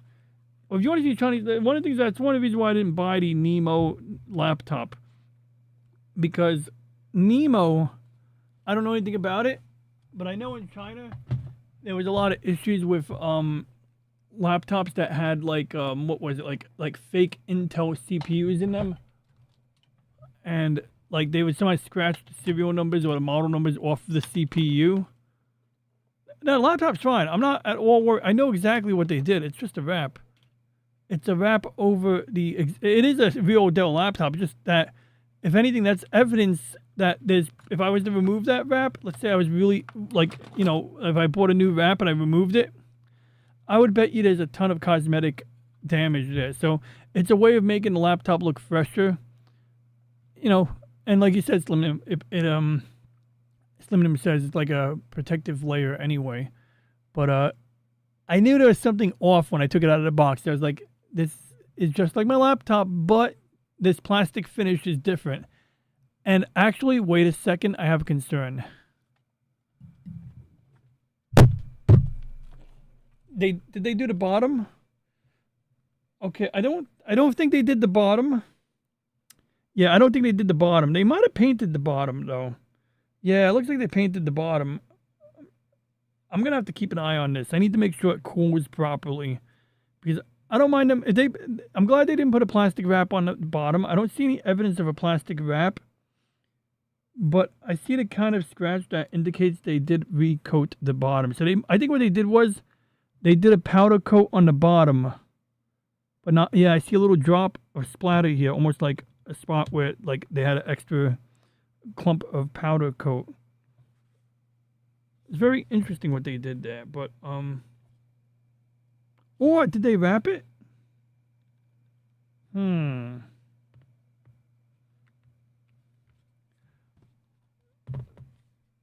don't think they wrapped the bottom. I'm pretty sure they might have painted it, but I don't think they coated it.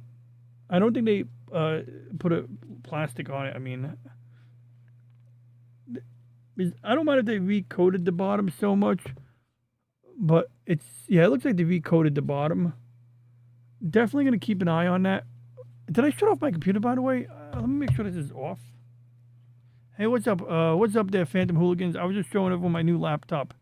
I think the battery was dead, wasn't it? Did the thing turn off abruptly just now? I don't remember. Let's turn it on again and see if it dies. But this is a Dell 8th generation i7 with 16 gigs of RAM, no dedicated GPU, and yes, the battery's dead. It did turn on, so I'm not worried. I'm just going to plug it into the charger.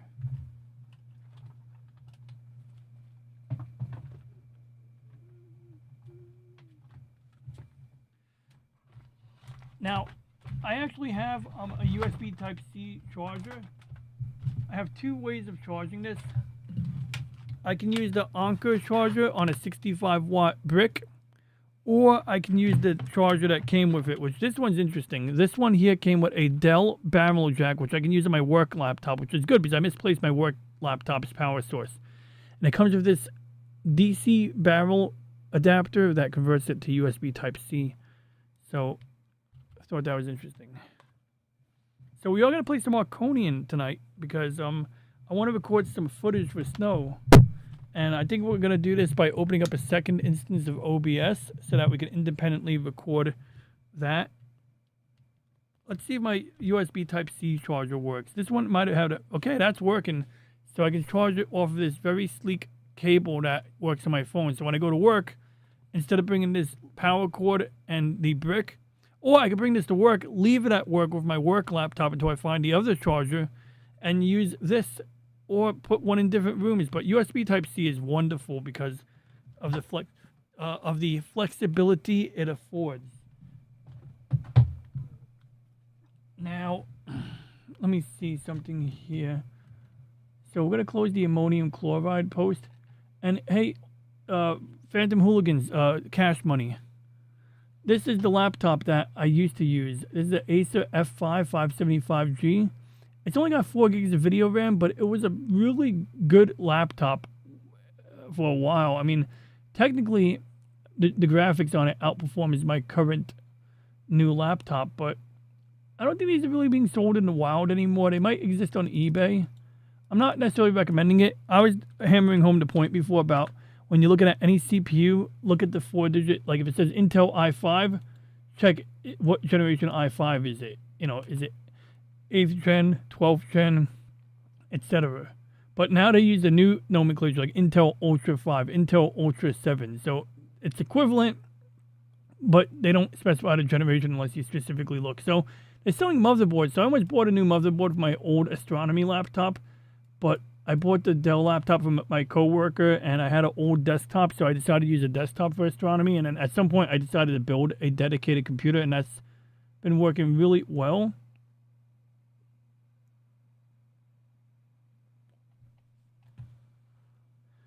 So this is so we can cancel this because we know it's gibberish. So it was gonna merge the audio streams, but it's gibberish anyway. So we're gonna cancel that. We're going to get the old subtitles from that stream and put them into here. So I need to drag the old subtitles from the stream into here.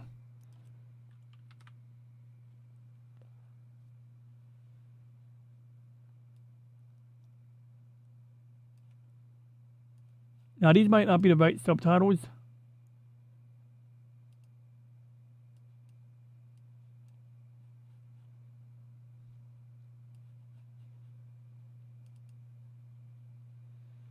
That's interesting. It didn't want to open those subtitles just now.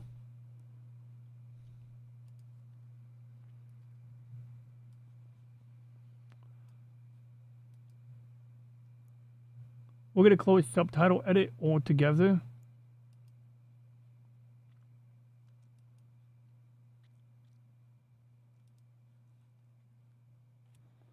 I'm going to open up subtitle edit again. I lost the chat. Where's the chat? I need to find the chat. And then we're going to play Arconian.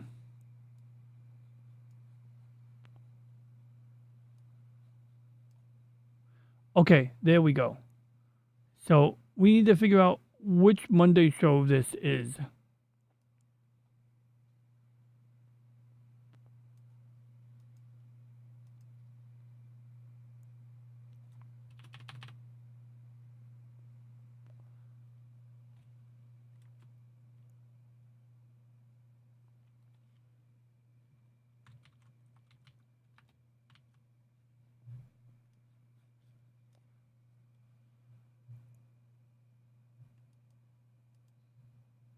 Okay, let's see if this is it. It is the Monday show. Okay, I'm not hearing sound. I just want to position my microphone so that, you know, it's not so loud, not too low. Are you guys hearing sound? Because I'm not hearing sound on that at all. Sound check. 1, 2. Oh, yeah, that's testing. Oh, bummer. It's like that fine knife's edge. Oh, man. I just want it to be like exactly in the yellow zone, man. Testing 1. I'm going to switch my sound input right now for this output, I should say. We're going to put it on my headphones. I got to check Rumble anyway. Okay, I can hear the sound up. Well, anyway, good evening, everyone. Good morning, good evening, whatever time of the day whatever time of the day it is in your part of the world. I'm going to go ahead and not to say it is the best dedicated system, but the dedicated programming I have seen has to go on Mac. Nah, Mac is gay. This screen. It really is. It was funny. Snowdub bought it's the gayest thing. Like he goes, it just is. Like a week ago, you know, it's like Mac. Like when he uploads his streams after Final Cut Pro is fantastic. In fact, to do the subtitle synchronization, that's actually I'm going to be using a Final Cut. Potentially using a Final Cut Pro format that is for subtitles, and you can import that into DaVinci with an XML file or to some procedure, and that's one way to do this. This is the open source way to do it, and it doesn't require like enterprise grade software. Now that said, I use DaVinci Resolve. DaVinci Resolve is used on both Apple and PCs nowadays. Final Cut Pro has certain things that make it really good. No question about it. But a lot of things about Apple is just like you don't get rewarded for being a customer for what you're paying. Like they'll treat you well if you're buying a new Mac. They'll do the data transfer. They'll help you out with the initial setup. But there's definitely a lot of things like the ecosystem, like and like I remember there was the Apple Home, whatever it's called, like similar to the Alexa and Google Assistant. And a lot of these Apple things are a pretty closed ecosystem, walled garden. I mean, if you have an iPhone, it's highly limiting, for example. Great phone for your mom or grandma, but terrible experience for someone who actually wants to do stuff on their phone. You know, like you want to play an emulator on there? Yeah, good luck doing that on a stock iPhone. But the main thing was like with any MacBook, like there comes a point where you spent so much money on the machine, it's still worth it to repair it, but they don't offer repair options. And then you have to go to someone else to do the repair. And then they have to like know what they're doing. And some places know what they're doing and other places don't. And this is where all that right to repair stuff comes into play.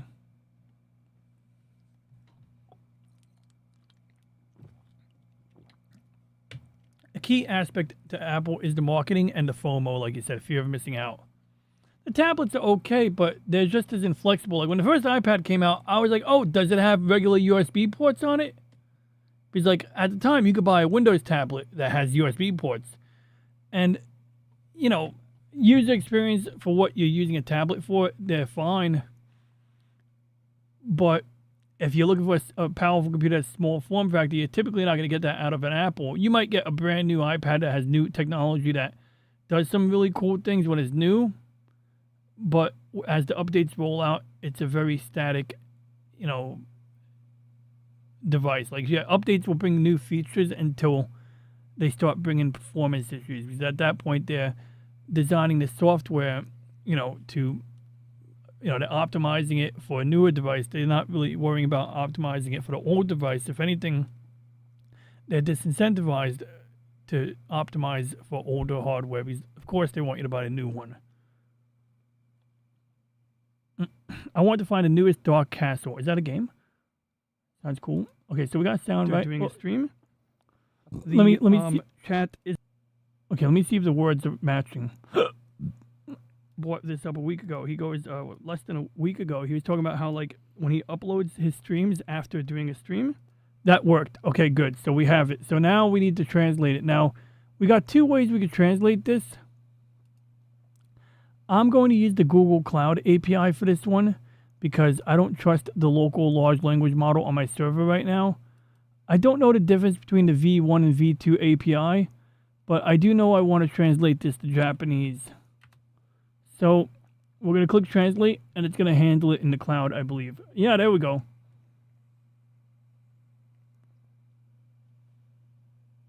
I don't know what the limitations on the Google Cloud API are, but I'm going to be uploading this video to YouTube, so the way I see it, it's a perk I'm kind of entitled to.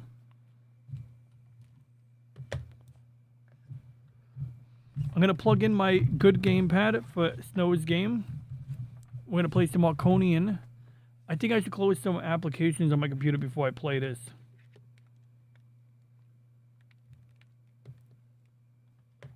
Now, converting this to speech, that'll be the interesting part, but I think we can do it. We're going to take a chance. We're going to see if it works. We want to do it on my own server because if I do it on the cloud, I'm going to be paying most likely out of the ass, or I'm going to have to tolerate questionable quality.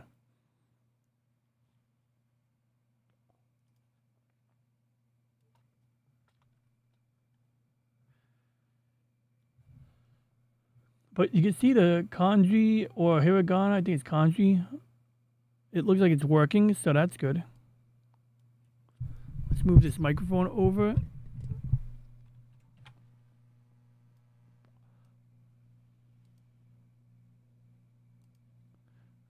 Looks like Reggie is going to be tapped out right now because I'm going to be using his resources in a minute.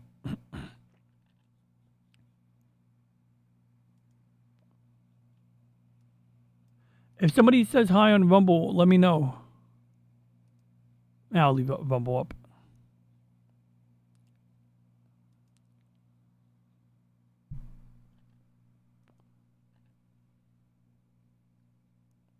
Okay, so we're going to just close some browser tabs here.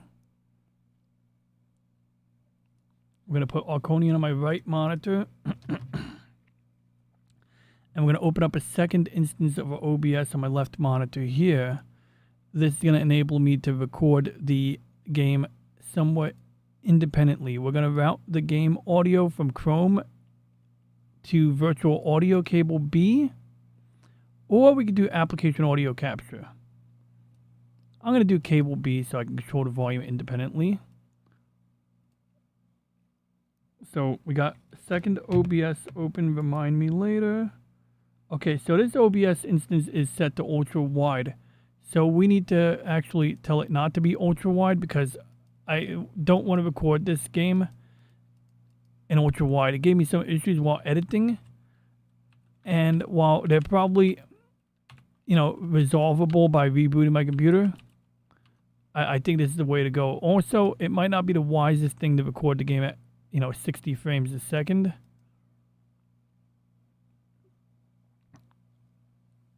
So we're gonna do right display. We're going to tell it we want to record display capture. And we'll call this one the Kuru monitor because that's what it is. And we're going to say that monitor. And then I don't remember if I have the right version of Arconian. I think it's version 25. I'm going to mute my microphone. We're going to just record the game audio, I think. Actually, maybe I should, let me see here. We're going to check. The audio in OBS should be, yep, we got 3 audio tracks. Everything is independent. We're going to lower the volume here just to keep it safe. We're going to verify that we're recording to 3 audio tracks. We're using 160 kilobits per second.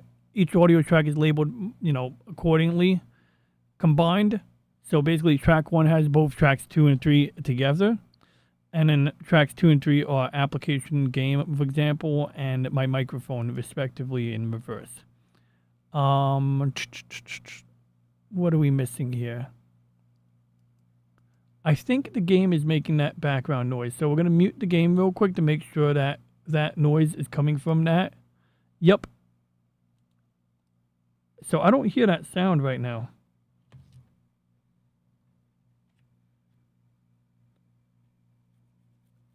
Definitely got a little bit of an audio routing thing I got to rectify right now. Because I'm not hearing the game audio. I think I know what it is. We're going to go here to virtual audio cable B. That is interesting. That's desktop audio. That's cable B. That should be fine. Let me see here. That's a little bizarre. Not gonna lie, that's a little bizarre.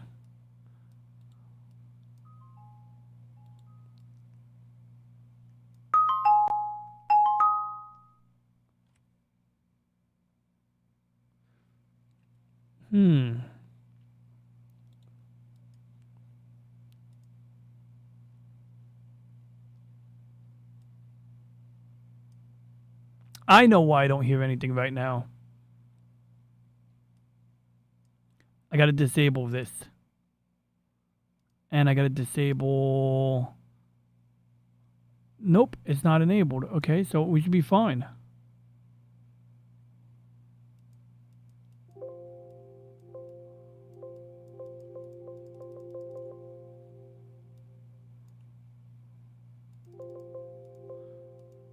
Okay, so that's my headphones. We're gonna go to cable B. I'm going to make sure cable B is going to my headphones. Okay, now it's going to my headphones. Then we're going to... Oh, shoot, the PlayStation controller is operating. Is it the default sound device? Because that happens sometimes.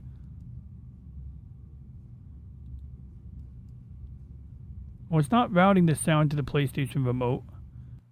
So I don't think that's the issue there.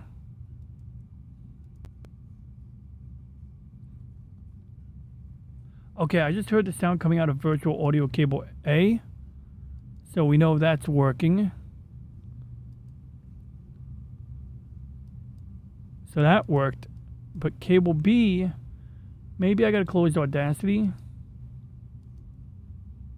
And I'm gonna cycle it. I'm gonna actually disable it and re-enable it. So this is a little sketchy. But sometimes it helps.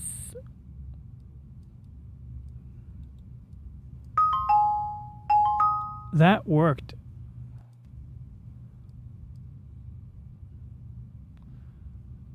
So why am I not hearing Arconian sound right now?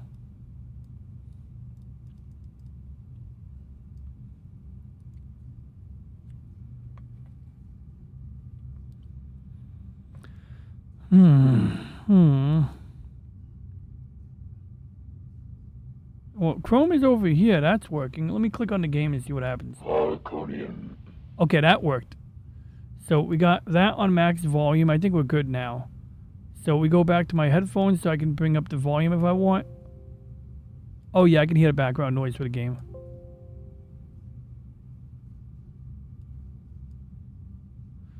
gonna do a quick drive run. Long ago, Oh, that's loud. king That's of the loud. all but indestructible Draconians, discovered a terrible secret that would allow him to extend his life and those of his chosen lieutenants indefinitely. In pursuit of this goal, he declared war upon the 7 worlds of the galaxy of Basilai and began to capture So now any I can planet record and this at develop max two volume worlds of in eye, OBS known over as the here, Archons.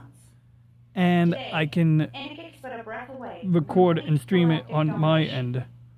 The last So of we're the doing Archons pretty is good now in here. his clutches, making him and his inner So now I think we got everything. I need to check one more thing. I need to see where is the video being stored. And by all rights, it's being stored on my F drive, so that'll be fine. We could use a slightly higher quality setting just to be damn sure that we got really good quality. I think most of this should be fine.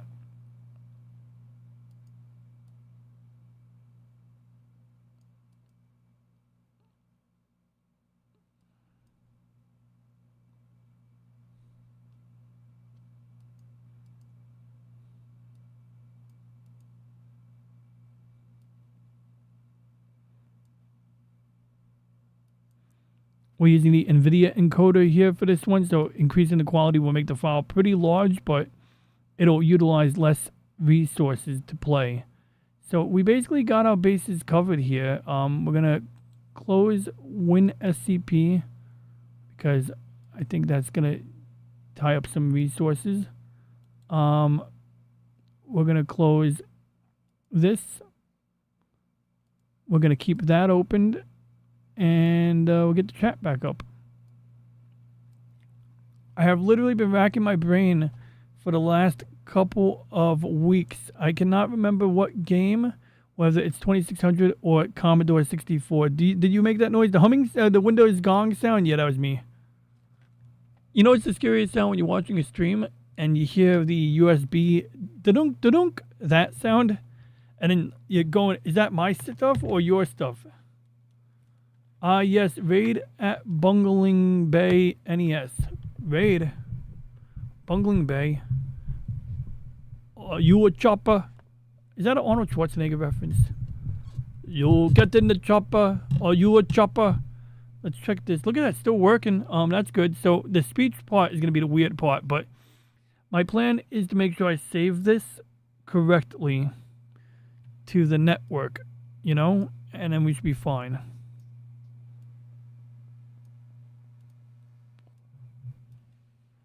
Let's see what my GPU is doing right now. My GPU is...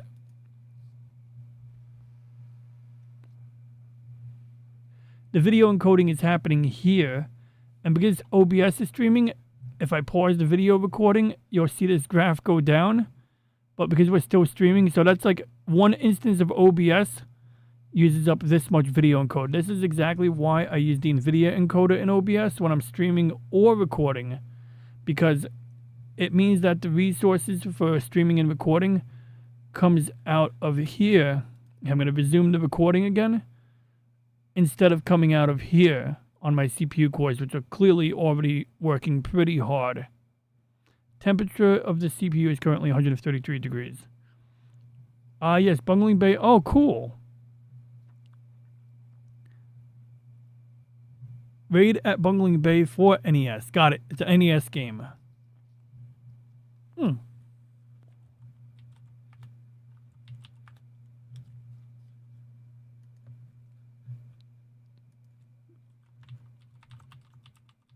I don't have that game.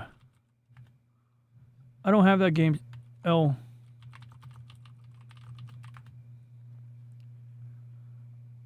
I want it. I want it. Like, how do I not have that game? How do I have every freaking NES game? And I don't have that. How is that even possible? Now I gotta check my RetroArch folder. I don't believe this. This is unacceptable. Oh, I found it. I have it. Raid on... Oh, I wrote it wrong. It's Raid on Bungling Bay. Have you thought about making a physical Reggie? The very notion scares the shit out of me. Well, we have a physical Reggie. Petey was on last week. Didn't you see Petey? Didn't you see Petey? He was on. He's like a physical Reggie. Like, look, we got him right here. Ooh la la. Oh, by the way, I gotta find a playlist. Maybe next week we'll do this. But I discovered in some of these videos they elongate the legs digitally, and I caught it, and I was like, aha! And I thought you had sexy legs. I mean, they are, but like the legs were like elongated, like I saw the legs get longer out of nowhere during a cut. It went from one scene to another, and legs got longer. It was pretty wild. And this girl is always trying to show off. Anyway, okay, so what were we doing again? I'm sorry, I got distracted. What was I looking up? Oh, last week's show.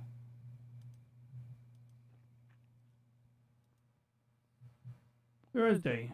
Today's date is the 18th of June, and I got dust in my glasses. Really would like to get the dust off my glasses. It's very distracting. Yeah. Wait, this is not it. Interesting.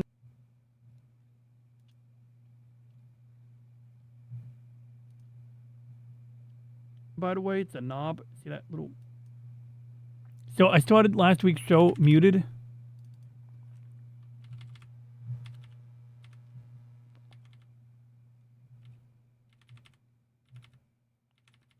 Because he is late, just like my upgrades. And now my phone is ringing. Well, it's not my phone. Am I allowed to answer DJ Ronnie G's phone? See, I built the I robot. thought it was William. He's kind enough to at least let DJ Ronnie G know when his audio is down. Obviously, I can't answer a phone because I don't have ears. Well, I do. They are advanced acoustic sensors. But mainly because DJ Ronnie G misplaced my gloves, and if I... But it would be cool to build. Jokes aside, some person that is an interesting idea. Because Reggie is not that hard to build. The hardest thing for Reggie would be the wardrobe. Why they look like... You're looking at my robot. This is the Hey What's Up Mira's Editor 7183. This is my robot. Anyway, his name is PD. He is the PDP 180 Human Cyborg Relations. The PDP 180 robot. Human Toaster Relations. Oh, Human Toaster Relations. And I'm this sorry. is my friend Reggie. And that's his friend Reggie. He's my AI co-host. My friend Reggie is down today because I'm using his GPU on my server to convert Japanese subtitles into Japanese words in my voice and Reggie's voice. And then the plan is to put both audio tracks on the same editing timeline. And basically, whenever Reggie is talking, I'll just trim out my line and my section of the timeline. And then, in theory, I should have something resembling my voice speaking Japanese and Reggie speaking Japanese, which I'm really looking forward to. That shit would be cool. Yeah, I know you know PD, man. I was messing with you. But, yeah, so basically, yeah, I don't think it'd be hard to build a Reggie now that you'd mention it, though. It's an interesting idea. Whether I could make a functional Reggie or a decorative Reggie is another story. Maybe, like, with the right effort in code, you know, we can have like some large language model action, like maybe it can respond to things it sees, or it can respond to words, you know. But I'll be honest, it's not that it's not insurmountable, but it is a pretty tall order, you know. But it's an interesting idea. Like I said, I think I can get most of it done. It's the wardrobe. Like, will Reggie look like a bad cosplay? Will he look like a bad cosplay, or will he be, you know, will he actually look good? Maybe I want to invest in a nice, you know, nice piece of attire. Maybe I find some World War II surplus clothing or something that is not too expensive but has like the right look, you know? Yeah, well, welcome to the show. This is the Monday show on a Thursday. I call it the Monday show on a Thursday because I used to do it on Mondays for like 6 months. And that was like 3 years ago or something like that. Hey, what's up, Peter Venkman fan site? Good to see you. And, you know, so that people know where to find me. When they see the word Monday show, they're like, oh, that's DJ's show. But joke aside, it's more like a corny joke at this point. You know, it's like, and then sometimes I start the show after midnight, so then I'll call it the Monday show on Thursday on Friday. And I think it's a unique name. You go into the search bar, it's easy to find. So what we usually do here, sometimes I have guests. I haven't had guests on in a little while. I should definitely get some guests on soon. But, you know, sometimes I build Gundams. Sometimes I take shit apart. Sometimes I fix stuff. Oh, speaking of that, okay, we could do this after Snow's game, but I need to grab something right now. I need to grab some batteries.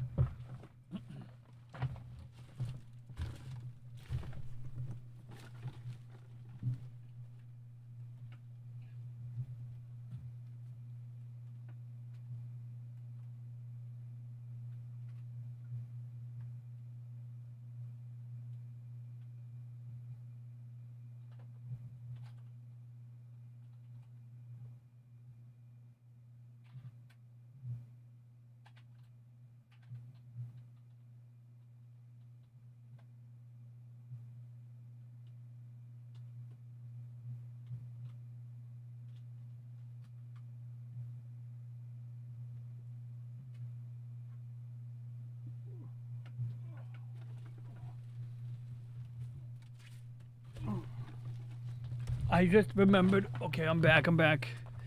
Little cluttered here. So I did say I was gonna wait till after Snow's game, but I do want to check on something I was working on recently. Was watching The Incredible Hulk. It was exciting as a kid. The Hulk was a good show. I watched it on a Sci-Fi Channel on reruns after, like the 90s, but my brother and I used to watch it back in the early 90s, and then I discovered Bill Bixby. Which one is Bill Bixby?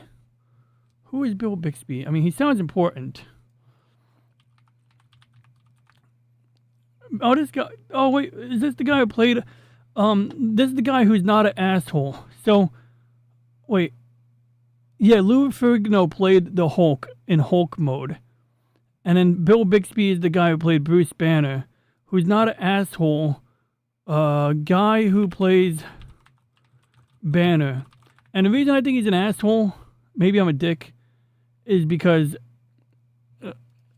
he was in this dumb video advocating for shutting down Indian Point nuclear power plant. And as a New Yorker who pays out of the ass for electricity, it's kind of like lame when people like this get into some push to kind of make our energy more expensive when it's not, going to get any cheaper. But, and also, I mean, Indian Point, it's in a relatively okay place. Like, if it melted down, it wouldn't immediately affect me. It's not like when they were going to build a research reactor on Long Island, and they did the plan, and they realized it would be impossible to evacuate the surrounding area, so that was like a non-starter.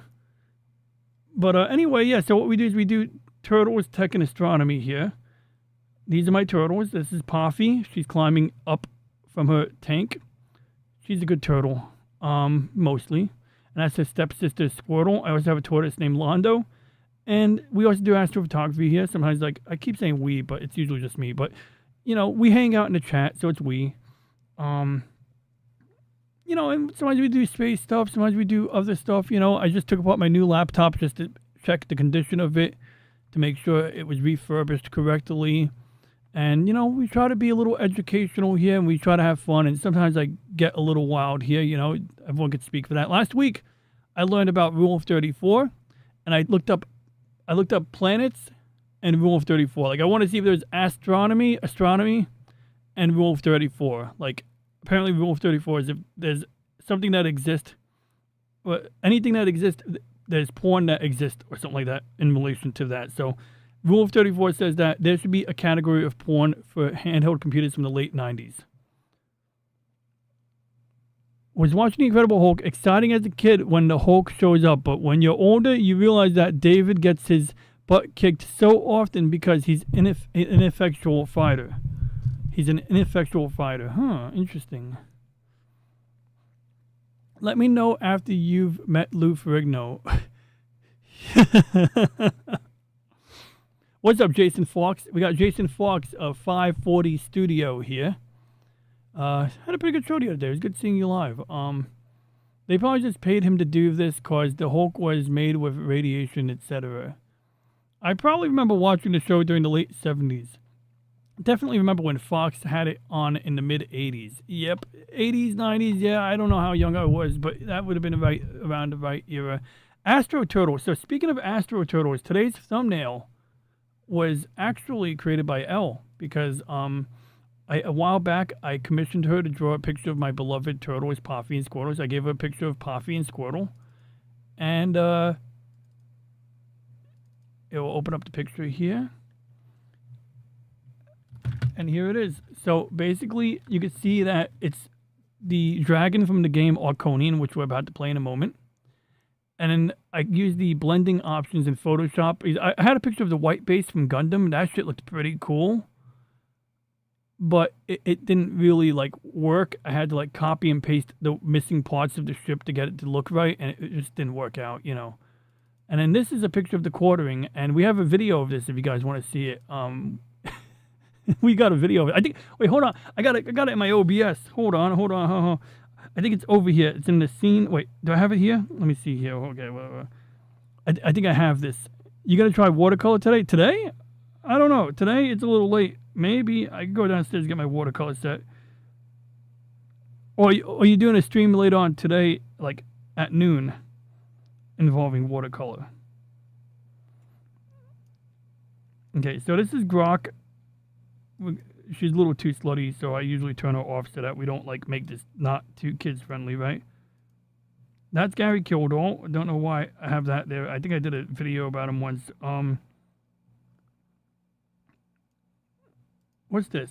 Oh, that's funny. That's President Trump and Sanai Takaichi. Let me see here. Worf. This is my Worf.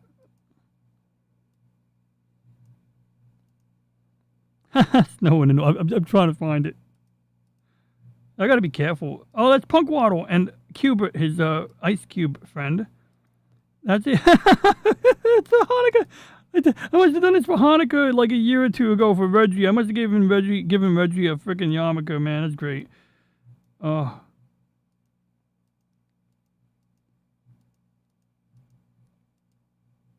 this is a cool one. This has nothing to do with anything, but it's cool.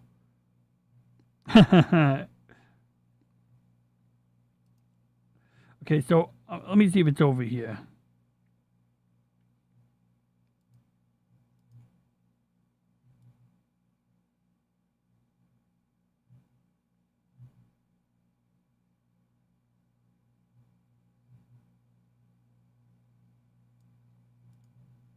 Okay, found it.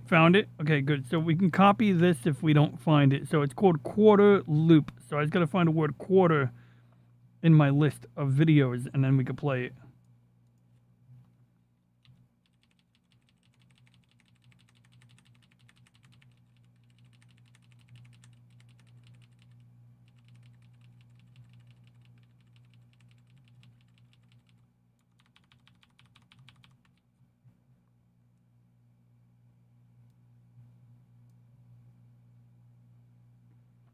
I have it. Apparently I have it somewhere. I just don't see it.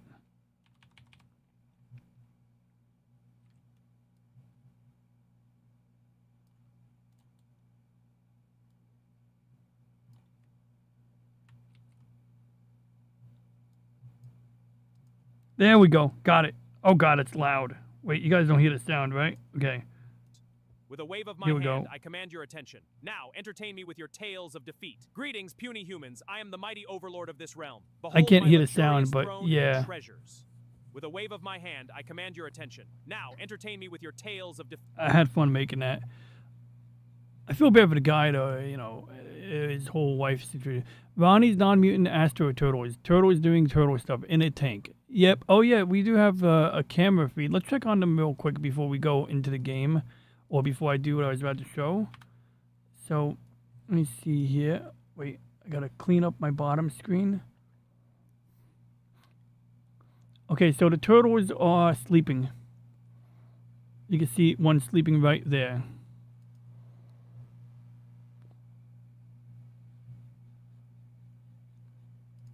So that's good. At least they're getting good night's sleep, right? So let's get this real quick here. I want to just check something. It's really, really vital we check this. So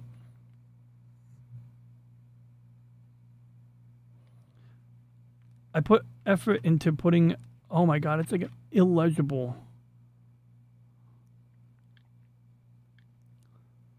So I did a lot of work figuring out the optimal video encoding settings for Godzilla versus Destroyer. So we hit play. It shows the Toho film logo there. That's a good sign. Oh my God, it's like illegible. But it works. See, you got things, they move the cars. You can see a car there.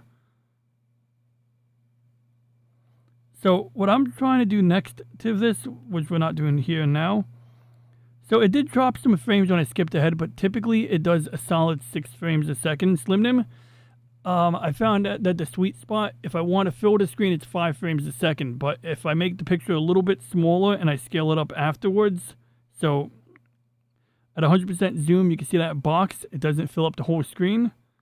But I found that I can get it to play back reliably if I zoom to 150%. So what I want to do next is encode it and crop it so that when I zoom in, we're not losing any of the sides. I need to figure out like how to get it to be, you know, small, but when it goes up 150%, I don't want to lose anything from the edges, basically, but I do pre-crop it because I'm trying to strike a balance between filling the screen and it's pretty complicated. It's not complicated, but it definitely, like, you got factors, right? You got the weak CPU on this device here.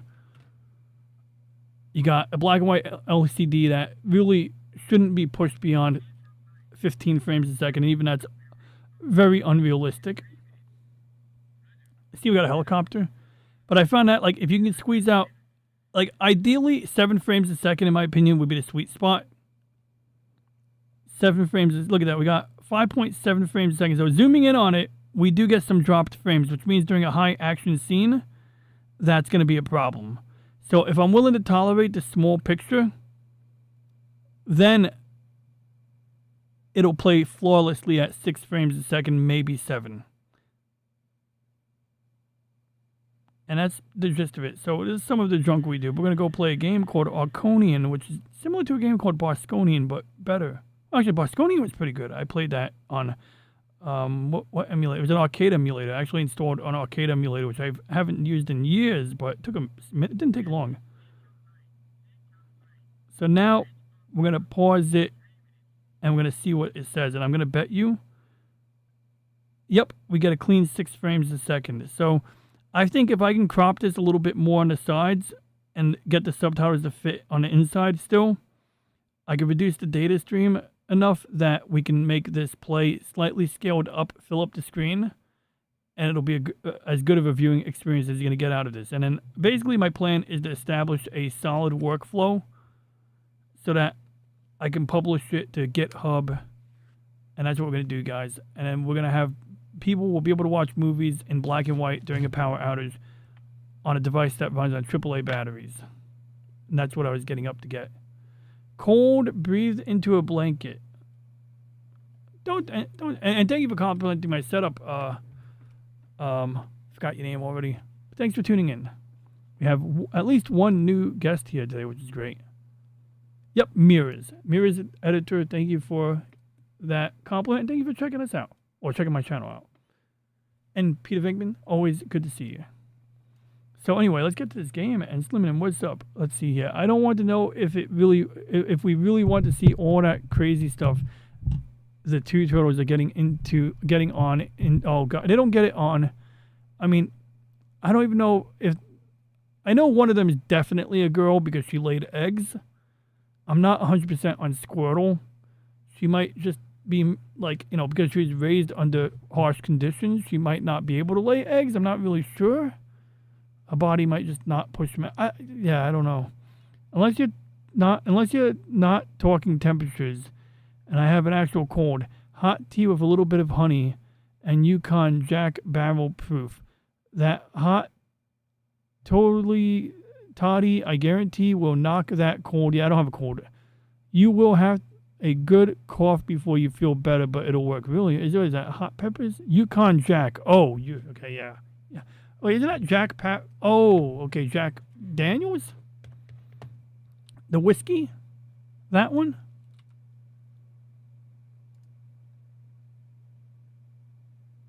Oh, honey. Yeah. Oh, honey. Hey, why is the full screen button not working? Okay, there we go. Okay, we need to reset this already because I want to record it. Okay, good. We're recording in a separate instance of OBS. No background or no camera, none of that, right? So let me just turn my head. Hopefully the microphone can hear me. Ooh. Okay. I'm not comfortable playing it on this screen, but this is just the best way to do it, I think, to get a good recording. Yukon Jack is its own whiskey liqueur that is literally named for the black sheep of liquors, and has a label that only the strong survive. The barrel proof is 125 proof, and it will absolutely knock anything out of you that you have any problems with. Oh, that's fascinating. Do you have to add honey? Oh, I see. You put a little bit of honey in the Yukon Jack. Got it. Because it's got antimicrobial properties or something like that. Arconian. Let's do cold and cute AI. Let me know if it's too loud or too low, guys. Long ago, Enekik, king of the all but indestructible Draconians, Enekik. discovered a terrible secret that would allow him to extend his life and those of his chosen lieutenants indefinitely. In pursuit of this goal, he declared war upon the 7 worlds of the galaxy of Basilai and began to capture the enigmatic and benevolent keepers of Ai, known as the Archons. Today, Enekik is but a breath away from complete galactic Fighter pilot domination. mode. The last of the Archons is now in his clutches, making him and his inner circle truly invulnerable to direct attack. With a great deal of luck, and the loss of many brave lives, we were able to sneak in under the very noses of the Draconians and capture a few of their prototype ships. These prototypes are capable of detecting when unsustainable damage will be done to the machinery itself and will automatically warp back to a pre-programmed jump point. Oh, I see. Warm honey has Captain, antimicrobial This will, properties. however, exert forces And the on tea your body has that it 2, cannot which will withstand. help the throat, and the We expect alcohol to works gather as an resources for 3 and explore. only 3 perfect clones of you that will be kept in Expectorant. stasis unless they are needed. Not Captain, you exfoliant, are our last expectorant. best hope. Because I'm very As the finest pilot we have expectorant left, that this it is cold up will to go you away. now. Gather your ship and your AI companion. Visit each sector.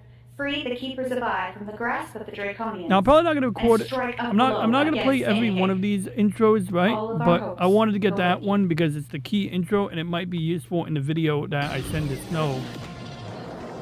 Oh my god, this is awkward already. The angle of this screen is so. I might have to play this on my main screen. We're gonna do this. Okay, we're gonna try our best. Where's my mouse? Ah, fuck. My mouse point is not moving. Ah, shit. My mouse isn't moving. Where's my mouse? Okay, there it is. I got it.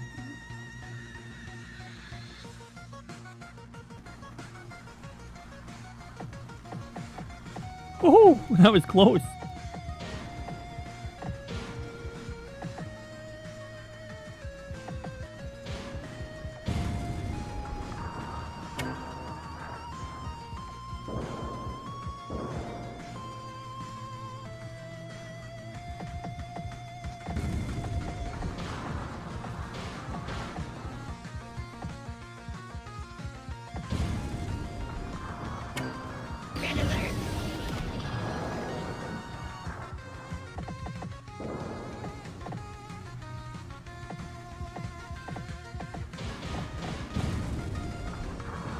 Yeah. Oh, shoot. Dodged. Okay, the firing range is reduced.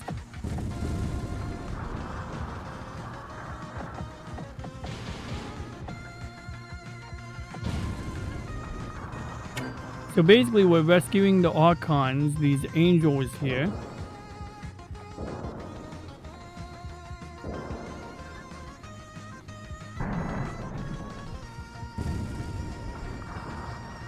Should I pull out the watercolor set? That's an interesting idea.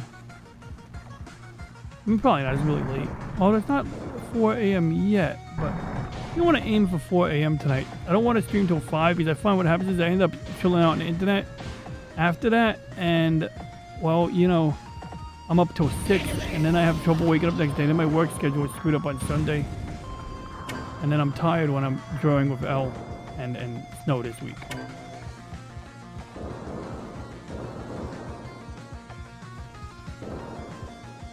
Alright. Hot dogging pilot here. I got them all? Okay, good. I noticed something when I don't think DSX is open right now. It seems that the lag, I get controller lag when I run DSX. You know, the DualShock 5 controller software. But I suppose they weren't yet prepared for our forces to strike back. Hopefully my luck holds. The thought of having to awaken another me to finish this fight is Another me. unsettling.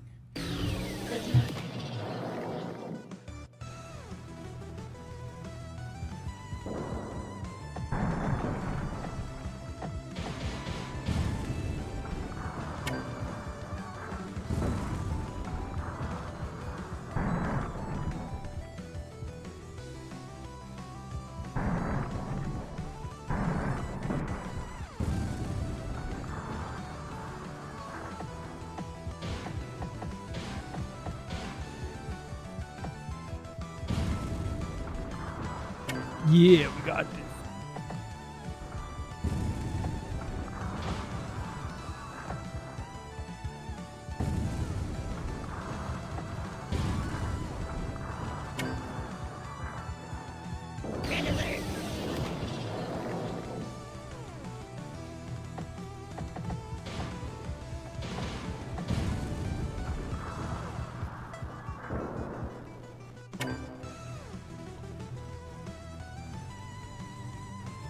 Okay, now we're going to go to top right quadrant.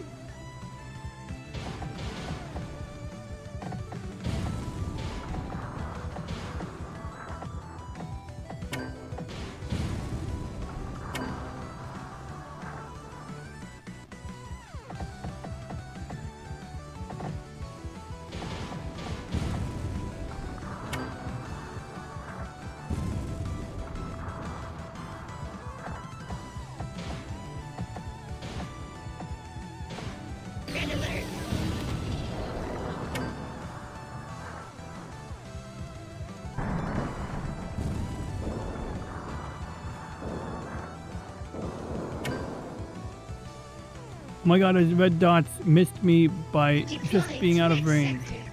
A hint of vanilla extract, if nothing else. A dash of any citrus, and I mean just a dash.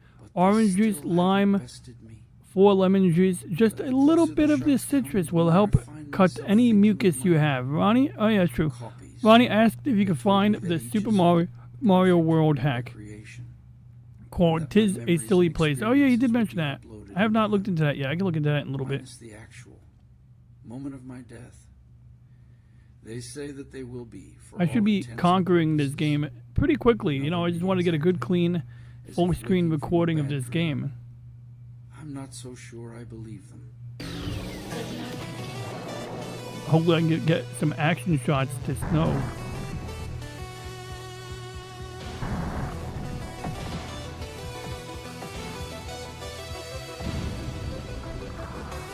Oh my god, that was a hell of a dodge.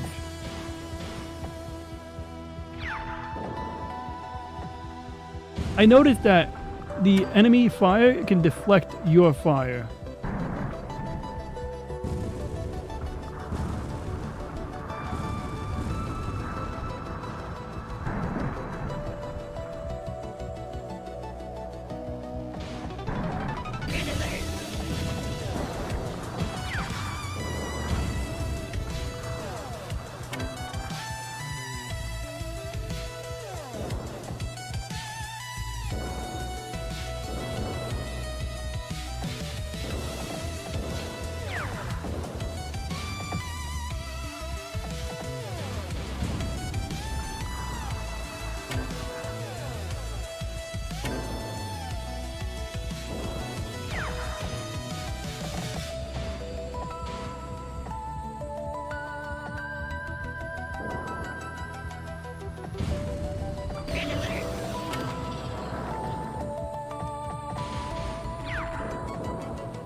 Wow. I sense fear. I sense fear. I hardly dare to think it, but maybe I can do this on my own.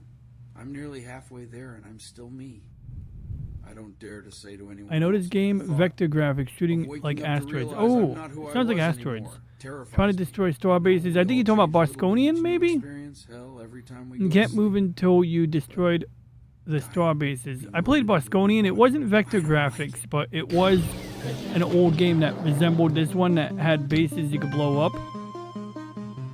I think Elle found it. Star Castle, apparently.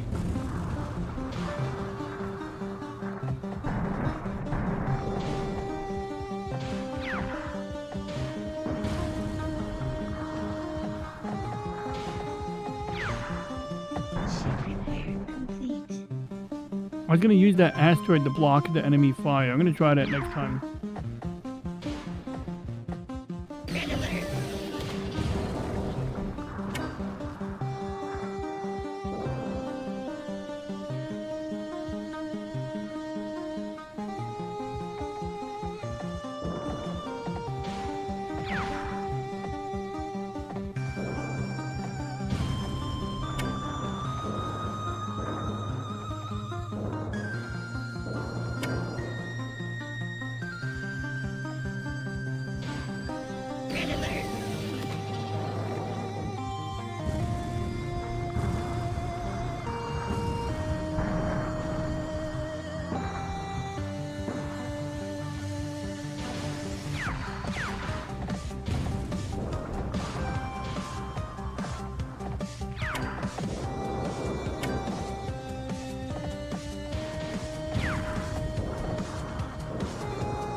Alright, there's the dragon.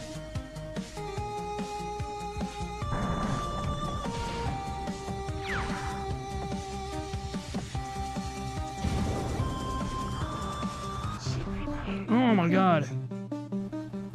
My thumb slipped on the control stick a little bit That was there. embarrassing. Oh, shut up, dragon.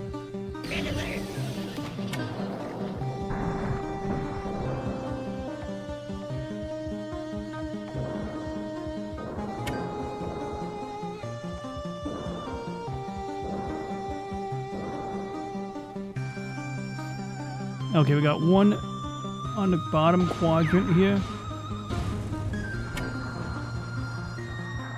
I am made immortal.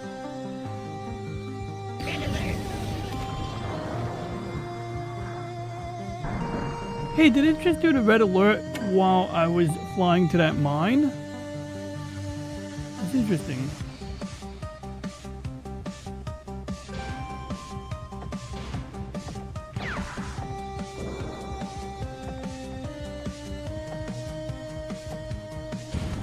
Put another quarter in.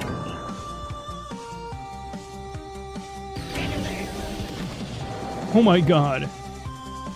Those asteroids always get me by surprise. I have their attention for sure. No more element of surprise. Every escape is narrow. It's got my brain angry and stuff. So it's not Gravatar or Star Castle. I pray that I hold out. Because I want to check both of those out.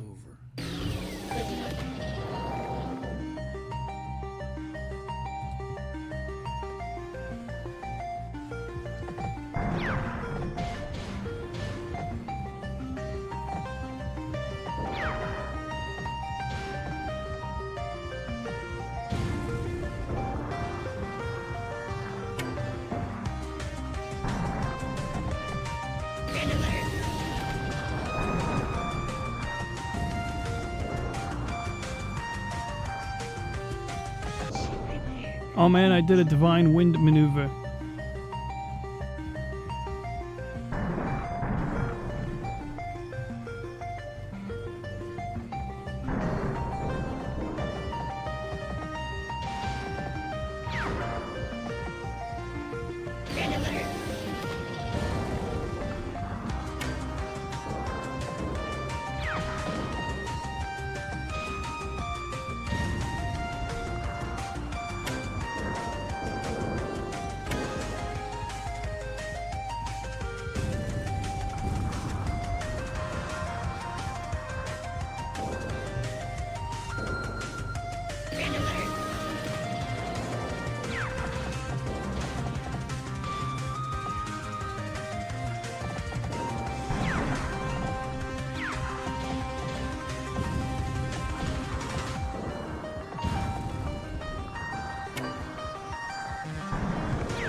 I always get you every time. Oh my god. Yeah, let's focus.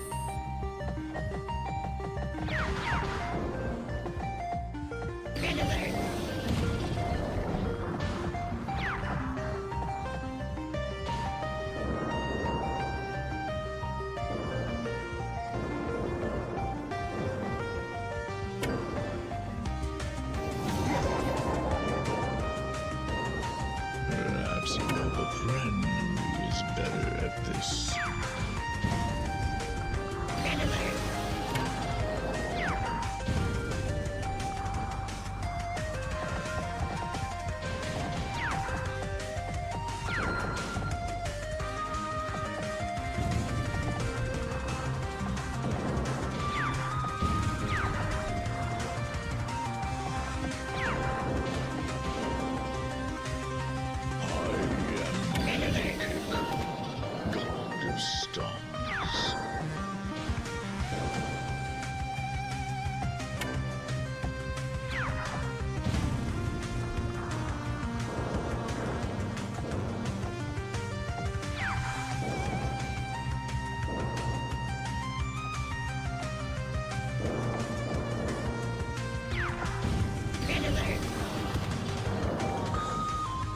You will not prevail!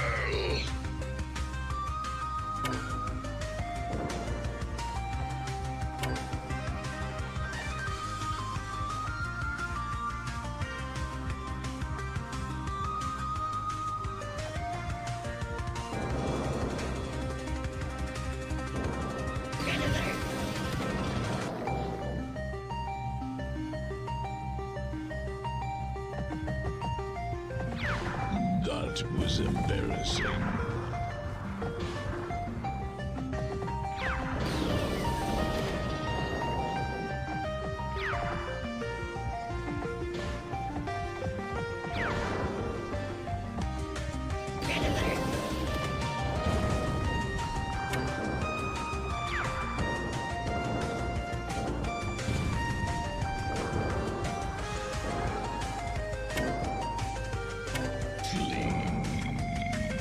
Alright, am I missing any angels?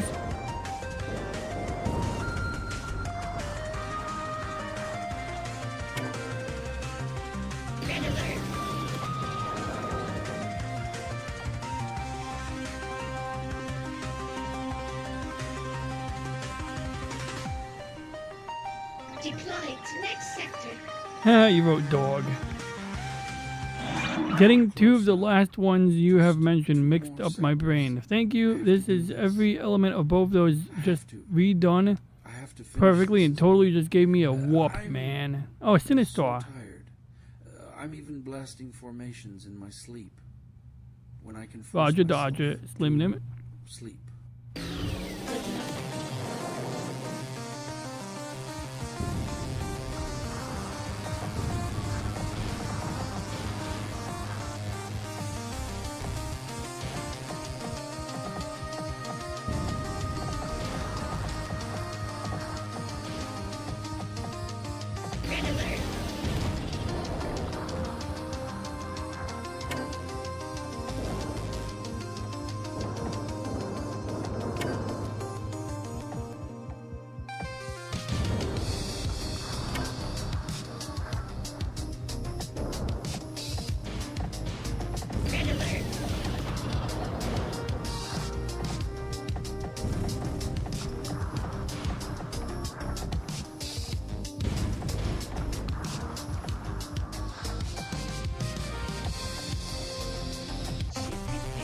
Oh my gosh.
Perhaps you have a friend who's better at this.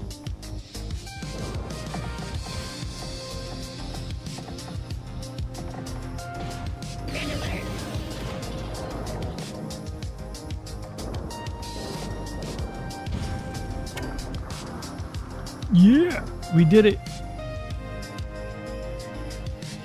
Deployed to next sector.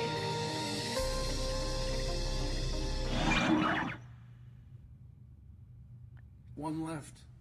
I can do this. I can. I must. I have to stay me. Oh yeah, I've had that before. It's a TV show or cartoon I can't remember from when I was 8 or some odd scene I saw, and then one day it comes back. Godzilla movies. That was like every Godzilla movie.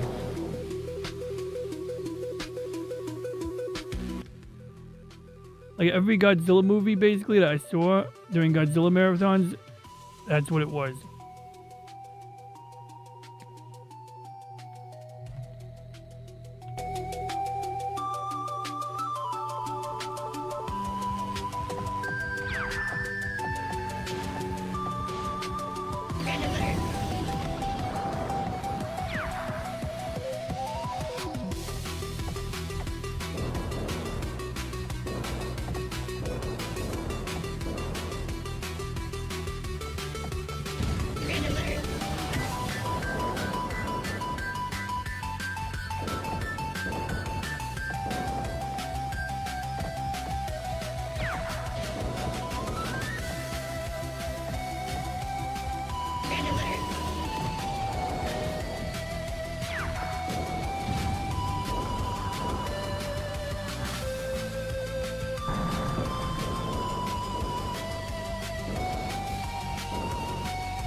Oh yeah, we got it.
That's gonna be a cool fucking action shot right there.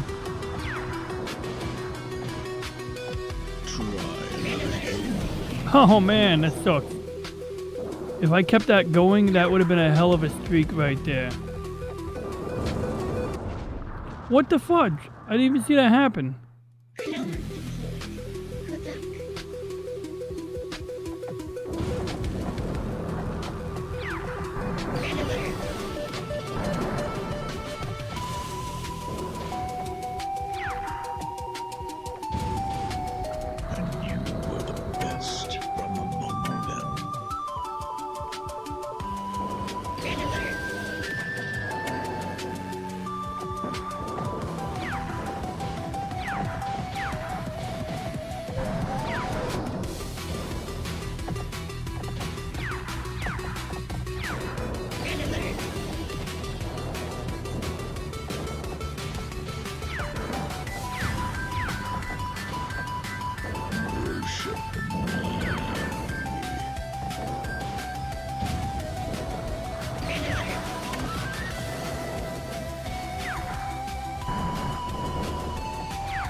I try to be clever. I just maintained a good streak for a minute there, Slim Nim. Like the dragon popped out at the bottom of the screen, and then I like dodged a bunch of shit, did a bunch of close quarters fighting, and then like got blown up before I could like make it longer streak out of the success.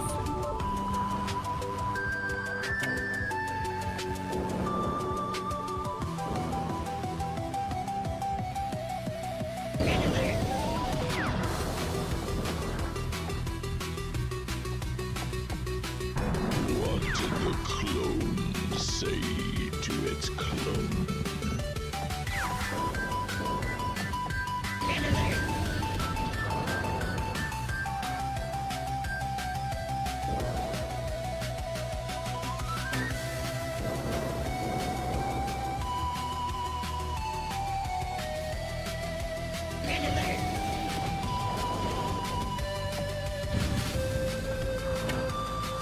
Oh, that's gonna be a good clip.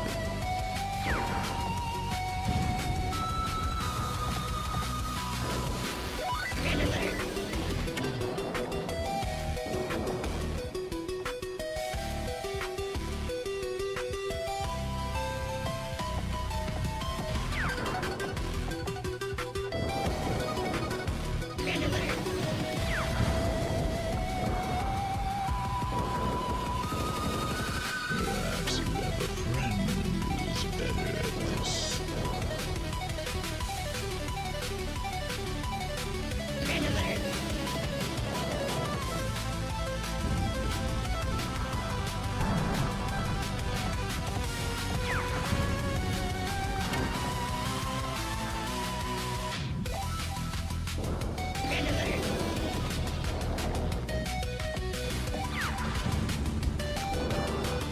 That was embarrassing. Hope I didn't leave any androids behind because I'm leaving them behind. Whew. Natural disasters. Fly slower. Use most of your deaths come from but that's half the fun. Most of your deaths come from you running into bullets. Yeah, that's true. Actually, that is true.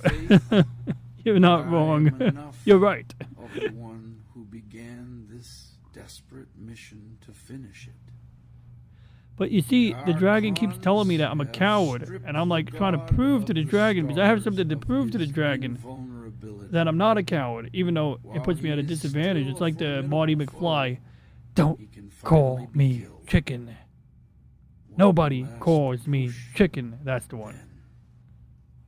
With the Archons at my side, I can be healed.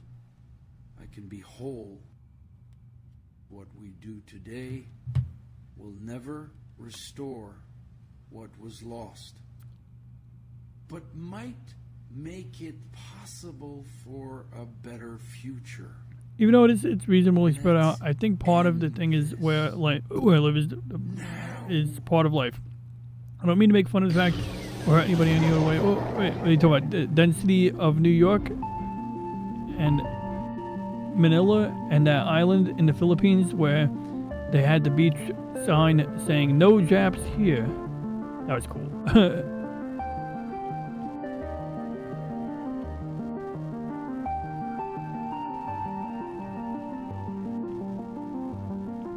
The guerrillas handled this one. Please move on, Navy. No Marines needed here.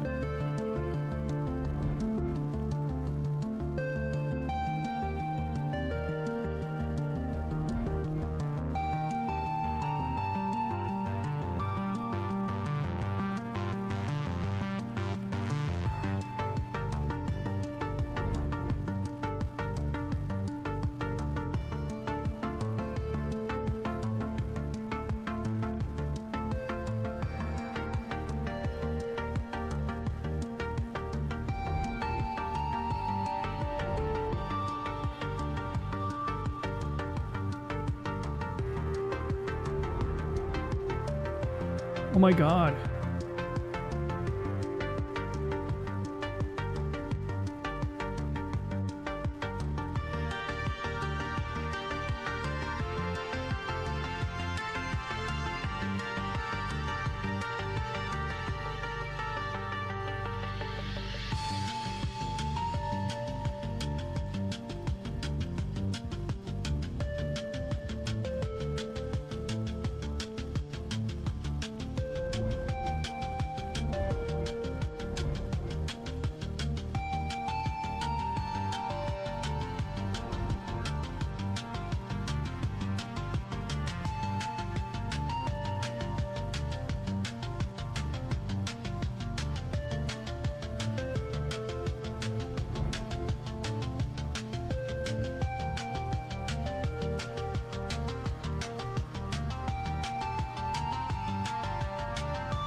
I'm gonna have to convert this game to 30 frames a second. I don't even know if this runs at 60 frames a second. I probably could have recorded this at 30 frames a second and made it easier to edit.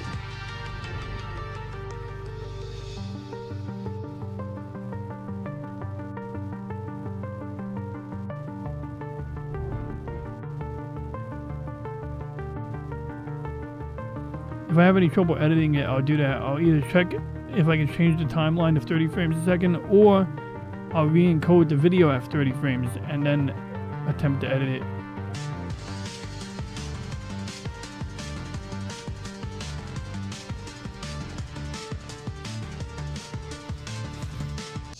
Oh my god! Did you just see that? Did you just see that? Oh my god, that was awesome.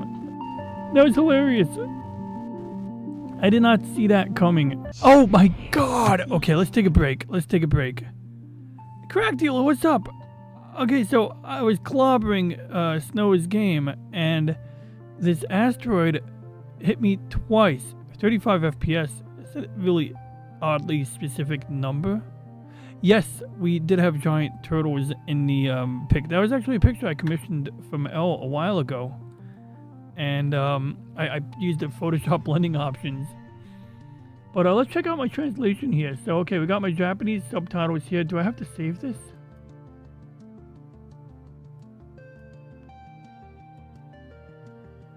Okay, so we got that part.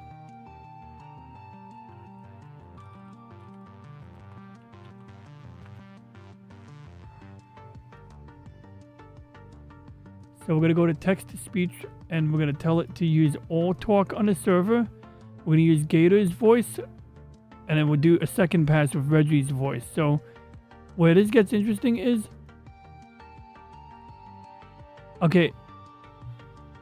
It definitely just said, hello, how are you doing? So now we can click generate.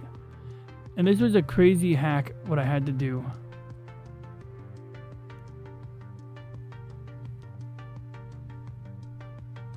So let's take a look at the server side of this now and see what that's doing. Oh, it's kind of, well, I don't know if it's working, but we can look at that. It's got kanji showing up in the terminal.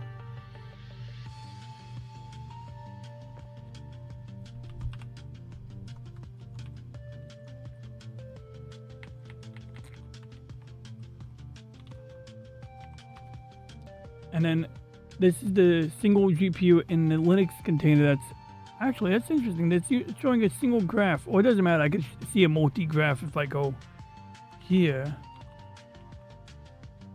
But it doesn't really matter because this graph is showing the same information anyway. I'm not using my Quadro right now. Later on, I might find a way to run Reggie's voice separately. I don't know yet. The translation was good. The translation is accurate because it was done through Google's API. The translation, when I did it on my own server, was super sketchy. In fact, either I picked the wrong language or it spat out gibberish. Like, I was playing it back, I said, hey, oh, is this Japanese? Is it accurate? And I was like, this is alien language. So this display is showing us the GPU's utilization at about 57%. 60%. We're using 6 out of 8 gigs of video RAM, and it's consuming. When did I? Oh yeah, I did start all talk TTS on the better GPU. Okay, I'm glad I put it on the better GPU because earlier I forgot what I was running Olama for the translation on this GPU we're looking at now. That's a 8 gig GTX 1070, and then I canceled that or closed it, and now we're doing the text-to-speech on the good GPU. So hopefully this will be faster than last time I did this, because last time I did this, it took the better part of the, like it took from like 5 p.m. to like during the show. It looks like this isn't going to go much faster, but I'll let it run. It worked before. This time it might actually give us real words, so I'm all for it.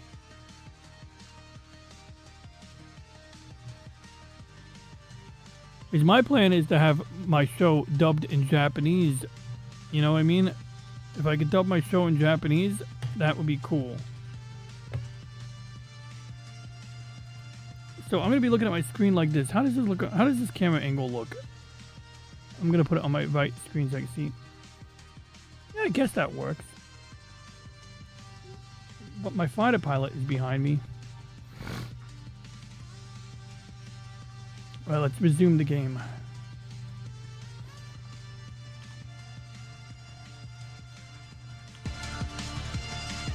So I've never died over here before. This is like the first time I've died loitering over here. So I don't know if this is like a new thing Snow implemented to make the game harder.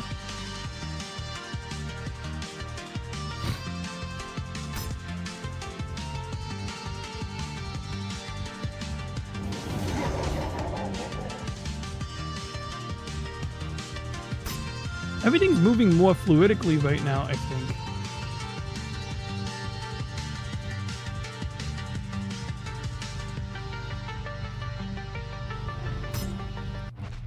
Oh, the fucking dragon.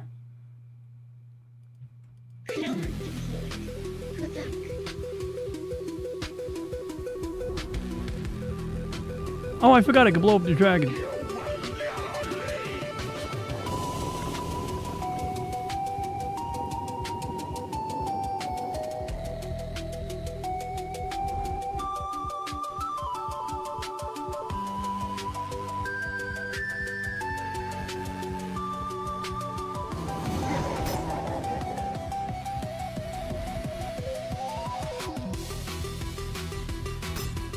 I want to get close to the dragon so that I can get good action shots to Snow.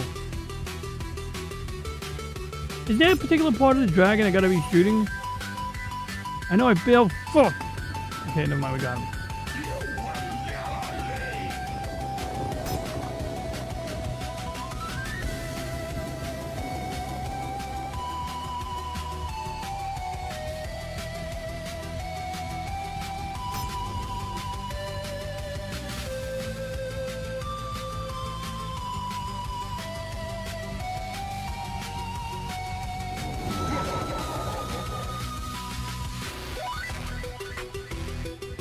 Okay, I see the dragon on the radar.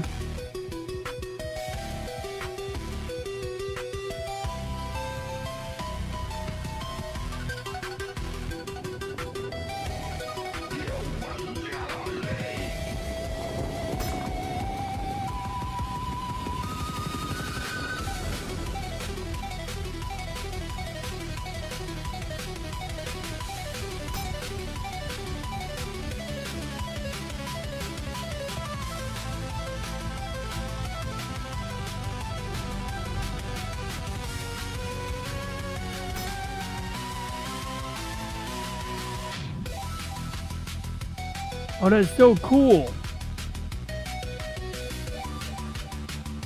So I don't know what happens after this, but it looks freaking cool. We have our victory. What is Japanese?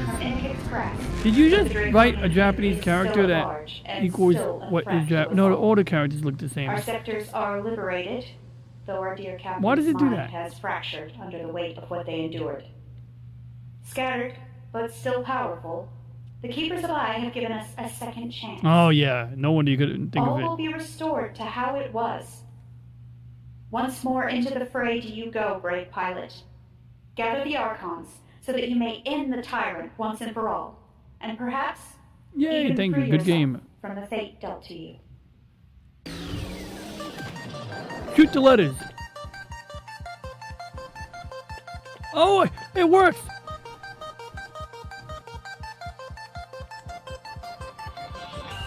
Dirple Gaming. Oh wait, you don't shoot the letters. You. Oh wait, do you shoot them after you fly them away? Friend of a Eend. Oh wait, I could write curse words here maybe. Oh wait, you shoot the letters that fly. Oh wait. Oh okay, I see how this works now. Can they kill me?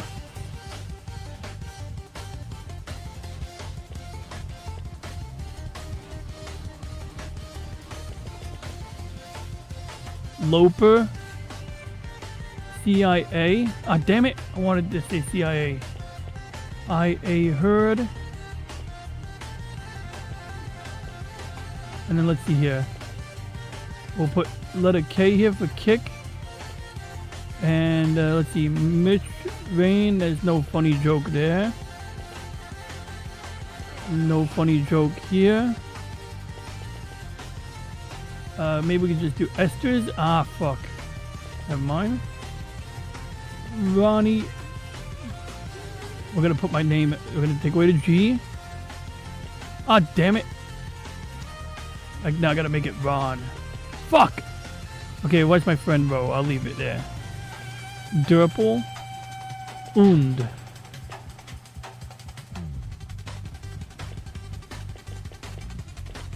It's kind of fun.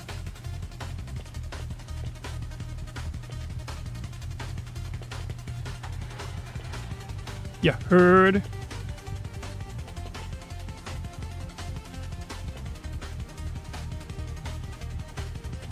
It's so psychedelic.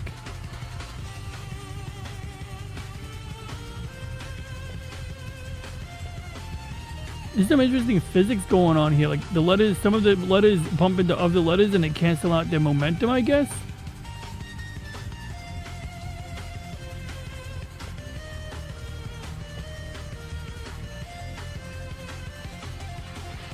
Oh look, is the E from either Alicia or Rain or DJ Ronnie G.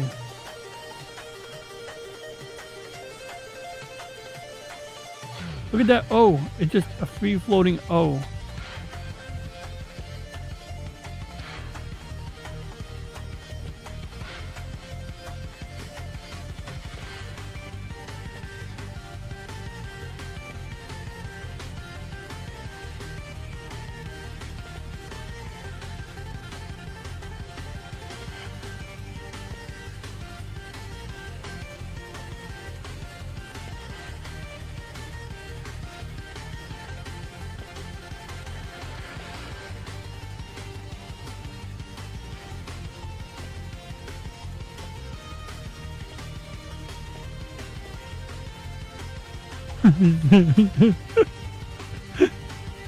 Oh, I don't know what I'm doing, but I'm doing something here. So I guess it's fly into the letters instead. It used to be shoot the letters. Oh look, there's an E there. Look at that lonely E. Can I bounce it against me into the wall? Ah, man, I want to get an infinite bounce going.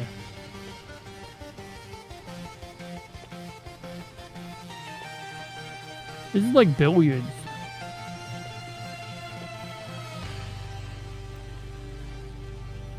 No, they can't. Okay, again, this looks far better and much more pleasant to play than, and has all the little touches that Snow has put on it that are glorious. It is glorious.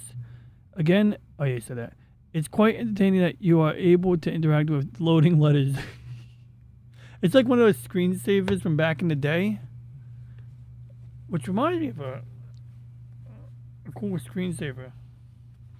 I saw a Star Trek The Next Generation screensaver from the late 90s. It was pretty radical. It was like, it had a MIDI version of the song and all this action. Wow, it took an hour to beat this. Well, granted, I spent like probably 10 minutes in the letters just now, maybe 5 minutes. But yeah, we got 50 minutes and 24 seconds. So, is this the beginning of the game? I want to test this out.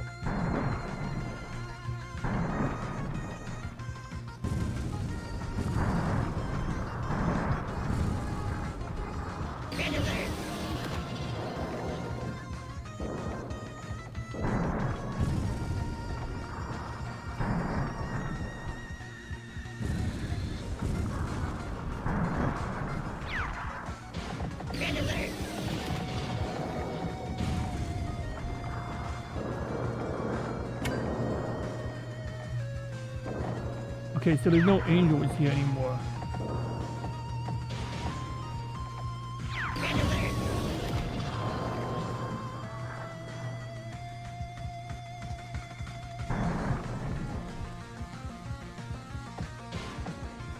I'm not gonna play. Ow. I just want to see what happens here.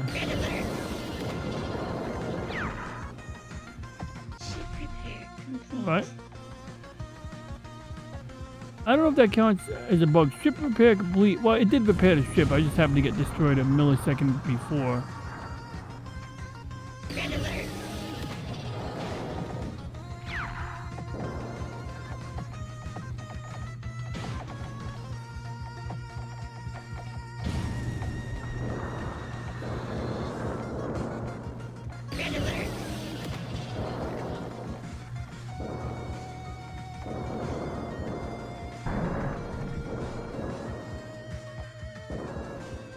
Hey, he didn't ask me for a high score. Do I have to die before I put in a high score? Is that how that works? That means if I keep this game going and then I die finally, I'll have a really high score and nobody will be able to beat me.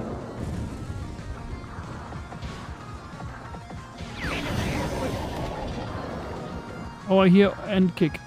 End kick is coming. Let's play with end kick. End kick.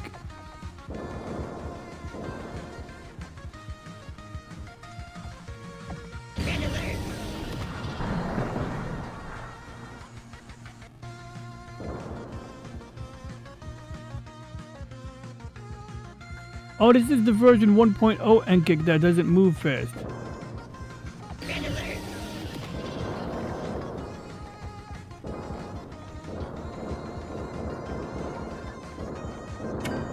It's like he got impotent because we killed his master. He's like an impotent dragon. He can still be like...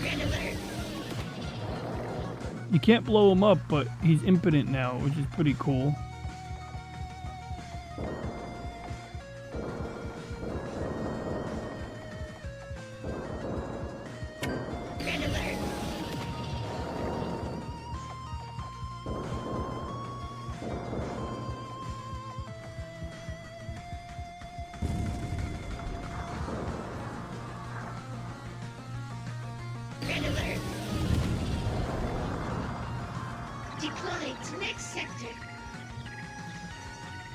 Woo.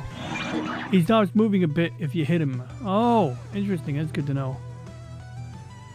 So, does this mean I don't qualify for a high score unless I like continue playing until I die, or is the high score counter removed because you know, like it's officially released now and there's a data privacy thing? I'm gonna guess there's a data Sorry about the microphone sounds. I'm gonna guess there's a data privacy thing about that. So let me see if I can find that YouTube thing here. And remember, Casey's Creepy Creations. He's a really cool dude.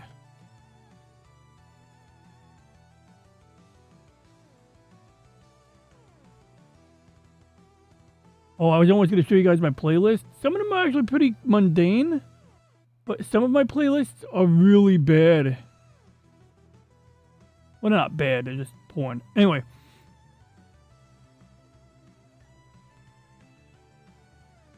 Oh, and I found another Japanese music video that I want to fix because I feel bad for the people being in poorly de-interlaced footage. You know we can't have that. You know how that goes. So we do have some cool videos, so check this shit out here. I got a video of a F-35 here.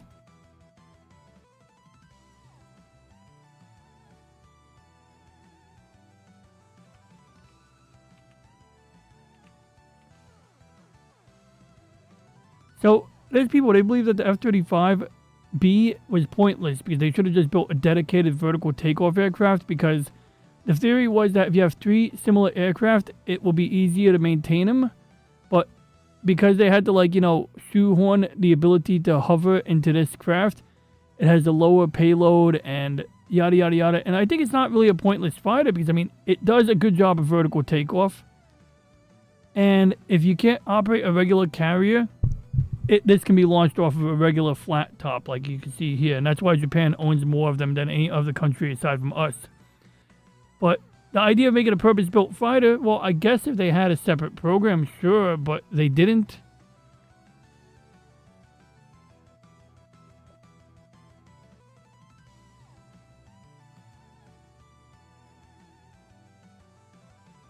See, it's got a fan in the front that is hooked up by a gearbox, and then the engine's in the back, and the engine has like a nozzle that can point straight down.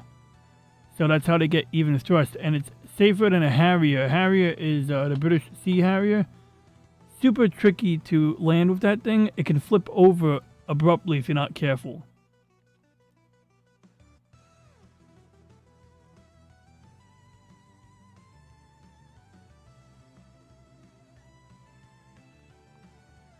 But Japan built these carriers for helicopters, and then they converted them into jet carrier, so they had to put like a special fire resistant, heat resistant coating on the deck to protect it.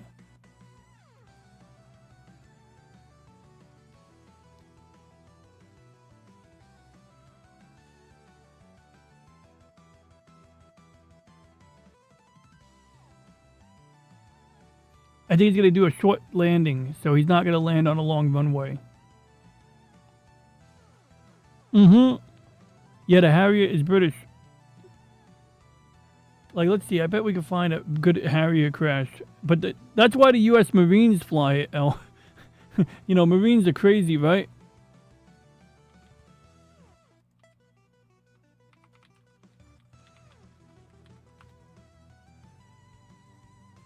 Oh, this is going to be ugly.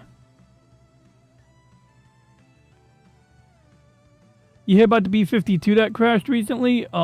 They were testing out a new radar. Oh, this guy's good. He's good. He's good. Look at, he's still in there. He didn't even punch out. Why didn't he punch out? Well, he's sticking with that thing.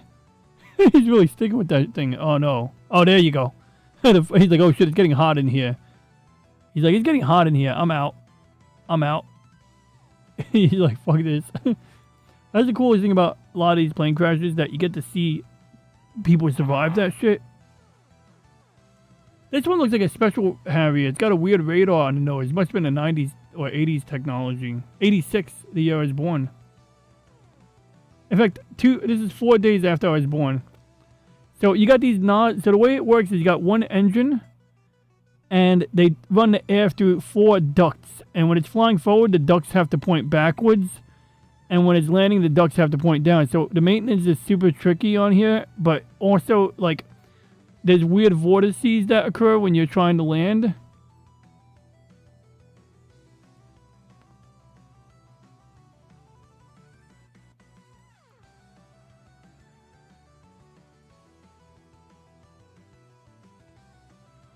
How close to that wire is he? Oh god, he's done. There we go. It looks really windy.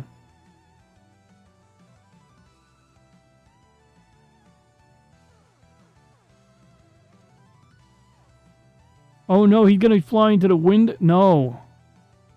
I guess that made sense for some reason, but I don't think it's gonna work for him.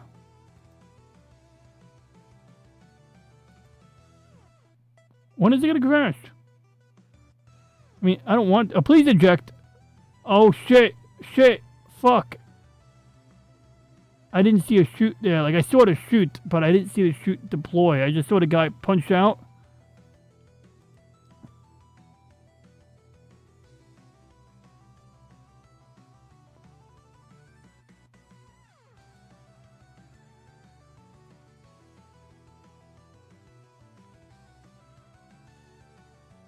Oh, there's his chute. He's good. Multi-million-dollar fighter in the water there. Oh. And same one. I want to. What I'm really looking for is I'm looking for a. Like I want to see it. I want to see it like flip. I want to see it crash while landing.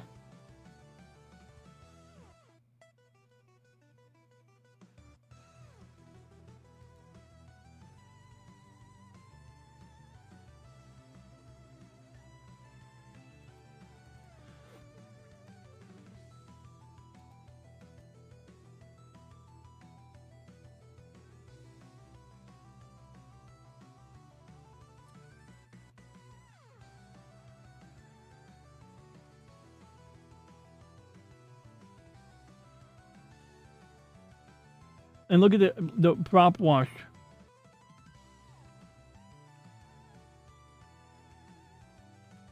You're going to see he's going to turn off the engines abruptly right here. Actually, he didn't really abruptly turn them off, but it is tricky. If you're not careful, it'll flip over.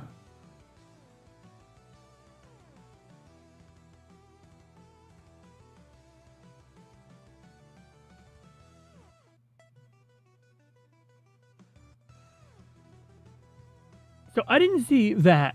Okay, this video is bullshit. That thumbnail is bullshit. None of this happened in the thumbnail. This thumbnail is lies. Oh, this is cool. This actually happened like 12 years ago. Harrier had to land on a cargo ship. Remember that one?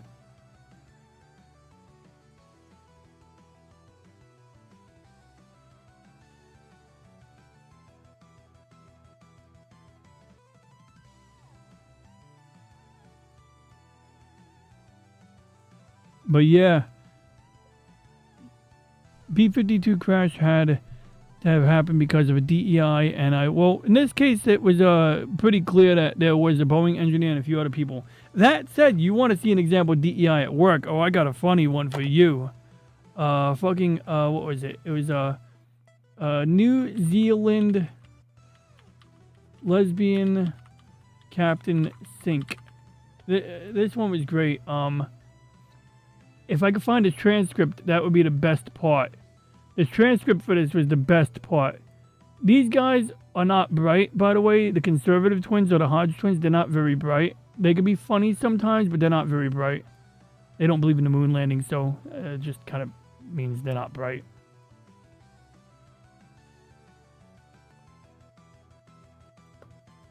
Let me see if I can find the transcript, because it was insane. Basically, they left the autopilot on. Like, this guy got pretty good quotes in here.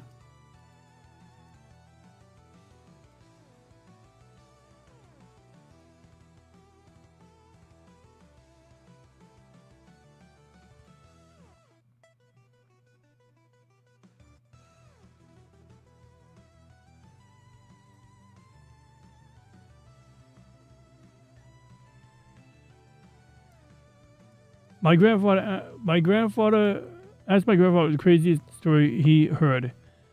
She was Navy and out. He was Navy, and out on the ship, and that was completely covered in ice coming into part of Alaska. She's outside in the big suit and just pounding the ice off the side of the ship when they start to make port and just show off the ship coming into port. There's a bunch of Marines outside in nothing but their shorts playing volleyball. Oh, I see, they're playing volleyball in their shorts. That's funny.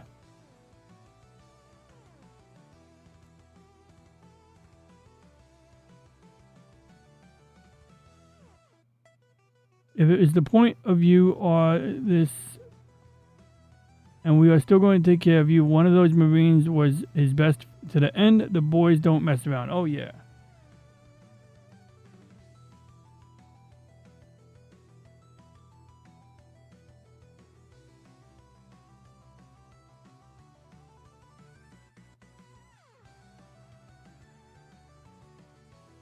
Again states, it's not really doing what I want it to do. 1817, witness 4 pipes. Nautical emergency, nautical emergency, nautical emergency. 3 times. Yeah. That is seriously a nautical emergency. Yeah, so I think pipes means like the intercom or something like that. 1817, witness 1, who is the commanding officer, arrives on the bridge, and witness 2 reports that he has full astern and the ship is not stopping. So as I said, witness 1 is Yvonne Gray. We are not stopping this boat. Yeah, she's the captain. So she wasn't on the bridge in the lead up to this whole fiasco. Yeah. Yvonne Gray asks, what speed have we got? Witness 2 replies, 10 knots increasing. And I've got fucking full astern here and nothing is happening. He's swearing now. That's a real transcript there. He's like, the guy's like, yo, I got full fucking astern, nothing's happening. Can't get through to the captain. So just keep in mind, right, as we've like discussed in our previous videos on this whole fucking thing, right, the whole reason they couldn't control the boat is because it was on cruise control. So they're going, oh my God, I can't fucking do it. It's not doing what I want it to do. Why can't I slow it down? It's on cruise control. Yeah, Yvonne, we should probably take this off cruise control. Yeah, 1817, witness 1, Yvonne, states turn instead of going astern. Grinding and shaking noises heard on VDR. Oh, that's not good. Yeah, so she's going, well, we can't stop, so maybe just turn. She likes grinding noises. Yeah. 1818, witness 1 calls for calm. So let's just go back a sec, right? At 1817 and 59 seconds, grinding and shaking noises are heard on the recording. And then at 1818 and 17 seconds, witness 1 calls for calm. So it took her 20 seconds 25 seconds after the grinding and the hitting of the reef to go, all right, everyone calm down.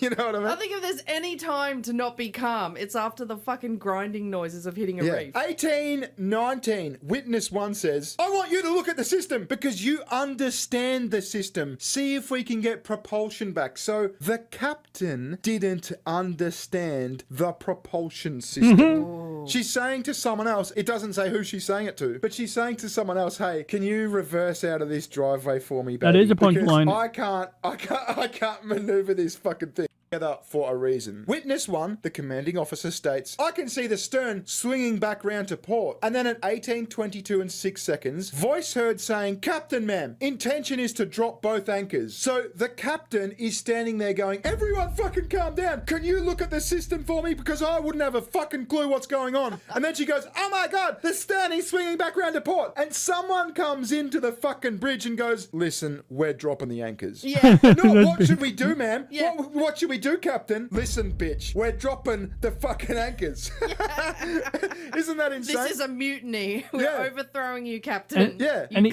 even like he even said it politely too. Together for a He's reason. like, Captain, Witness ma'am, 1, intention the is to commanding- drop the anchors. Stop. So And it's a what very should- polite way to like basically say we're dropping the Isn't that fucking insane? This anchors. is a mutiny. 27, discussion about, do you want to take it out of auto now? So cruise control, right? Oh my God, it's still on cruise control. It's still on fucking cruise control. So let's just go back for a sec. It was at 1817 that the grinding and shaking noise set. still on. Oh my God, 10 minutes. It was in 17 10. that the Cruise control for 10 grinding minutes. and shaking noises could After be heard on the crunching. recording, right? Mhm. And then get out of cruise freeway.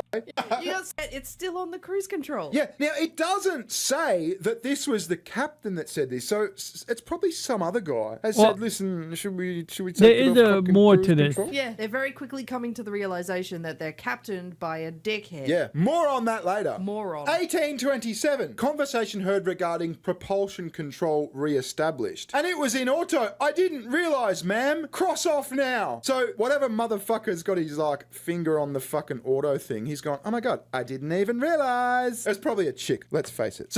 So then 1830, witness 1, the commanding officer states, we have managed to get the steering back. What I'm trying to do is get off this reef. Okay, all right, cool. The anchor dude's like, Yeah, that's right. They've dropped the fucking anchors, presumably. That's what they said they wanted to do. look, it's on cruise control, all right? We're going to get off this reef one way or another. Do you remember the HMNZ Manawi Wowie? Manawanui, which is now our first deployed submarine. Our first deployed submarine. Oh, yes, I remember this. The HMNZ Misogynawawawi. Yeah, so that guy there talking about our first deployed submarine was actually the former New Zealand Minister of Defence. The former. Yeah, so remember Janice, Judith, Joyce? We couldn't decide what her name was. Something with a J. She was the current Minister of Defence. I think she's just retired. Is she the one that said this was I'm a looking for the success? press she said it was conference. a triumph. There's a hilarious press conference relating to this. I need to find this press conference. It was like they were basically like, it might have been this one. They hit a reef, then it caught fire, then it capsized and sank. It's like, how could it be any worse? It could only be Oh, worse here if it it is. like slipped on a banana peel and shat itself at the same time. Looney Tunes shit, Yeah. Yeah, it just is funnier. Here's the gist of it. This is from Reuters or Routers. The ship was listing heavily and smoke was visible from the ship. At 9 a.m., it was known to have capsized and is now below the surface.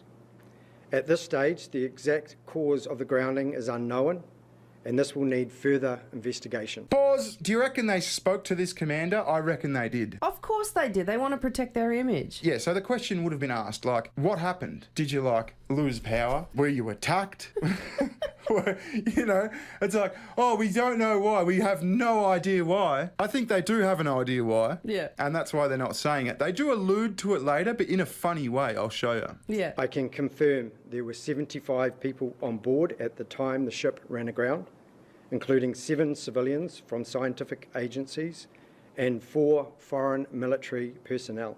There will obviously be an inquiry, a court of inquiry, to establish exactly what caused this No, it's incident. like, I look well, forward you to know, you talk about pinpointing the DEI. cause. Incident. Pun Well, you talk about pointing. DEI here, and a lot of times it's overblown, and it doesn't apply to every ill that we have. In this instance, New Zealand is an example of it taken to an extreme, like the opposite direction. So while you got people countering something that may not be a real issue here, or it's not as pervasive, this is like an example of it where it is pervasive. She looks forward to pinpointing the pint. Then we'll go and have some fucking chops. And a pint. She looks forward to it. She looks lesbianic too. She looks like borderline lesbianic too. She's in on it. There's a lesbian conspiracy. Heat. The immediate focus right now is on mitigating the environmental impacts and salvaging what is left of the Manawa Nui. The Manawa. Come on, it's a New Zealand native term. Yeah. If it was an Australian ship, it'd be like called the Chaka Baka Baka Billabong. The Ula Wula Wala Lungata. Yeah. New Zealand shit's all like hula bula bala bula bula mila wula wala. Oh my god. Sorry. The main thing is nobody lost their lives, and that is actually something of a triumph, frankly, given the very, very difficult circumstances. Is it a triumph?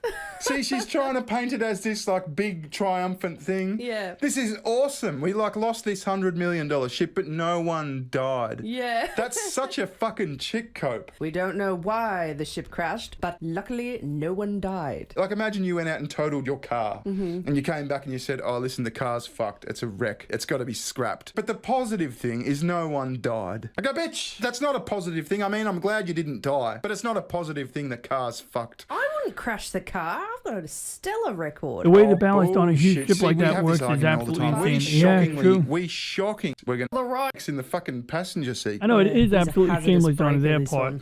MNZS Manawi Wowie Wowie credited with saving lives after ship ran aground on Samoan Reef in dead of night. The commanding officer whose order to abandon ship is being praised for saving lives. She crashed a $100 million ship. in the dead of night. What is this? The fucking Titanic? Was it like a Yeah, so as I was saying, this is from the Australian Naval Institute. It says women leaders in Royal New Zealand Navy. For the Royal New Zealand Navy, the 2023 International Women's Day offers more reasons to celebrate than most. It coincides with not only the highest percentage of women ever in the RNZN, 27.4%, but the they largest named number this of women ship after taking this command of wooden stick. RNZ. I'm sick of saying that. The fucking Navy, ships and shore units, with 4 in command of ships and 3 in command of shore units. So here's those 4 commanders they were talking about. Now this here is Yvonne Gray, and this one here, I forget her name, but she crashed a ship too. Get the fuck out. Yeah, she crashed a ship like last year. Look at this. Hull damaged as New Zealand warship berths in high winds. So that was her. Oh, there you go. That's the reason why they don't have any more warships.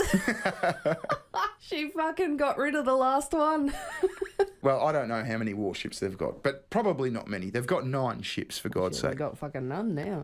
The Defence Minister wants answers on why one of the Navy's fairly new ships sank near Samoa over the weekend. The HMNZS Manawa Nui ran aground and caught fire on Saturday night. And just 10 short hours later, it had sunk below the surface. The 75 crew on board were all rescued. The focus now on mitigating any environmental impacts on the nearby reef and coast. Judith Collins has called an inquiry and the Minister joins us now. Good morning, Minister. Good morning, Daniel.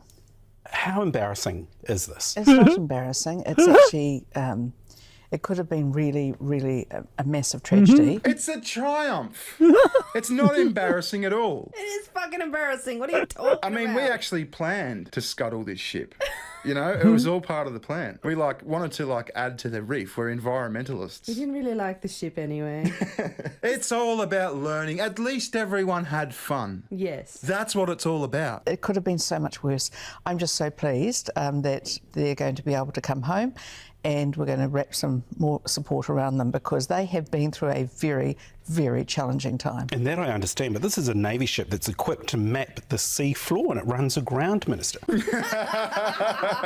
He makes a fucking good point, doesn't he? Hard-hitting questions. I like him. How's their attitude, though? This is fantastic. What are you talking about? I'm just so glad that everyone survived and they're going to come home and they're going to be like heroes. Yeah, so it's actually 20 years old, and I say that just to give some context. It was actually built as for that mapping in the North Sea for Norway, but it's now, obviously stuck now on a coral reef. The way she sort of says it, it's like, well, it was designed to map the North Sea. It wasn't designed for reefs.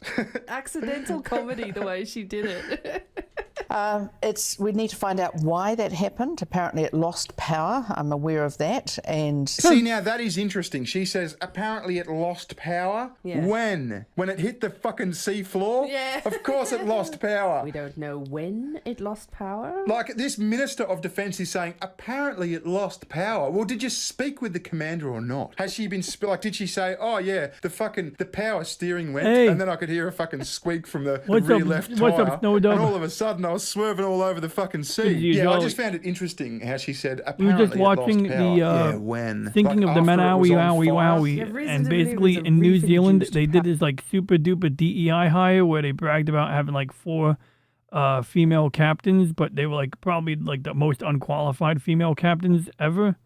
And then this fat lady keeps saying like how it was a triumph because nobody died. For, oil rigs. Basically, So, they left the cruise no, I control haven't. on, and And they didn't defense know women to turn it off You until after they overpaid by crashed. $50 million. Justice for No, the you ship. didn't go Yeah, I know, bargain right? That hunting. poor That's the ship probably thing, had a though. distinguished history. They probably think that they did get a bargain. I promise you, sweetheart, I'm giving you a bargain. I'm losing out here. The man at the car yard said it was a great deal. It's like a car yard shark guy, with like greased, slicked back hair and gold medallion chains. Oh yeah, so that's the story of the Manawi Wowie ship that sank.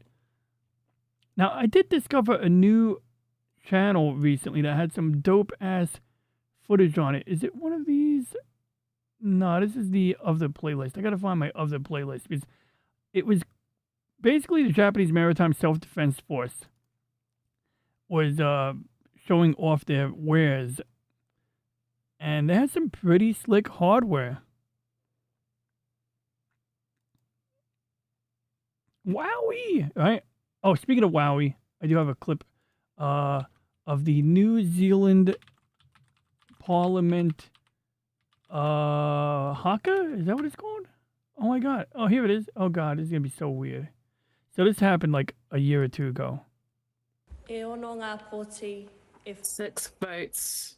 She's a non-voting representative, I think Aboriginal of New Zealand, but for some reason she's gonna do a native dance, I think to show defiance or something like that. Well, let's just see what happens here.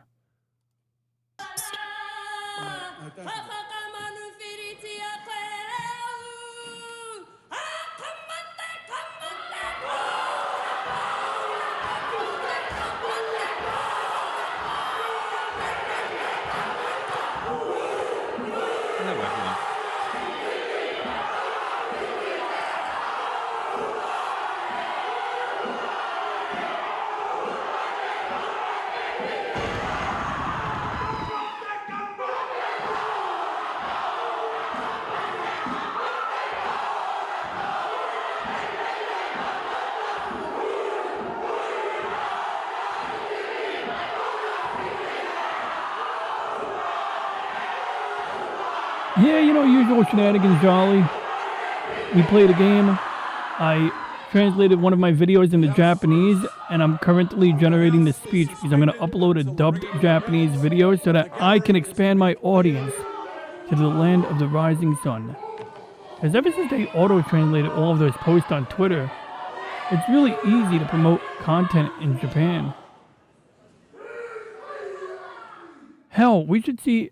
If this experiment works, I'll let you know, Jolly. Maybe you can get a big-ass audience in Japan. My thing is I'm worried about cancel culture on my end, so I figured that I don't want to be popular in America. I want to be popular somewhere else so that nobody cancels me. So this is cool. This is like a Japanese arms demonstration. That's a self-propelled artillery piece. Yeah, seriously, that's the maturity of I think kindergartners are more mature than that. I think you're insulting kindergartners there, Jolly. I'll check out your link in a second, Slim Nim. to show a couple of snippets, highlights from this video. I watched it like a couple weeks ago, and it was really engrossing, and I remember enough of it to know where the highlights are. So they're showing that they can set up the artillery quick. They got this guy in a blue hat that kind of like signals when the thing is loaded or something like that.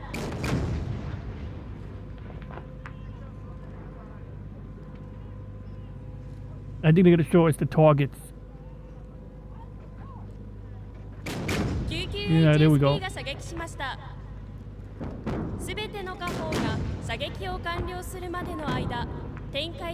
I think those are also self-propelled artillery. They're not tanks, technically.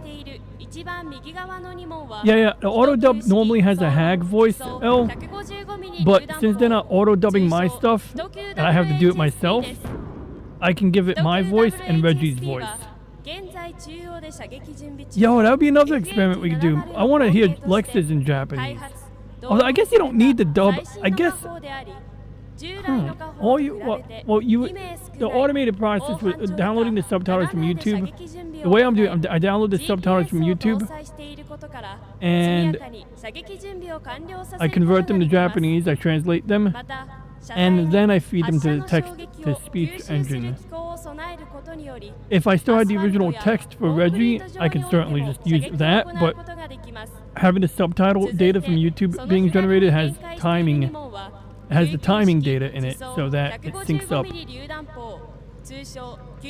That's like the hard part usually, or at least that's the way the magic happens.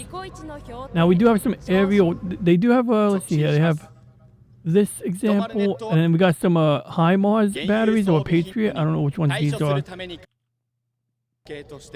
Some of them are homegrown systems and some of them are our systems.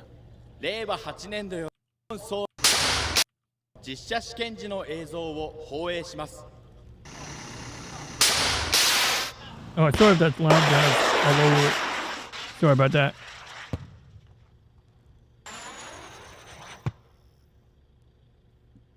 I don't think they're firing that missile. That looks like a light armored vehicle with a decent cannon on it, and it looks like a camera on the mast.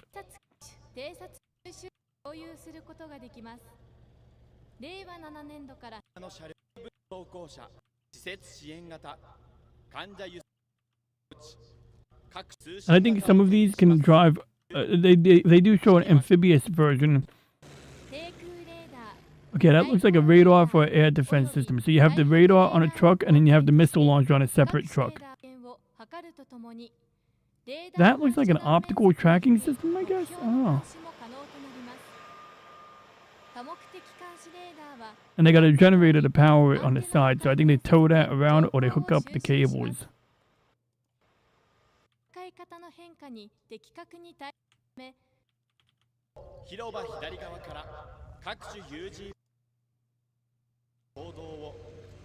Oh, it's a drone. They built stuff like this in Ukraine to like medevac people. And then this is interesting. This is it looks like a UH-1 Huey. I don't know what kind of helicopter it is. I'm gonna guess this is a Japanese-built clone of one of our helicopters.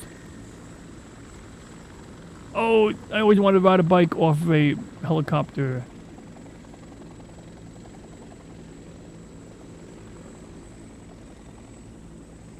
So I'm thinking about, before I turn 41, buying a moped.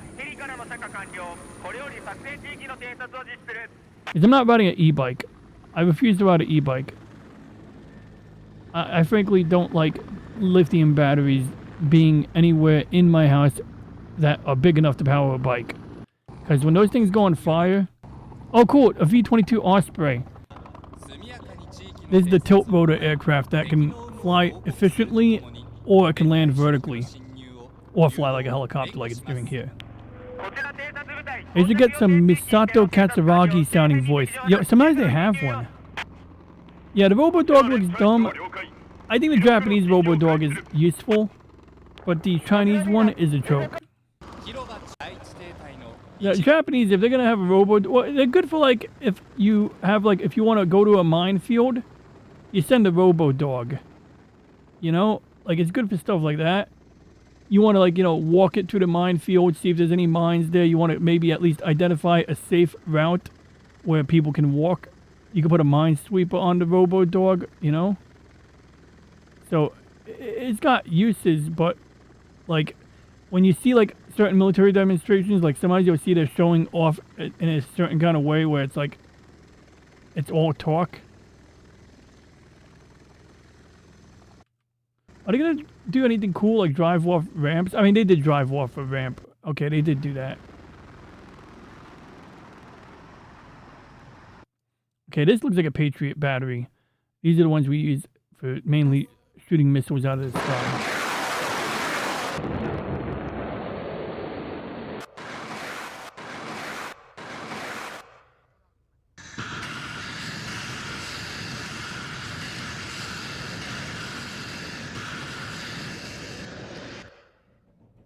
Oh, okay, these are anti-ship missiles.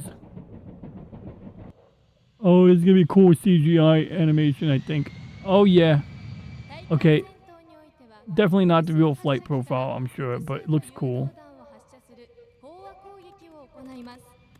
I'm sure e-bikes are common there. I mean, they are economical. They're not terrible. I'm just against them. I'm waiting for them to crack down on them a little bit. He's got all these unlicensed bikers, and they always like drive in the middle of the park near my job and weave past you. Not always, but people hate cyclists in general. E-bikers are even more annoying. I know some cyclists are dicks. I'm a good cyclist, all right? I drive a bike. I ride a bike like I'm driving a car. I look around, you know, check the corners, stop at the light, or treat the light like a stop sign. I like how they decorated that car with evergreen trees. Oh, the tankers. No, these are light armored vehicles too. That guy sounds angry. Okay, I'm sorry. Why do you want to get a moped? Because they're super fuel efficient. And I want something other than a bike to get around, but I don't want a car because I think cars are absolutely... They're great if you're on a highway, but the whole car experience, especially with the way people drive here, feels claustrophobic. And I like the idea of being aware of my surroundings and stuff. And I'd rather, like, it is normally good to drive a car before you ride a motorcycle, a full-blown motorcycle, because you want to learn respect for the road. But I would basically ride a moped like I ride my bike, because I wouldn't be going like 50 miles an hour on it. It would be a 50cc. It would be basically the maximum cc you can get, you know, maximum cubic centimeter engine you can get without an actual motorcycle license. You'd have to have a driver's license for it. So it appeal, and the price point is like $2,500 to $4,500, something like that. It's like I can live with that.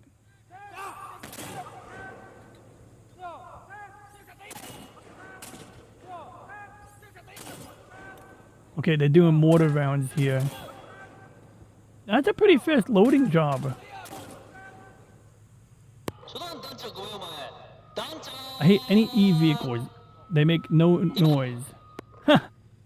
Very American of you, my friend.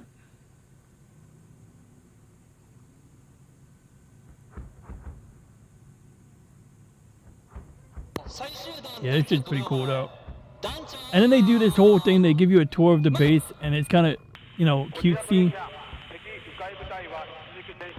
And you've come very close to crashing cars. They have very... Oh, yeah. They're very silent, and people drive very badly. Anyways, so at least the vehicle could be heard... Yeah, could have earned me. Earned me? Or heard me. And that's the key, though, is that, like, with electric cars, they had to add something to the electric cars to make noise. And they did that for blind people, basically, because, like, it was a big deal when a blind person crossing the street. They needed to, like, do something about that, so they kind of mandated that. Okay, they're shooting a mountain of dirt. Apparently that's the dedicated shoot this range, because I mean everything looks green here. The only places that aren't green are the places that they must have paved or at least tamped down the dirt, and the places that they shoot at. Ah, yes, they could have warned you. I got you. They missed an opportunity to get girls and Panzer. I know, get girls and Panzer standees into this. So I seen a clip from that. Looks pretty interesting. I saw a video where the girls in the Panzer shot around straight into the barrel of the railgun. The railgun is like this giant cannon that they put on a railroad track. I think it was built in World War I or possibly World War II. I think it was World War I. Had an obscenely long range. And it like shot around that was bigger than like anything. It was like size. It shot something that was like almost the size of a Volkswagen. Probably weighed more than multiple Volkswagens. And you can shoot a dealership, a car dealership worth of metal from a, from a battleship.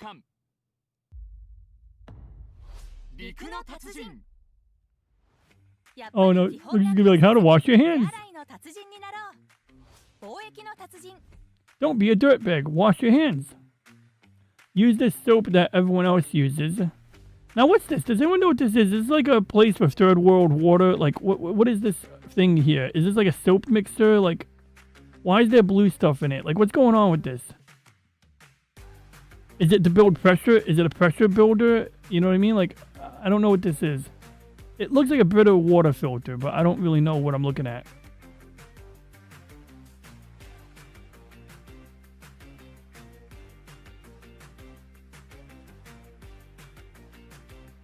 This one tells you how to get out of a fire. Or a chemical attack, I guess.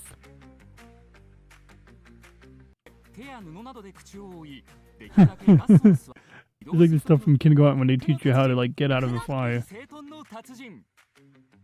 Oh, they're gonna do papercraft. Oh no, I know what this is.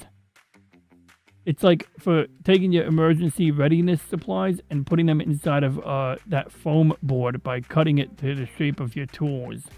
So he's gonna cut the material out. Does a really rough job of it. Oh, I see. Puts it at an angle.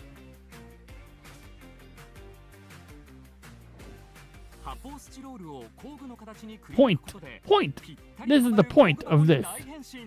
That's the point. You guys get the point? It says something. And then look, they got exercise facilities because no base has that. I'm kidding. I think she's a news correspondent. I don't even know if she's I don't even know if she's in the military. Is she in the military? I assume she's in the military, but I don't know. We have computers. And then one of the guys plays his flute. Let's see if we get the guy playing the flute. I want to see the guy play the flute. Where's the guy with the flute? I want to see the flutist. And then this is the commandant, I think. Something like that. Okay, what are we blowing up here? Oh, it's a parachute thing. Parasol, whatever they call it, a flying parachute.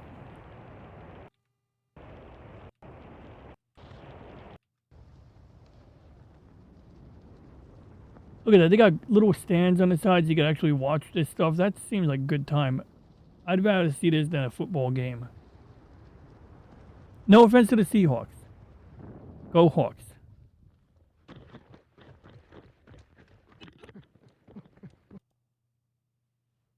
Alright, we got another missile launcher.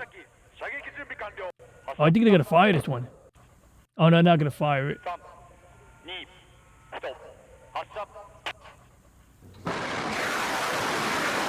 It seems they're doing like mock firing practice. Is that an anti-satellite missile? That was the coolest one. They once shot a missile out of the sky with an F-15. They once shot a satellite out of the sky with an F-15 Eagle. That shit was badass. Oh, and this is the Chinook. So the CH-55, I think. This is an old American helicopter. Not very old, but you got two turbine engines on the side here, hooked up to a gearbox, so they can lose either engine and the thing will keep flying.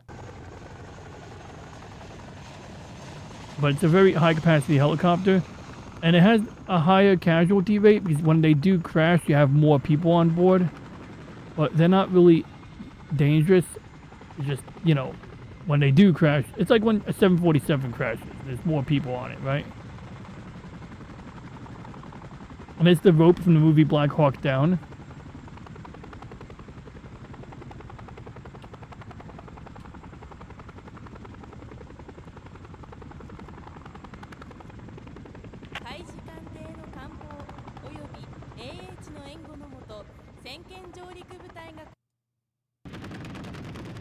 Oh, cool.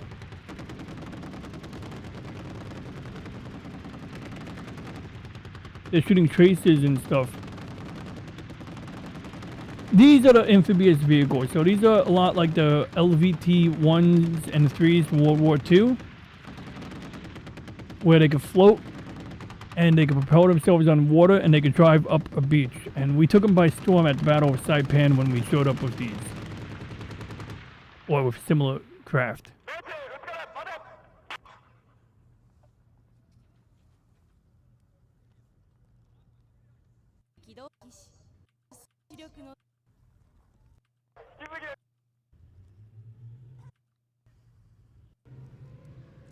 Oh, that's a smoke machine.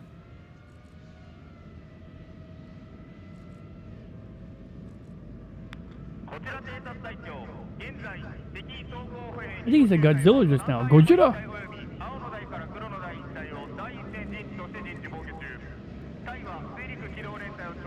I think the green flag represents weapons are not hot. So they have a lot of range safety guys here. They kind of like signal when the guns are loaded or when they're not loaded.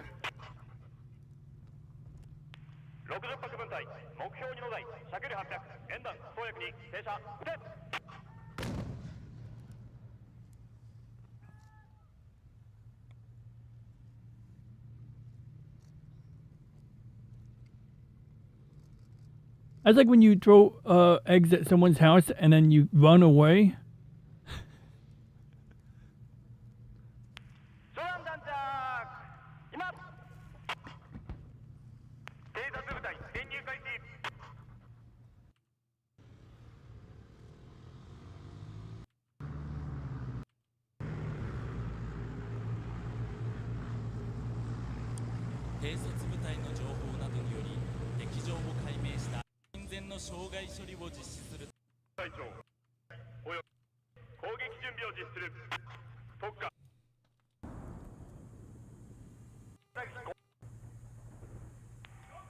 Oh, it's camo that's really high, those cannons.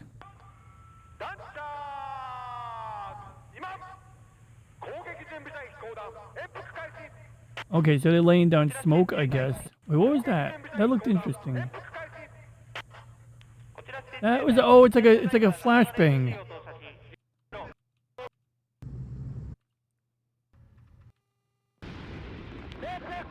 Wait, we gotta see that again. Oh.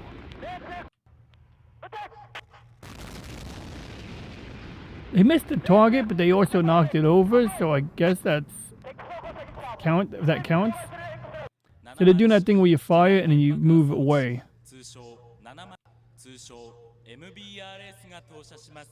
MBRS. I forget what that means, but it's an MBRS.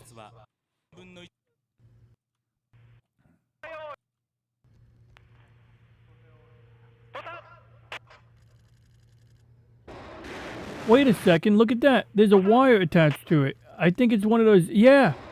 It's one of those missiles that they can control with the wire. Or is that a parachute? I think it's a wire-guided missile.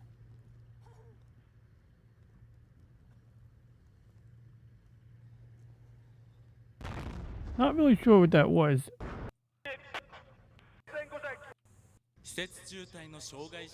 They got snipers.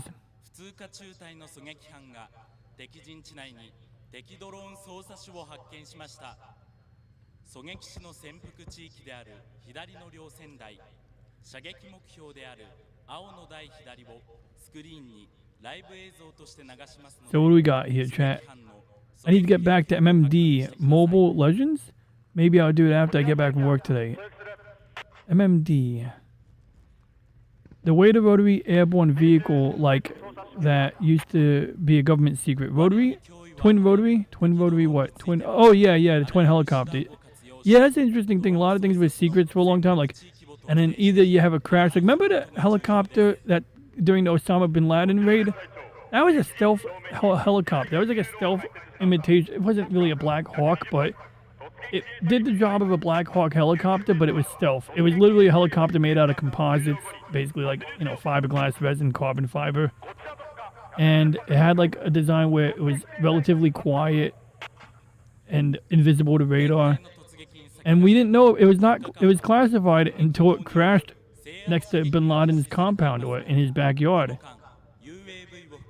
And then there was another one that was classified, the MQ-9 drone, which looks like a pretty normal drone, but they always classified it. And then more recently, they have a drone that looks a bit like the B-2 stealth bomber. It's a flying wing. And it was known to exist, but not officially, you know, the government didn't officially talk about it. And one had to make a landing, an emergency landing in Greece. And that was like a month or two ago, and that's like the only footage of it we have, of it like doing its thing. So let's watch this real quick, and I'm gonna wrap up because I just realized the sun is rising. Yes. Oh, cool. Senbon Sakura. Senbon Sakura.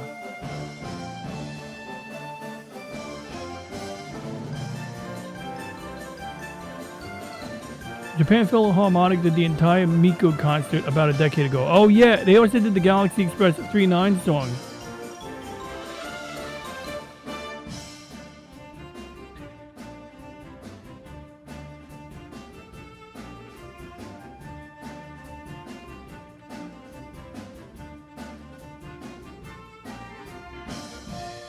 I hate this new YouTube search bar.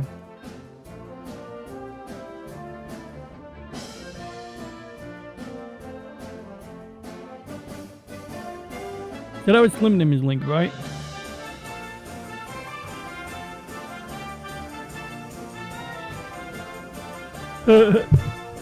Close quarters during a shootout.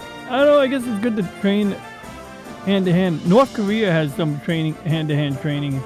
Although, that's subjective, I guess. She has a nameplate. Oh yeah. Just use foam. Yeah.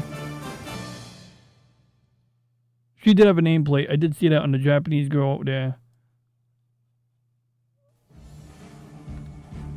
Huh, it's the Sailor Moon live action. Japanese Maritime Ground Self-Defense Force. Are they dressed like a Zeon from Gundam?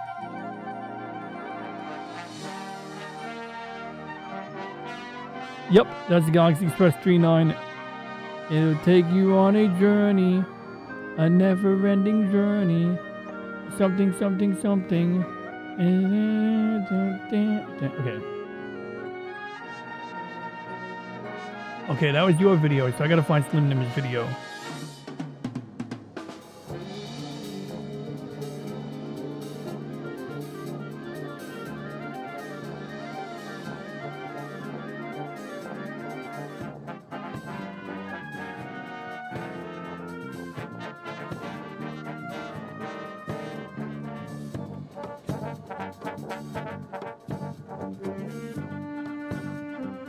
And just for reference, this is the song.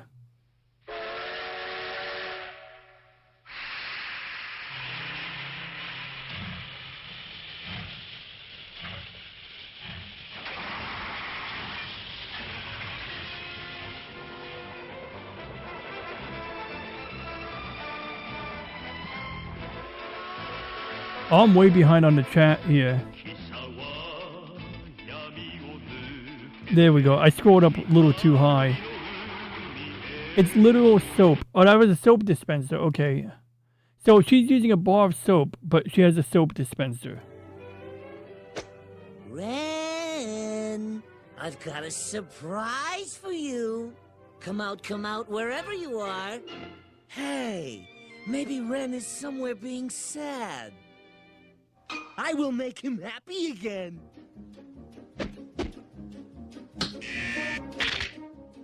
Ren! Oh, Ren!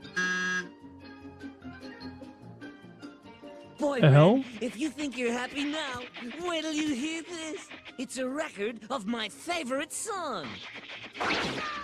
It's called Happy Happy Joy, joy. Hope this don't get me copyrighted. Hello, boys and girls. This is your old pal, Stinky Whizzleteats. I'm gonna check YouTube Studio, see if it's flagged. Oh, it doesn't have any red flags. This is a song about a whale. No! This is a song Not about at the being face, happy. please. That's right. It's the happy, happy, joy, joy song. Happy, Lord, the happy, samurai joy, shot joy, just as coordinated as these guys. Yeah, the samurai were pretty bad shots. happy, happy, joy, joy, happy, happy, joy, joy, joy. GPS guided think you're parachute happy guided enough. projectile. That's right. Yeah, makes sense. Oh, I see. Yeah, makes sense. I'll teach you to Hey, be what's up, happy. Joseph Forrest Ghost? Okay, so about Reggie. Reggie isn't. Hey, what's up, Joe? Trevor, it's good to see you, man. So check this out. I'm tying up Reggie's voice resources right now because I'm translating my video into Japanese, as evidenced by the Japanese text in this SSH terminal. So I took the transcript, the subtitles from a previous stream, I translated it, and now we're using an AI speech model to hopefully read it in Japanese. I don't know if this might work, it might not. I'm hoping it works. And then I will upload the new audio track, and then people in Japan can watch my content in Japanese. And and the crazy part, Joseph Frost Ghost, is I can do my voice and Reggie's voice, and then I can put both tracks into the editing software and then clip out my parts whenever Reggie's talking. So we can get Reggie speaking Japanese. We can actually do a high quality, pretty high, I think we could do a pretty high standard Teach dub your here. grandmother to suck eggs. Now, boys and girls, let's try it again. Happy, happy, joy, joy, happy, happy, joy, joy. GPS guided bullet, I gotta look into that. Literally tiny wings and rockets that will actually get a projectile to its point. They've actually been working on that for at least 12 years. Yeah, I think I remember hearing something like that. Little critters of nature. They don't know that they're ugly. That's very funny. No, did you ever see the samurai gun formation where they line up in a rotating formation? No, it's like a human Gatling gun. Oh, okay, it sounds like how the musketeers used to operate. I remember this from a long time ago.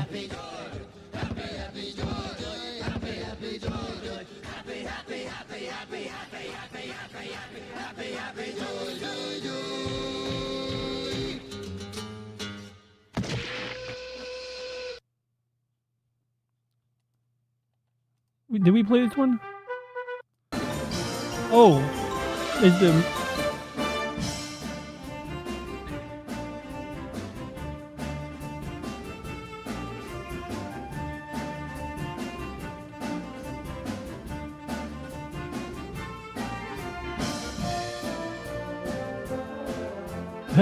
how you doing there, Nintendo Vault?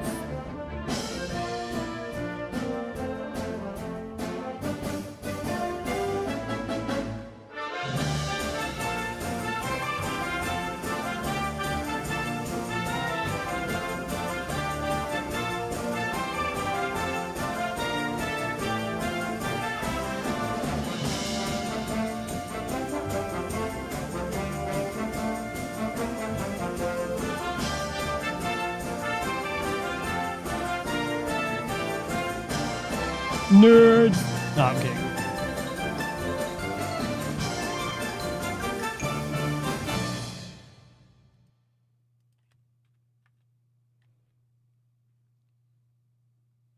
Yeah, so matchlocks and flintlocks, like when Commodore Perry came to Japan, we played that video a week ago when Commodore Perry arrived in Japan, and he's like, here's a revolver.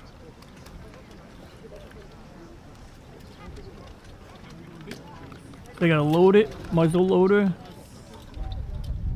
Then you got that rope with the wick that is glowing like a cigarette basically, right? And then when you pull the trigger, that wick touches the flash pan. So you see blue on it, then he puts it in the thing. Which I feel like you could easily accidentally put that into the flash pan if you're not careful.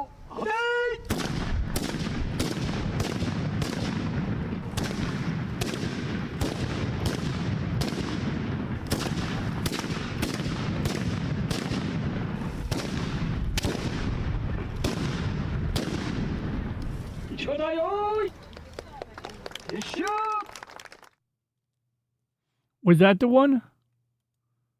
Was that the one? Oh, that's a... I'm going to watch this on my own time here. It's a long-ass video, but... Supplying a large percentage of the nation's ruling daimyo. Yeah, With daimyo. Aichi Tepotai and Sunpu Tepotai, we have the Matsu. Ren and Stimpy, my favorite childhood cartoon. I mean, you're not lying. Anyone in front of that formation is dead. Yeah.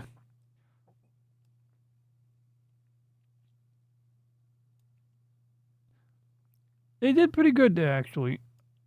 Okay, that's a long video. We got no time for that. Let's just watch a short or two. Okay, so he's pouring the powder or the propellant in there. I want to see the big old Japanese gun. They have ones that like they look like hand cannons. Then he's putting the black powder or the primer into the flash pan. And then, like, that's scary. Like, that thing is already, like, if he accidentally puts that into the pan while he's holding it.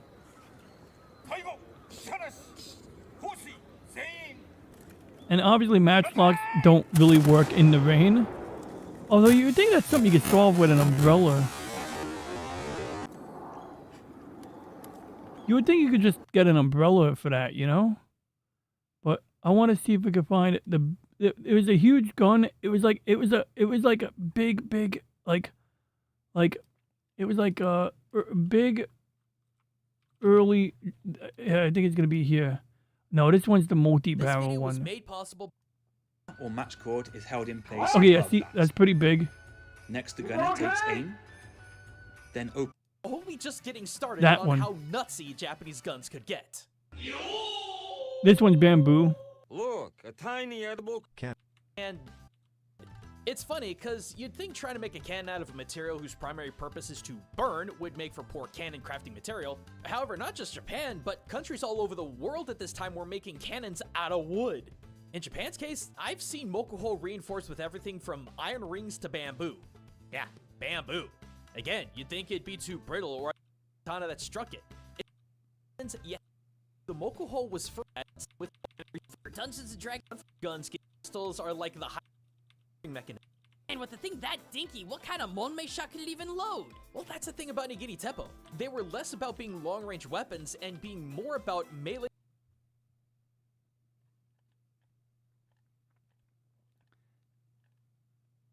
I'm not gonna find it, but I really want to find it. Like, I've seen this before. I don't know the name of it. I think they said the name of it just now, but it was like a cannon, but you held it like a gun. It was batshit insane.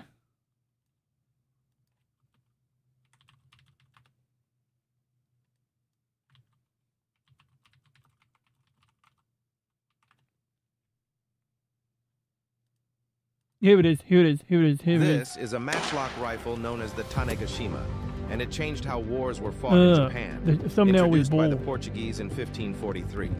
This firearm uses a simple yet clever mechanism. Armor at range. That one. By the placed bows with a weapon that could pierce That one. Look at that shit. Look at that freaking thing. armor at range. And like you fire it By the at an pierce angle. armor at range. I don't know what you call Pierce that, armor at range. but that's the one I was talking about.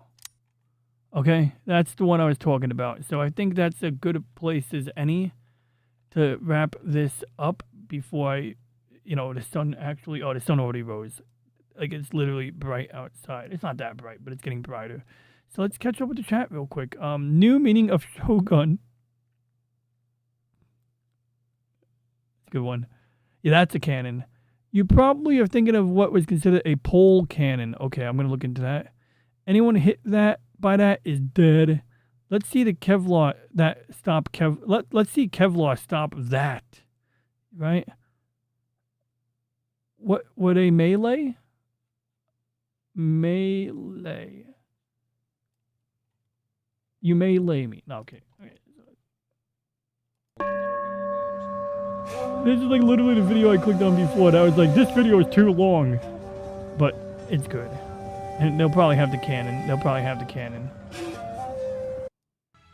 Like many of the traditional Japanese martial arts of old that continue to live on to this day, the practice and demonstration of Hojutsu has continued on all across the country. Yet there may not be a more significant center for the continued legacy of gunnery in Japan than in the city of Matsumoto, home to the renowned Matsumoto Gun Corps. It is here I want to introduce you to Matt Okuhara, who runs an amazing channel here on YouTube known as... He has a pretty good channel. I think I've seen it before.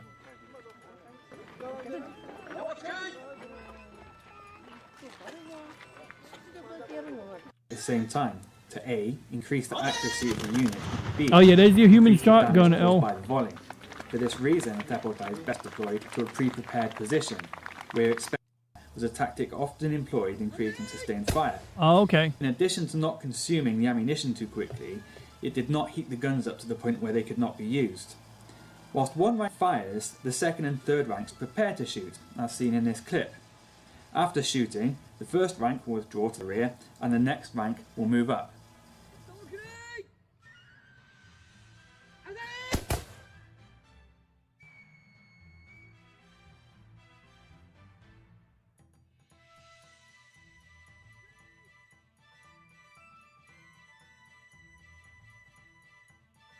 Pretty decent firing rate.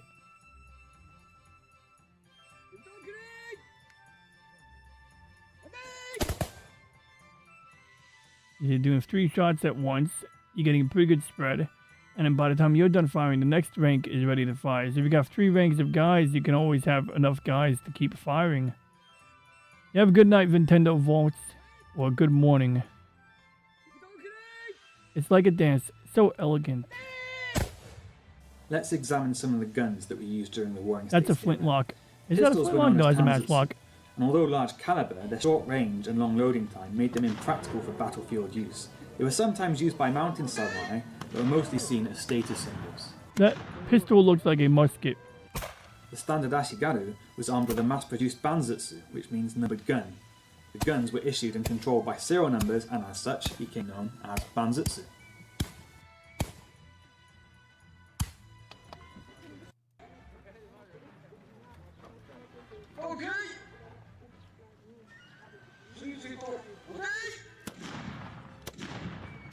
Oh. There we go. The Ozutsu is a portable cannon and Oh, requires there it is. There it is. to fire Oh, it. yeah. Yeah. Although That's the sometimes one. found That's the in the one. hands of Ashigaru, it was normally down to a samurai gunner to operate this type of weapon. Targets could include troops in cover, structures, gates, cavalry, and tightly packed formations. Why is that guy wearing a flag? Doesn't that make him a target? I hope that's not. One of the overlooked parts of warfare is the repair and maintenance of equipment. Soldiers are more likely to spend their time repairing and maintaining their equipment and doing what can. これが重心です。台木。ね、これが火ばさみになります。 A flash pan. で、火皿と火蓋。 You can find out more about this subject or the martial art of Hojutsu, which is the way of the gun, at gunsamurai.com. Oh, that was interesting. Thank you for that video. I want to personally thank Matt for being a part of... Gonna add that to my playlist.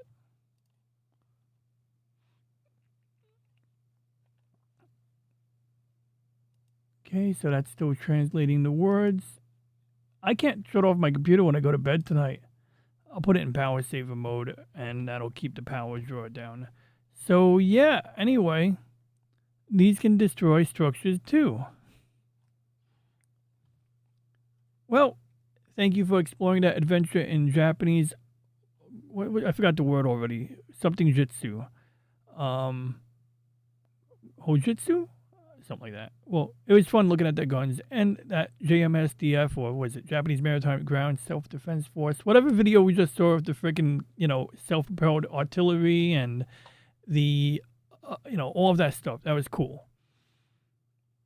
Yes, Reggie's wearing a party hat because it was my friend Casey's birthday on Monday, and I was visiting Alice's stream, so I, had Reggie wear a birthday dunce cap because, to dress him up. And also because my birthday's next week, so I figure, I'll have Reggie keep the cap on until, the end of the next show. Then I'll put him back to his normal attire. And by next week, hopefully before the end of the weekend, but I don't know, this processing time is taking such a long time, and we see the words are scrolling by. The progress bar is here. So I'll shrink the window a little bit maybe. And I'll be able to kind of monitor that, but you can see it's like nowhere near done. It's making as good progress as we can expect, but that's not saying much based on the rate of, at least it works. I'm glad it works. The first time I just screwed up. He's like, I should have read the words. I thought it was in Romanji. So because it was in Romanji, I was like, oh, it must be normal. But then, no, it was totally gibberish.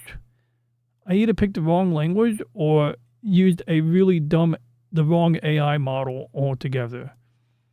The wrong translation model. It wasn't even a dedicated translation model. That was my first mistake. Oh, it's your birthday next week too? Cool. Well, happy early birthday to you as well. Thank you, Nintendo. You can draw a cake for your birthday on Sunday. I could do that, I guess, yeah. But if I draw a cake for my birthday, then my coworker's going to look at the cake. Then he's going to judge it. He's going to tell me he's going to give me diabetes. Probably wouldn't be on Sunday. Yeah, mine's on Wednesday. Thanks, Joseph Frost's Ghost. And I got your book right here. In fact, I moved your book up here because I needed to clear space on my desk. But I read a comment. Oh my God, I forgot to do that. I was going to do a segment where I read past comments. Remind me next week if someone remembers. I'll try to remember.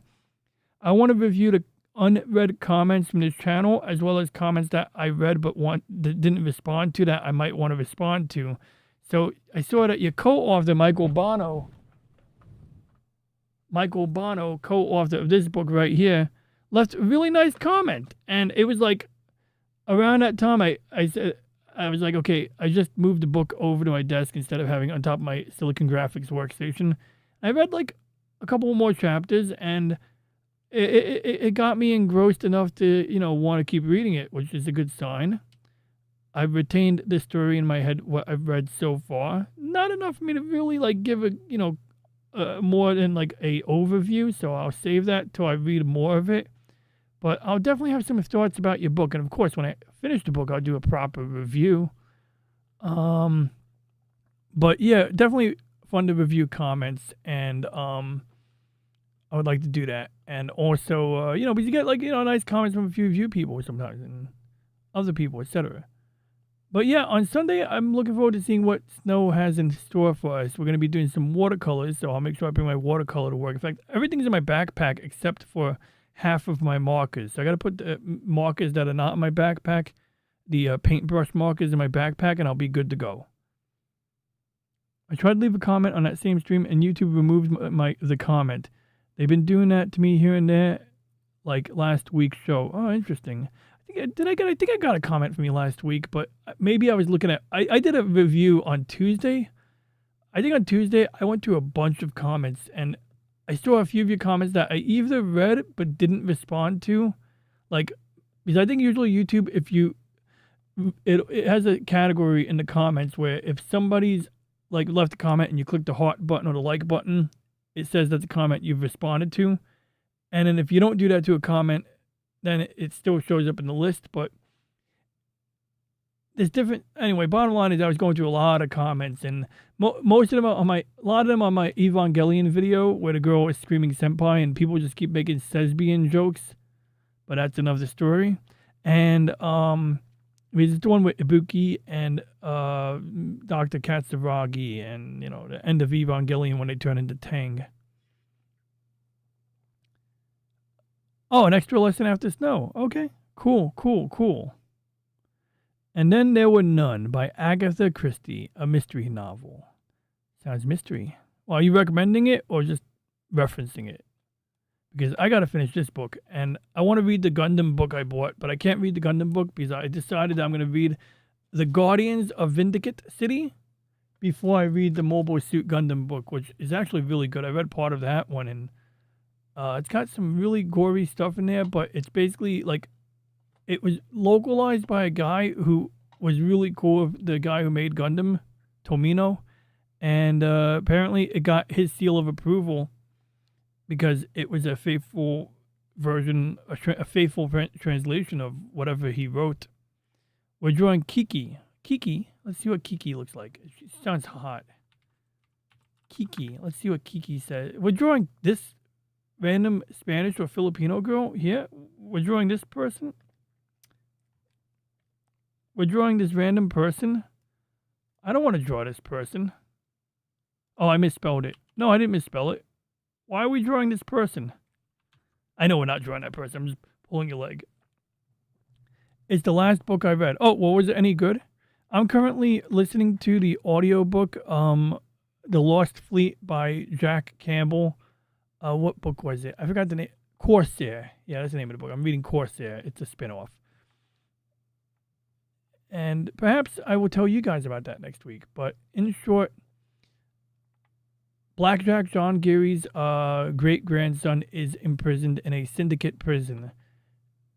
He meets this lady, and she basically, like, him and her break out of the jail. Although the lady actually works for the bad guys, but the bad guys are about to send him to a battle to put down a rebellion in a really bad place that already experienced planetary bombardment. Basically, it's a one-way mission.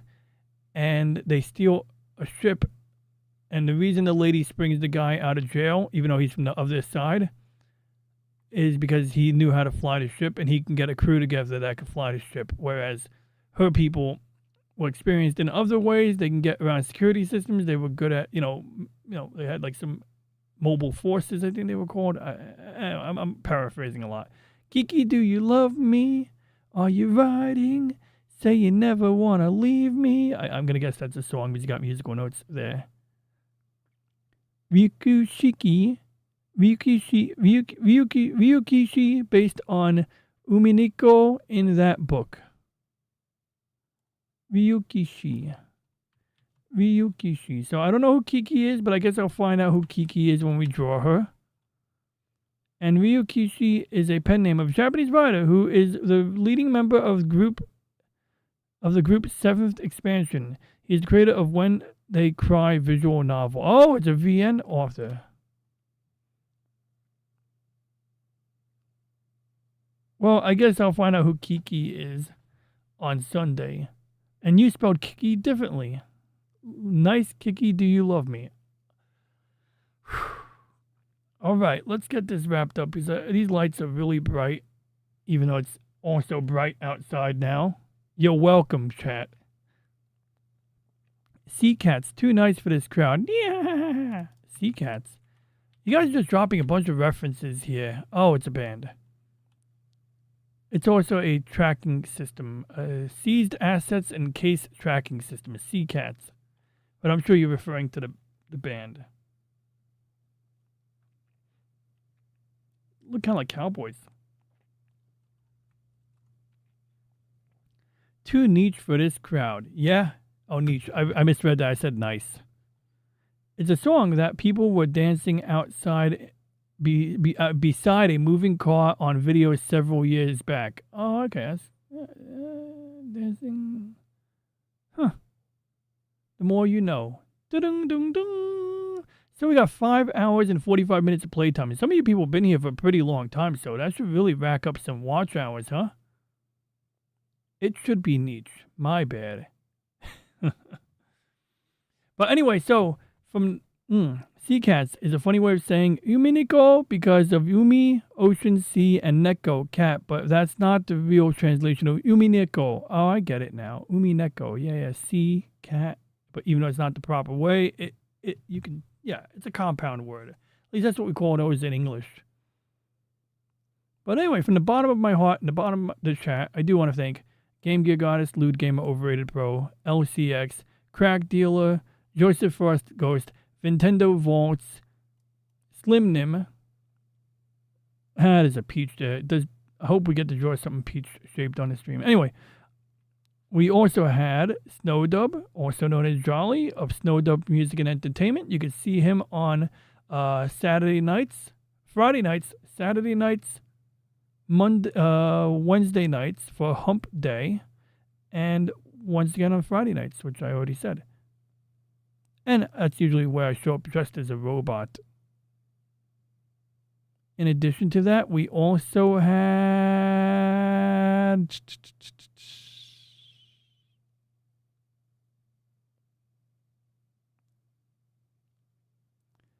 We always had Awesome One, Peter Venkman fan site, and a number of other names who currently escapes me. Oh, we also had Snow Shepherd. She was here before I played her game, but I got a ton of play time. You saw me play the game, guys. We got some good footage, and when my computer's done processing this, I can whip up some clips for Snow so that she can make a trailer or use it to promote her game, which is now officially ready for release or has been released.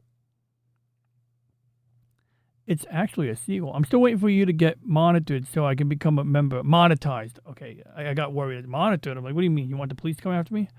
Monetized so I can become a member. Oh, that's nice. I think I have to do a second thing every week if I want to really get monetized, because if I do a second thing every week, that would get the watch hours up.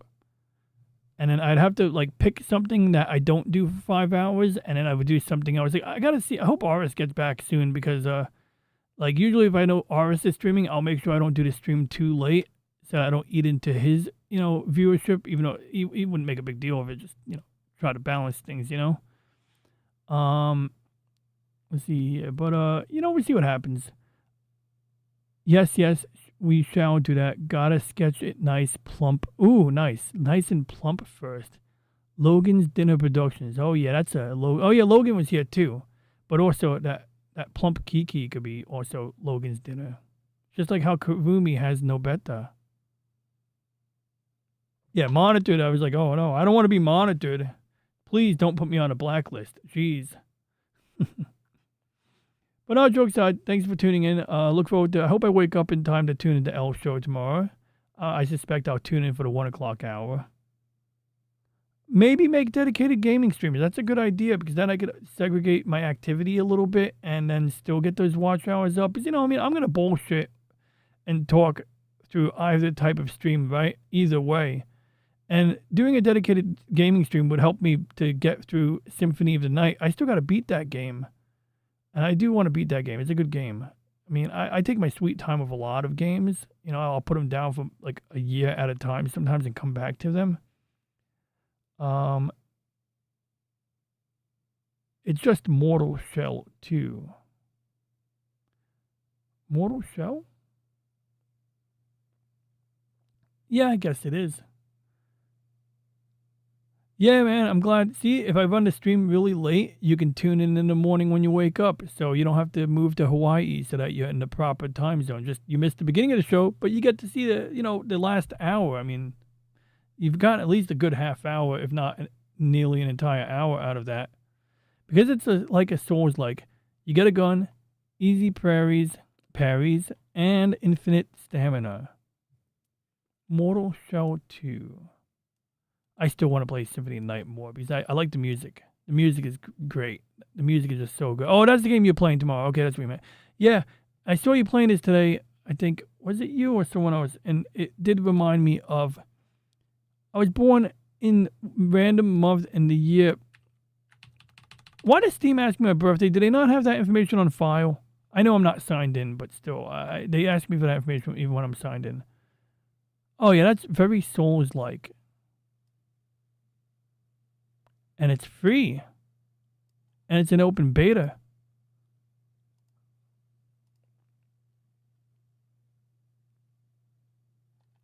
And I'm now downloading it probably too.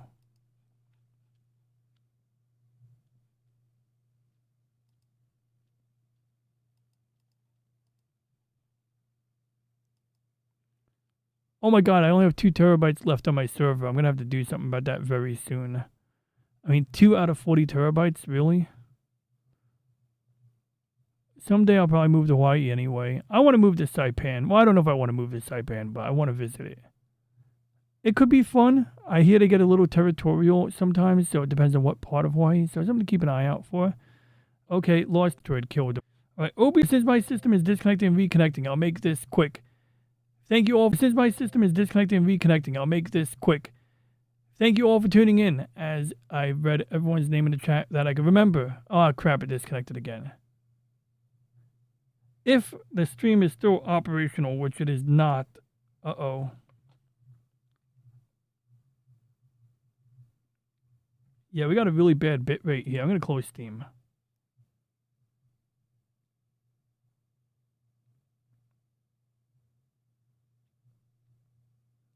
Okay, we're back. I don't know if running the download on Steam caused that. But either way, we're good right now. So I close Steam. I'll reopen it when I want to finish my downloads. It's very unusual, though. Maybe it's because of the AI translation going on over here. Maybe it's using a lot of network. Let's take a look at Task Manager before I go.